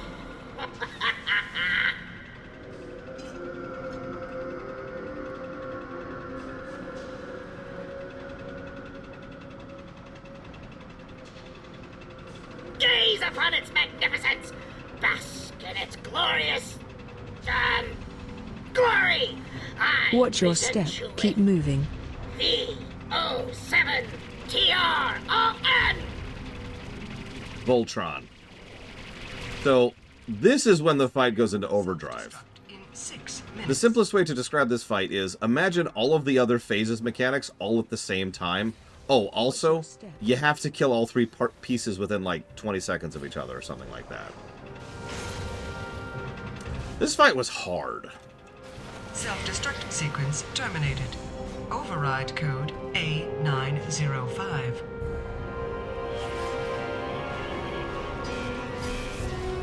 It would appear that I made a slight miscalculation.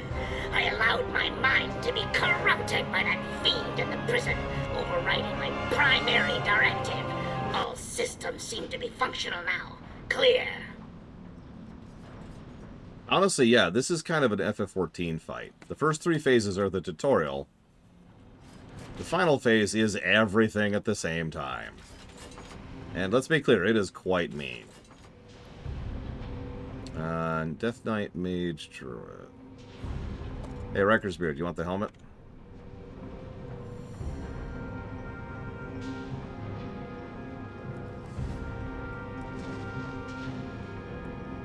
Where are you? Oh, there you are.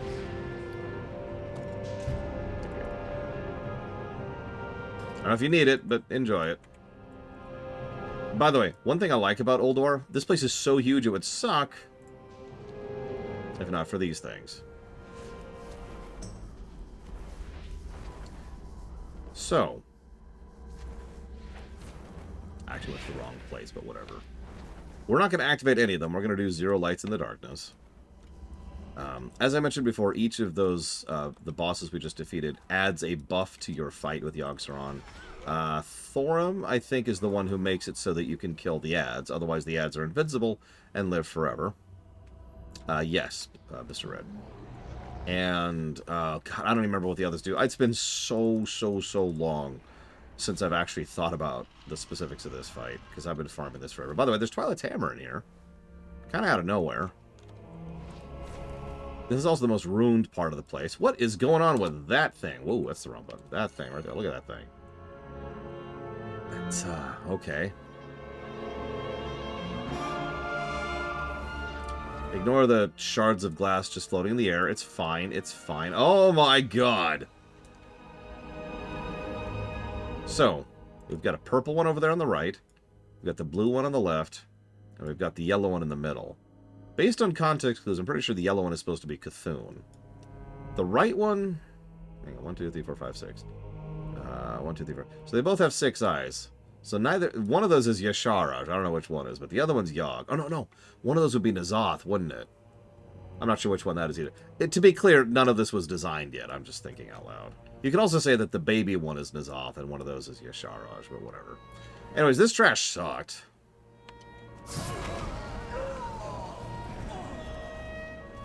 This is a Cathraxi. Now, forgive me for pausing to emphasize that for just a moment. Cathraxis are the big boys. Like I mentioned earlier, there's like 4 of these. Total, like ever. The Cathraxi were the super mega no really heavy elites of the old gods of the Black Empire. These guys are mean. 100% of the time. Every single one of these is a major component of the story and the world around them. With the exception of this guy. Every Cathraxi after this guy is a major component of the story. General Vezax is just kind of here. The only thing we know about him is he used to fight for one of the other old gods and switched over to fighting for Yogg-Saron at some point. That's it. That's all. Still, these guys are the big boys. This guy... Actually, I want to talk about one thing really quick. So he had an interesting little... Yes, this is our very, very first Cathraxi, by the way. Right at the beginning. So he had an interesting little gimmick. He did all sorts of things, and none of that matters, because he would do this AoE fire damage. And the fire damage debuffs you and makes you take more damage. So that sucks. The thing is, he casts it constantly. And if you interrupt him, it doesn't spell lock him. There was a specific flag that the Blizzard would set to certain bosses back in the day. What that means is you have to have more than one interrupter. In fact, you have to have an interrupter cycle. I was one of those interrupters, and we used to get in our own specific Ventrilo channel. And everyone would be like... So what we would do, the way we organized it is... To use a visual example, let's say that it goes like this order right here. So Mr. Red would say Riker's Beard. Riker's Beard would say Lore. Then I would say Kira White Noise. Then Kira White Noise would say... I'm not sure who that is. Fife. And then Fife would say... Who's that? Spartan. And then Spartan would say Mr. Red. Make sense? So each person would call out the next person in the list when they do their interrupt. And we had about 5 of us. And we had to rotate through them. Because when I say spam casting, watch this for a second. I'm just going to body pull him so you can see what I mean when I say spam cast. Your destruction will herald a new age of suffering. So he's going to hit for a couple seconds. He's got his Aura of Despair. Don't worry about that. So then he does this. And when so he's already done his first Searing Flames. And he's already casting it less than I thought he would. Why is he not casting it more? Okay, I'm actually confused. Why is he not casting it so more? What the hell? Are we on 10-man by accident?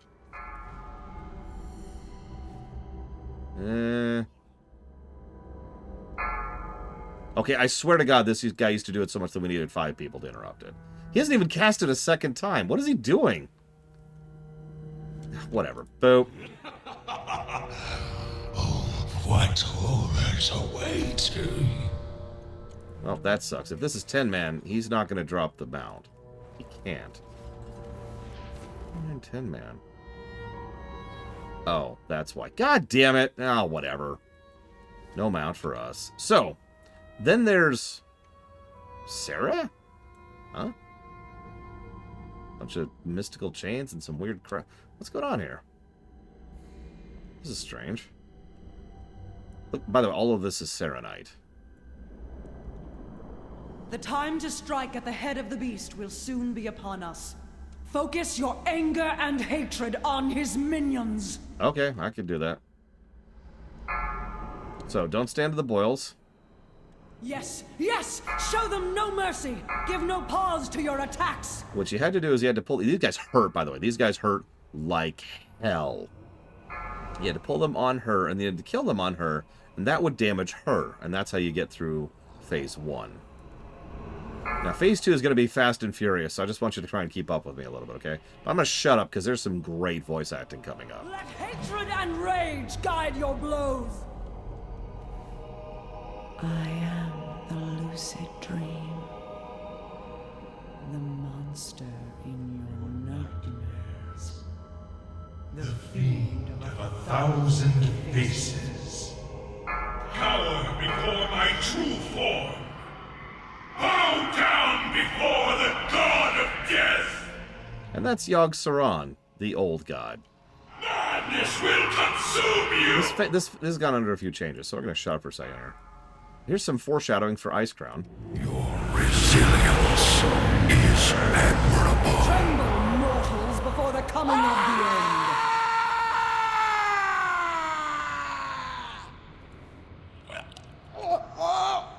I am not afraid of you. I will break you as I broke him. Giliath Shulnag. So there's Yogg-Saron's brain. I'm on a timer here, so boop. Look upon the true face of death, and know that your end comes soon. As I mentioned, the Guardians are actually immortal. We cannot kill them. Your fate is sealed. The end of days is finally upon you, and all who inhabit this miserable little seedling. Ului Visarak Gargerong Wish. Wish. So yeah, there will be no mount. I'm very sad about that.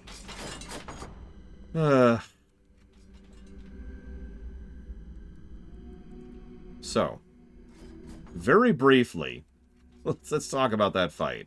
Because there's so much going on in that fight. You start off the fight, and Phase 1 is just handling the ads. If you step on the fog, you summon another ad. Generally speaking, back in the day, you didn't want to do that unless you really, really wanted to. I'll explain why we're not on 25 mode in a minute, because I knew about this and I just forgot about it. That's my fault. There's a bug. There's the simple answer. Anyways, Phase 2, he pops up and the tentacles show up. The tentacles do a disease debuff. That sucks.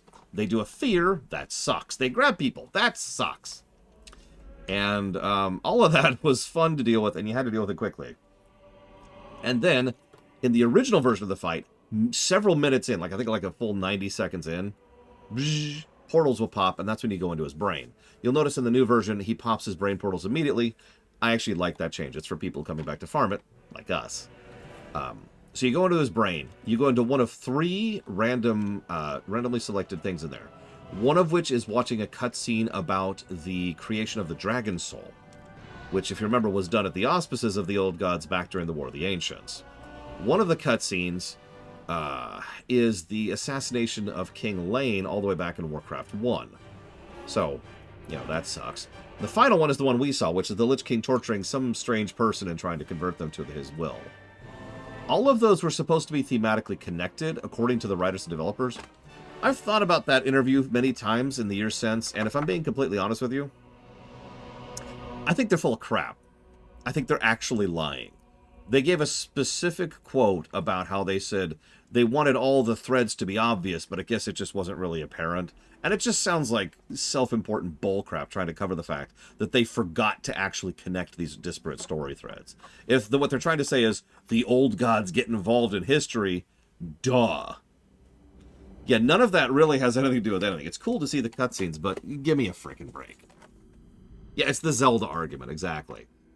I roll to disbelieve. Once you successfully knock over... So when you're thrown into one of the visions, you have to knock over all the different illusions around there, which are pieces of his madness, while trying to avoid sanity. I'll talk about sanity in a second. Then that way opens to his brain. You do as much damage into the brain as you possibly can, because, duh, and then you get kicked back out. And by kicked back out, I mean you have to run out because there's a timer. And if you stay in the brain when the timer runs out, you are permanently mind-controlled for the rest of the fight. By the way, if your sanity goes to 0, you're permanently mind-controlled for the rest of the fight. This is why 0 Lights in the Darkness is so hard. Freya up there. Where is she? Where is she? She should be like up here somewhere. I'm trying to remember where it was. She should be like up there. She is. Yep, Freya, yep, right over here. So like over here, I want to say, there would be this little green pillar. And if you do this with 1 Light in the Darkness, with Freya up, you can go over here and restore your sanity. If you're paying attention, yes, that was the only way to restore your sanity. And here's the thing.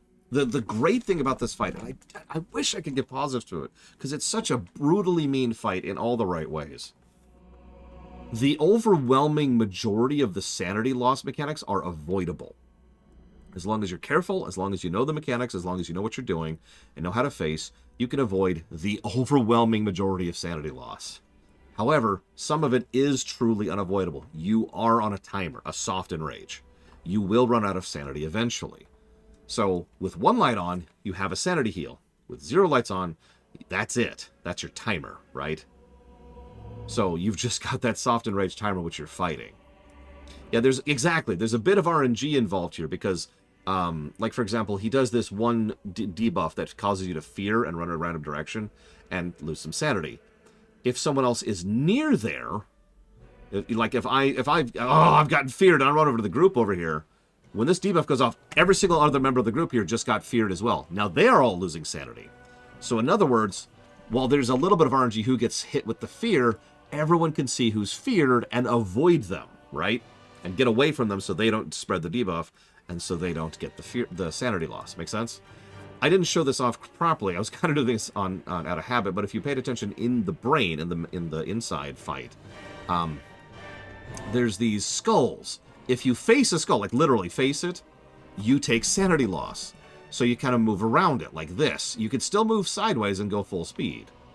So there are different ways to try and like avoid them. And some of them you have to kind of like do this. And because there's one on the outside, then there's one on the inside, and then there's one on the outside like this. And you just kind of weave back and forth to avoid looking at the skulls, to avoid sanity loss. A whole bunch of really cool stuff like that, right? Yeah, exactly. Bloodborne, eat your heart out. There's other mechanics. There's a lot going on in this fight. But it's all a bunch of moving pieces. And this is one of those fights where the fight boils down to know every mechanic walking in so that at all times you can make a judgment call on what to do. And that's what a WoW fight is in a nutshell. FF14 fights are dances, beautiful, amazing dances of trying to pay attention, learn the fight, and then move in the correct, proper ways you're supposed to move. WoW fights are constantly paying attention to everything that's happening at all times and adapting to the fight live on the fly. That's the biggest distinction between the two MMOs and their approach to raid design. Because there's no pattern to Yogg-Saron. There's just always paying attention to what's happening and adapting to it immediately. And this is one of the better fights of that in this expansion. I would absolutely be giving this multiple gameplay positives. But I can't because it doesn't exist, so that was Yogg-Saron. That was too fast-paced. Honestly, no judgment. For real. No judgment. That ain't here. That what I'm here for. So I wouldn't put Ulduar at the top 5, I think, Rutger's Beard. And I know that's going to raise some hackles, but I just think there's other raids that have done even better than Ulduar. Generally speaking, when I think of the best raids in this game, I think of things like Blackrock Foundry. I think of Icecrown Citadel. I would also put Acaris. Or, not Acaris, sorry.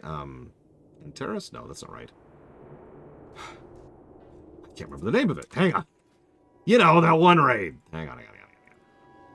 Dragonfly raids.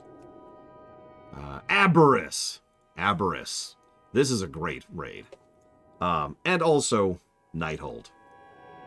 But having said that, I do think Ulduar would probably be top 10, maybe top 15 territory. It is still a wonderful raid.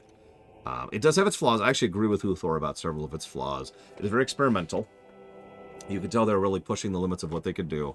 And yeah, the difficulty curve is absolutely bonkers in Ulduar. I think that's actually one of its biggest flaws.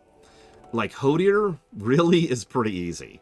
And Thorum's honestly kind of a joke. We used to just skip straight to Thorum because we could knock him over without even trying. By contrast, Freya is incredibly mean. And it's mostly an endurance fight. And Mimiron is insane, right? And that's true for pretty much every fight in here. Like, the difficulty just goes...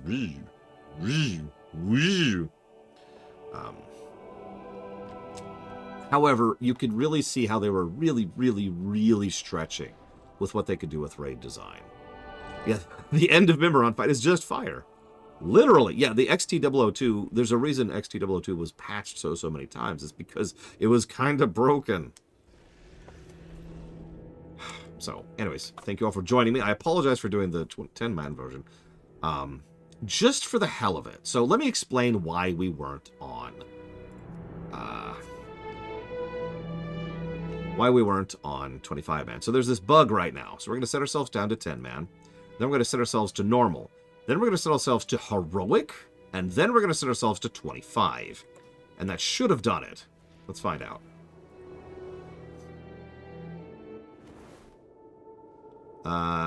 Nope. This is still wrong. What the hell? I know there's a way to, like, trick Ulduar into being... that is to say, to trick old raids into being the 25-man versions. Hopefully they fix this. Because this is actually really frustrating. Especially nowadays. Maybe if I try Mythic? Let's see what that does. Probably nothing, if I were to guess. I am correct. Anyways, we are done for the night. I was just playing around with this. Thank you all for joining me. Tomorrow we hit Ice Crown. I'll see you guys.